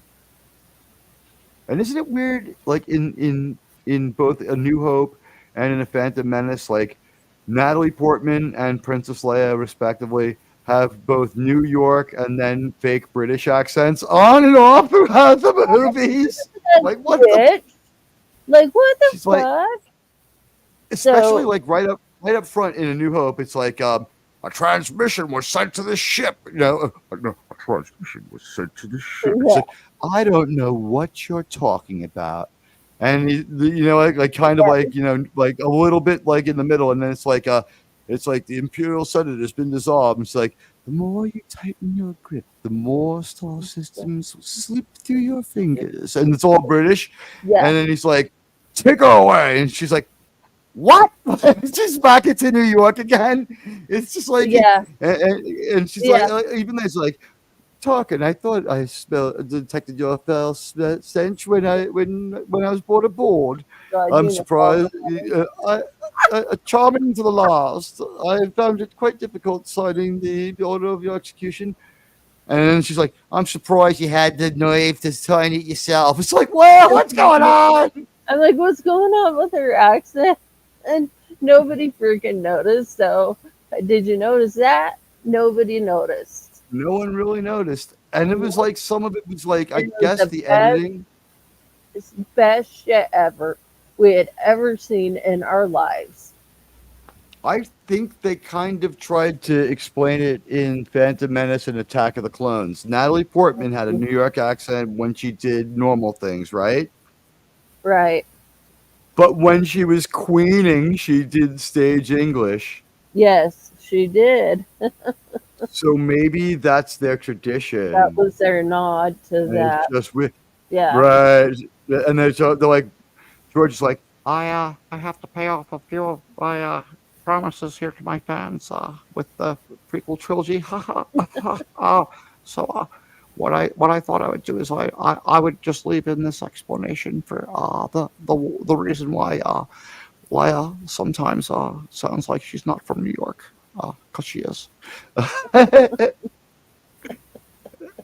Oh, that's so funny. Look, we're so going through. You like my George Lucas? Yes, I do. It's not as good as I like. But what for comparison? Here we go. I've never heard Doomcock try to do George Lucas. I may have gone too far in a few places.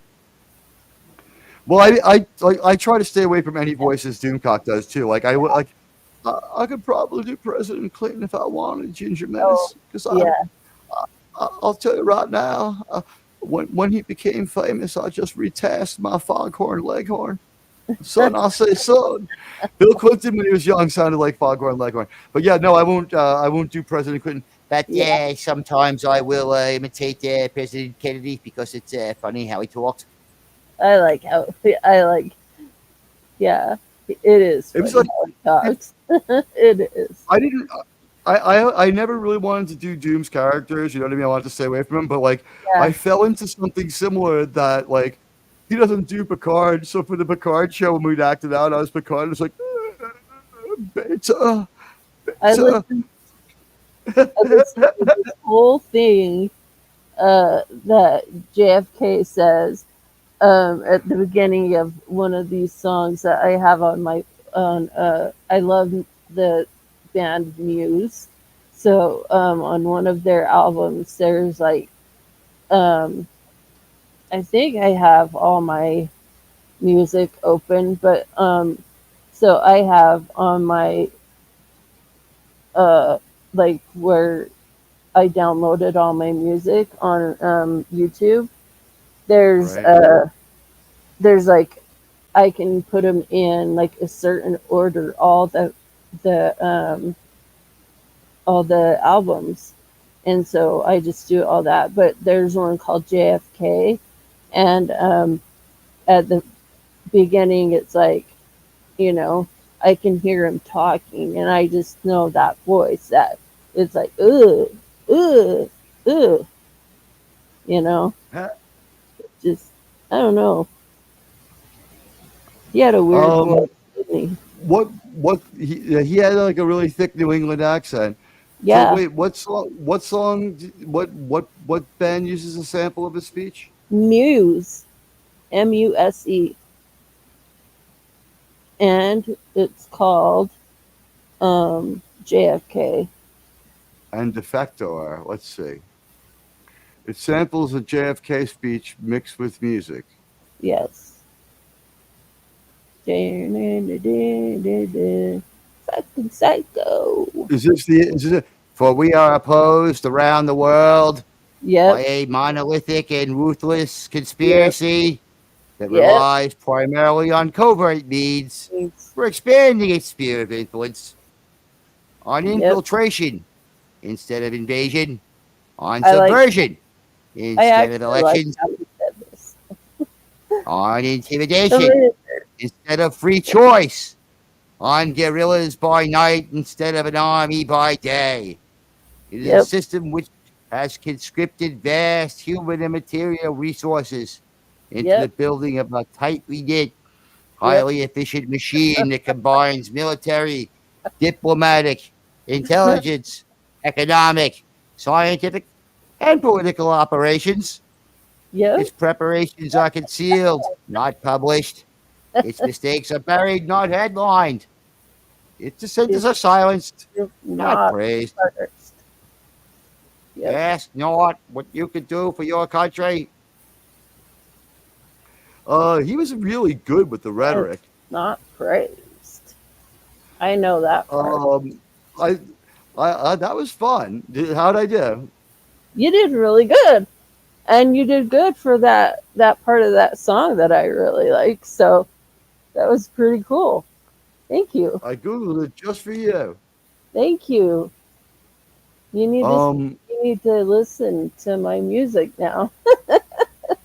I'm gonna roboted. I will. I'll get you addicted to my music. How about that? I wonder if I'm allowed to show it. Let's see. I you know what? I'm not. I got a copyright stripe last time I tried to do that. So let's see.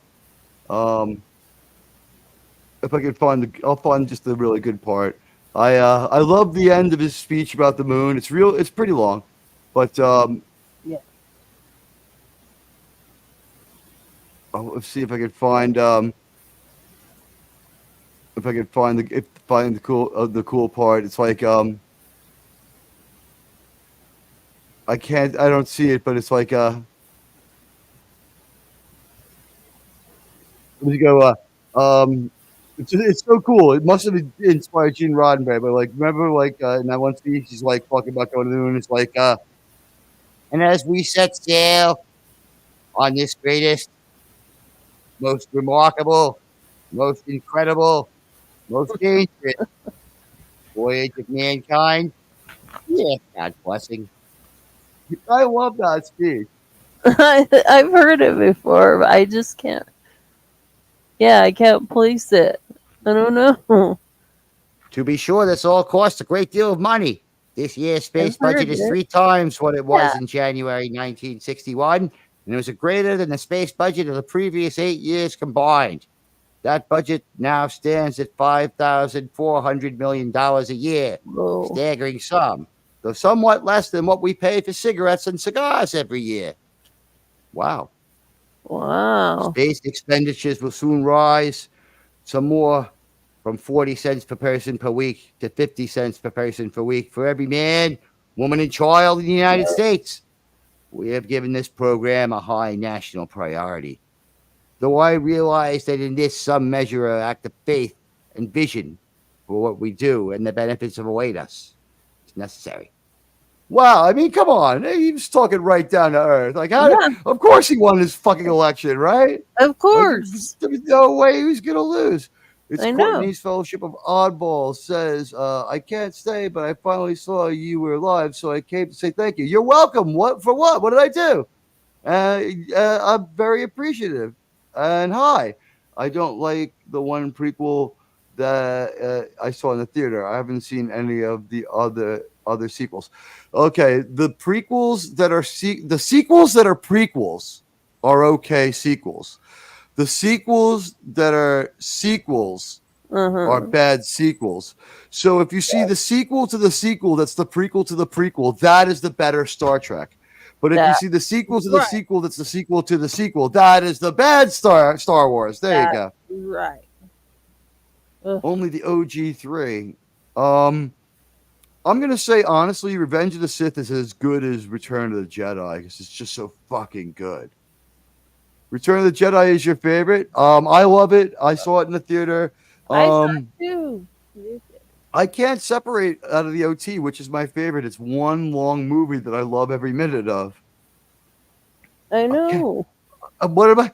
It's like, all right, here's a gun. You've got to shoot one of your children. No, I know. no. I'll tell you what. Give me 3 bullets. I'll shoot them all. It's like, oh, okay. And it's just like shoot your captors like idiots. Okay, so By you're the, gonna but oh, I got a okay, joke for you. okay, You're a New York Jets fan, right? yeah. And you're in an elevator, and you have a phaser with only 2 deletion shots left in it. I don't want to get in trouble, right? So you have a phaser with only 2 shots left in it. In the elevator with you are Hitler, Stalin, and Woody Johnson, of the owner of the New York Jets, and you only have 2 shots. What do you do? Who's in there with me? Hitler, Hitler. Stalin, Uh-huh. or Woody Johnson, owner of the New York Jets, and you have 2 shots. Oh God, I'd have to do Hitler and Scotland then, because I would shoot Woody Johnson twice to make sure he was done. you true New York. Their evil is in the past. He still has hearts left. You know what? We're exporting horribleness to England. Anyone listening? There are men asleep in their beds this night in England who will find their manhoods cheapened for not being with us here on this St. Crispin's Day. And if that wasn't bad enough, the New York Jets are playing 4 home games in your city. They're going to be the London Jets. So you're a fucking problem now. I'm going to start watching Baltimore. I don't give a shit. I'm sick and tired of the Jets being terrible, Ginger Menace. It was great to have you by, Lady B. We love you. I know. I'm sorry. And I love that you guys trusted me to catch up with the chat. I did pretty good. I am only 10 minutes behind. I go back to it every few minutes and try, but like sometimes you get like, you know, let's see. I put on my Queen's accent. Sometimes, Ginger Menace, there are huge dumps of chats in the middle of the show. Huge, absolutely huge, and we can't handle it. That's right. We get chats with the largest margin of any YouTuber in history. per subscriber. How about that? We get more chats per subscriber than any YouTuber in history, except the Great Doomcop. I would do that one. I don't know about that. It's about no, it's probably not true. Yeah, his chat just briskly flies by. But I'm grateful to have it. I try to catch up and do as much as I can. Carla Burton's playing the stream 2 times to catch up. I wonder what my voice sounds like. I would have to listen to that one day. Can't promise I'm doing an imitation. Myself. I've never watched myself or listened to myself on any of the panels I've been on none of them. None. I listened back myself, and Rennie told me one time I slurred my speech, so whatever. You sound fine. Don't worry, your voice is wonderful. If you had a bad voice, I might not. We'll have you on the show. Come on, your voice is great. There's absolutely nothing wrong with the Ginger Menace's voice. And honestly, I had to listen to myself back a lot early. Yeah. Because one, I wasn't a very good host. Okay. Wasn't a very good host. You're not born with like moderation skills. You know what I mean? Right. So you don't know the tone of your voice that you're using toward people, or maybe I don't know. Maybe also working people in, making sure everyone has their say. Exactly. But like breaking up fights on the channel without being rude, or like, for instance, the over talking problem happens. I said it before, like on my channel, when we have accidental over talking, and like I have told myself that no matter how bad the over talking is, it's got to be an accident, because no one would do it on purpose. But when people try to compete and they're just like, I guess I'll go with mine, because like over talking. which is a before. which is a yeah, it's kind of a natural instinct. It's like I'll go with mine, and so I try to I try to yield more, and I try, like, if two guests keep doing that, like, it's nobody's fault. I'm figuring that they're both buffering and frustrated. So what I do is, like, I'll mute one and I'll be like, hang on 1 second, and I'll say their name, and I'll be like, and I'll say like, and I'll be like, A, hold on, B, make a point, and then we'll get back to A, and then, like, I have my little index card, and I'll, like, make my notes so I don't fuck it up, and I still fuck it up sometimes, but I try. Yeah. How do you really read the Wheel of Time books if you're dyslexic? You're Ginger Menace, how do you I listen to the books on tape more than I read them now. I prefer to listen to books on tape. If I'm dyslexic, you're a trooper. Oh, she's sweet. I'm an avid reader, actually. I don't know.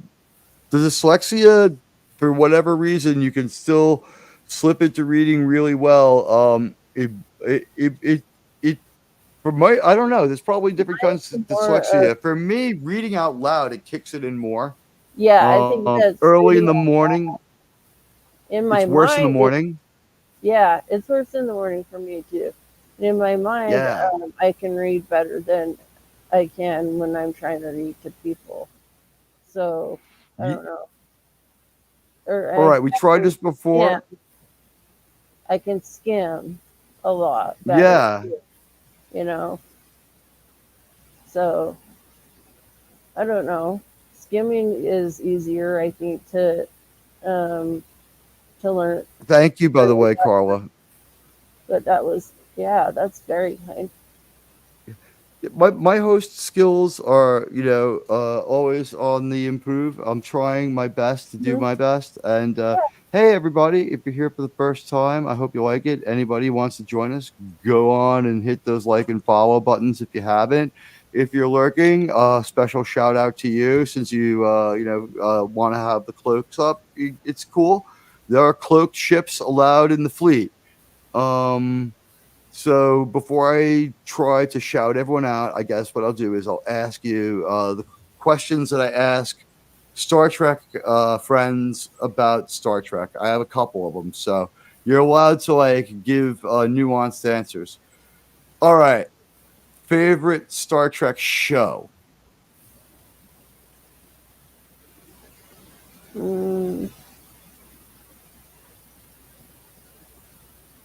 Show? Like which, Voyager, so it's probably TNG, right? Okay, just the original Star Trek. Okay, yeah, me too. That's my favorite Star Trek. Although I will concede that sometimes they made some episodes that were better than some of the best Star Trek episodes that they had. Yeah. Yesterday's Enterprise is just a little bit better than almost any episode of the original series, and that's not to take anything away. I love Yesterday's Enterprise. I do too. Jeff Wyatt says toss. Okay, so and these don't have to line up, and people can give different answers. Favorite captain? My favorite captain, of course, it's got to be James Tiberius Kirk, because I named my son after him. My son's middle name is James. So. Oh, that's amazing. Star Trek is influenced so many people so strongly. There was a kid in my grammar school named James T. Kirk, so his parents definitely they're like, our last name's Kirk. They absolutely love Star Trek. That kid was like everybody's hero. Like, that kid was like immediately popular. It was like having a permanent Fonzie T-shirt. It's like, can you imagine like in that kid's life, like now, like that kid's like my age now, like somewhere out there in his 40s, and they're like, it's like, why should we let you work for your company? Because I'm James Tiberius Kirk. Sir, you're hired. What would you like to be paid? I want 50,000. Sir, we're going to give you 75. You're damn right you will. You're going to give me 100. Well, 100, really? I'll negotiate my salary when this becomes a democracy, mister. Now get out of my office. But this is the HR interview room. You're fired. Get out of my office. I'm sorry. Clean up my desk. Okay, so you're on a hostile planet. Okay. Okay. You've got your phaser. You got your trusty phaser. You got your Yep. your Starfleet uniform on, right? Yep. And you're in a foxhole. There's room for one more person in there. I have good news for you. Over the planet, there's a time distortion, and all ships from all Star Trek, all the Enterprises, Voyager, the Deep Space Nine station, they're all within transporter range. Any Star Trek character from real Star Trek can join you. Who would it be to help 7 you of fight 9. that battle? Yeah, 7. to fight that battle on the hostile planet. You might not Yeah. make it. You know I what? know. She would never miss. She would never miss. She wouldn't. She would probably be like, I have Borg subroutines stored that would help me make weapons that are far more powerful from what they've left behind. I'm constructing an antimatter destruction device which will disable the ship and communications. Right? And it'd just be like, listen, I know they're probably going to close in on us and kill us, but I need to fuck you for a while, 7. I'm sorry. I lost all respect for Harry Kim, and she's like, you're talking about sex. Fine, remove your clothes. We will begin coitus now. And it's like, no. And I'm like, all right, Harry. I know. He's You've like, lost me forever.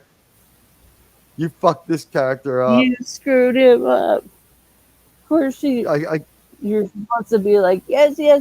Not, no, dummy.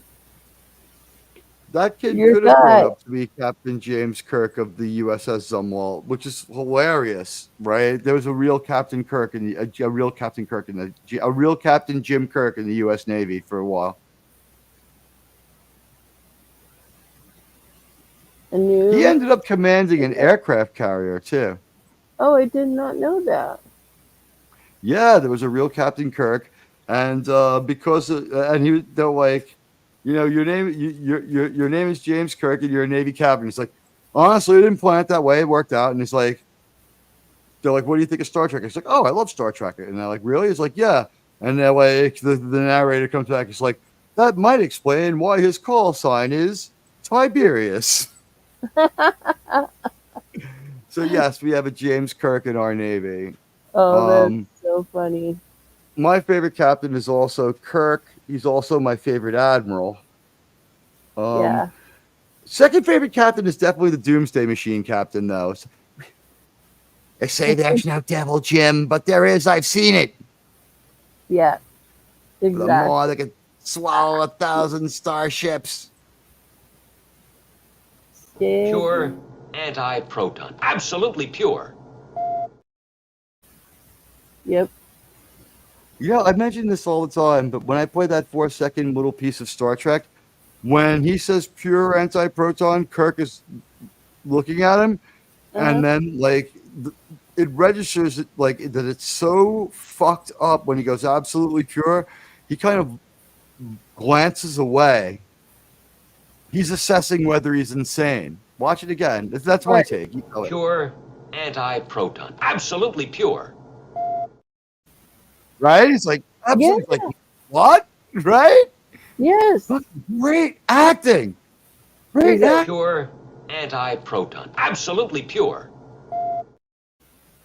It's like, after he heard about this robot Death Star that took out his ship, took out all these planets, killed all these Starfleet people, it's headed towards Rigel. He's had to run in with it himself. It's a fucking disaster. Well, they haven't had to run in with it yet themselves, but the thing's a disaster. His crew is missing.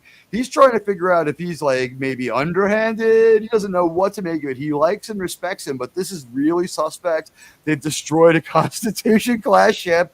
The crew is totally missing. Yeah, he's like, what? And then he starts talking about stuff. That's like if I said to you, you know what? I have gold press platinum. Absolutely pure. And you're like, there's no such thing as gold press platinum. And I was like, nope, there is. There really is. You know what I mean? It's like, no. No. Yeah, it's like, let me take down the comment for a second so we can see the whole thing. But I think this is absolutely brilliant acting by William Shatner here. The subtlety. For a man who's accused of being a ham, let's watch this song. Pure anti-proton. Absolutely pure. Gets the point across. You didn't realize that he was doing these things, but we all realized that he having a problem coming to terms with what Decker was telling him, wasn't he? He was like, Yeah. maybe not, right? Yeah. Maybe not. Maybe that's not true. Let's see. Miles O'Brien is like, he is the most popular person that people pick to have in the foxhole, Mark Harkness. Oh, wow. Everyone, a lot of people say O'Brien. Antiderivative Jill had it right. She said Data, but she didn't complete the equation. I said with two phasers, because he could double gun it, and you would have two people there instead of just one, and neither of them would miss. And that was something that they think about how they fucked that up in the movies, right? I know. In First Contact, which is a movie I disavow. I disavowed that movie happened. I think it's a Nexus dream, and I think that I could prove it in plot stuff. We can think whatever we want. It's a theory. I'm not saying anyone has to believe it, but like, if they had Data holding a phaser in each hand, shooting at different targets, and both of his eyes tracking, one eye tracking one phaser and one eye tracking the other, going in completely different directions, they had the tech to do that, and it didn't occur to them. Nope. Nothing. Not at all. And we're like, radioactive. What is going on? They say there's no gold plus platinum, Teag, but there is. I've seen it. You know what? Like, they call him Commodore Decker, and I guess the lore is that there's 12 Constitution class starships, and he's the Commodore, which means and I guess they sent them out in 12 different directions, right? To figure out what, it was their idea was to explore and expand the Federation with these new ships that were super strong and like equipped for like a diplomatic mission. And like, and that episode's the first time we see another one. I think it's the first time in sequence where we see another one. But I thought that was just the strongest performance ever. And it's A New Hope, isn't it? It is. Right? We've got a planet killing machine, and like the first attack doesn't work, but we get a little piece of technical information about how to attack it right the next time. And that's A New Hope. And that's Independence Day. It's the same plot, right? Yeah, absolutely. I have a 1995 Apple PowerBook, and I hacked the incredibly advanced aliens system with something that we can't even make reliable video games on. I need Will Smith over here to fly me up there before he goes insane, because the plot of this movie is going to find a way. Like, I love Jeff Goldblum, but I know that was a stretch in that movie. I love Independence Day. It's a lot of fun. It's got the best speech. When you come to my channel, the speech to join is the speech for Independence Day. I don't care. I should probably change it, but I don't care. I think it gets the point across.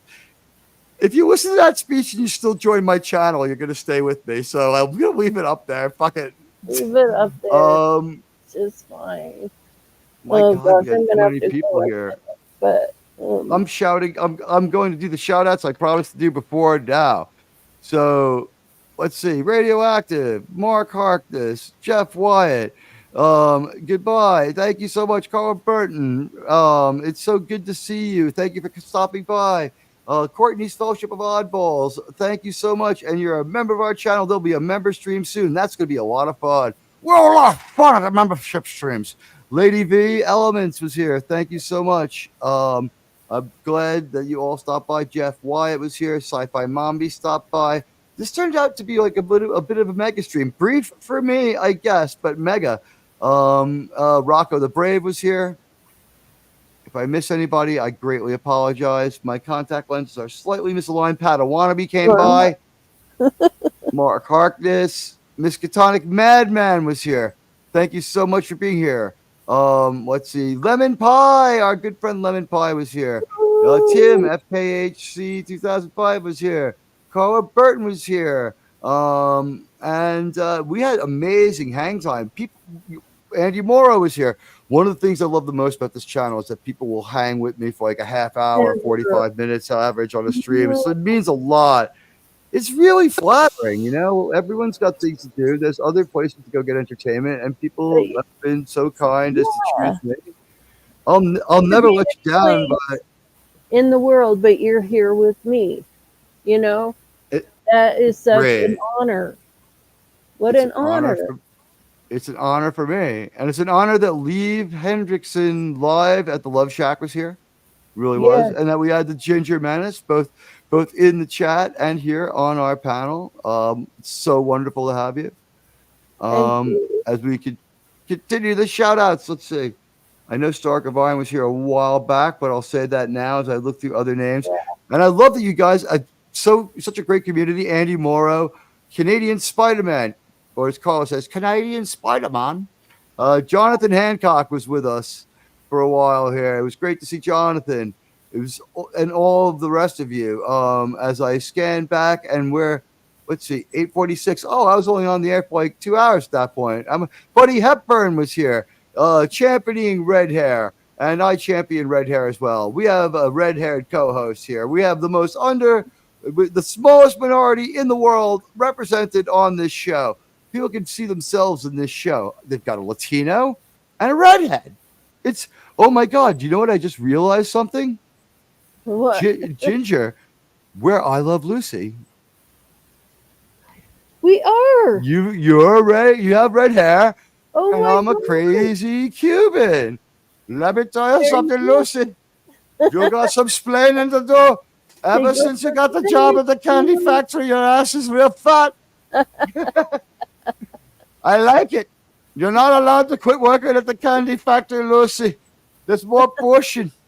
I like the cushion, Lucy. I like it. Oh, my goodness. Oh, the best New York accent in that show is Ethel. She's, oh, God. Ethel sounds like my mom sounds like Ethel. Stark of Iron was here. My mom sounds like a cross between Ethel and the nanny. Every woman I've ever dated seriously obviously lived in New York too, right? So I had like, you know what it's like? It's like, babe, you're the best. I love you. It's like, oh, that's so sweet. I love you too. You know, when your girlfriend sounds just like the nanny. Yeah. They were hot like the nanny too, which was good. That helped. But I mean, like, yeah, like every woman I know in my life sounds pretty much like the nanny. Phillips Gaming, thank you. Our good friend who's here.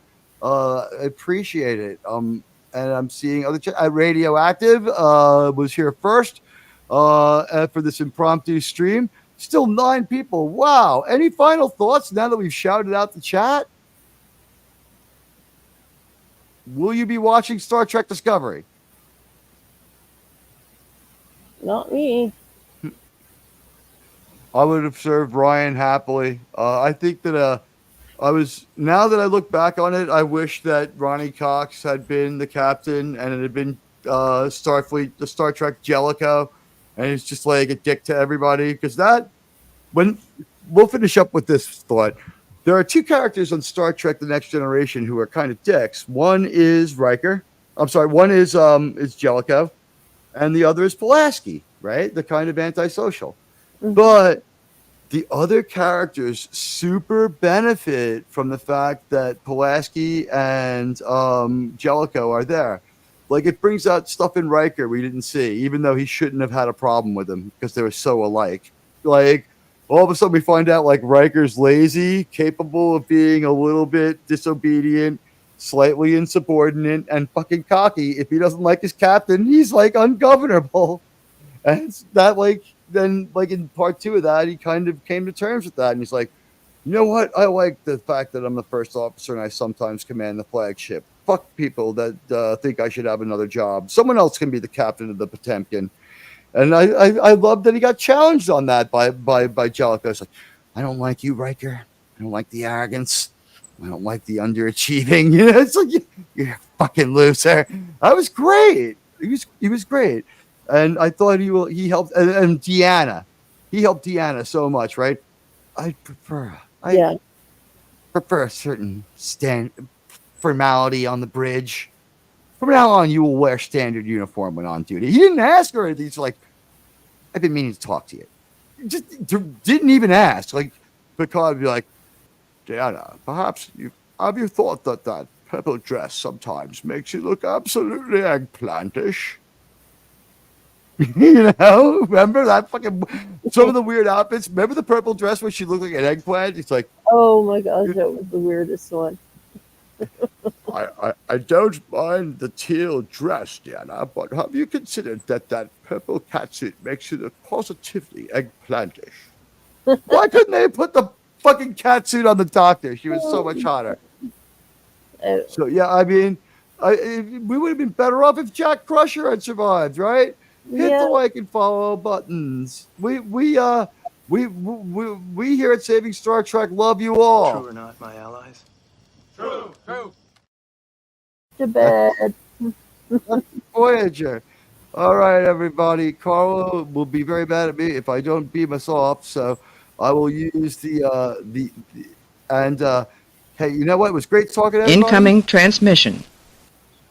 We got all those great chats from everybody. Thank you so much. And we saw a lot of great shit. And with that, I guess we'll take this volume to an acceptable rate. Ginger Menace, you have fun? I had a great time. Thank you so much for having me on. Thank you so much for co-hosting with me. It was awesome. Armis, can we leave? Anytime. Not yet. Ah, fuck you, Armis. We have a starship. We're going to leave. Come on, let's go to the transporter room. All right. It's a great show. We had a good time. Thank you all for coming. And we love you all. And with that, we'll see you next time on Saving Star Trek. It's been a great time.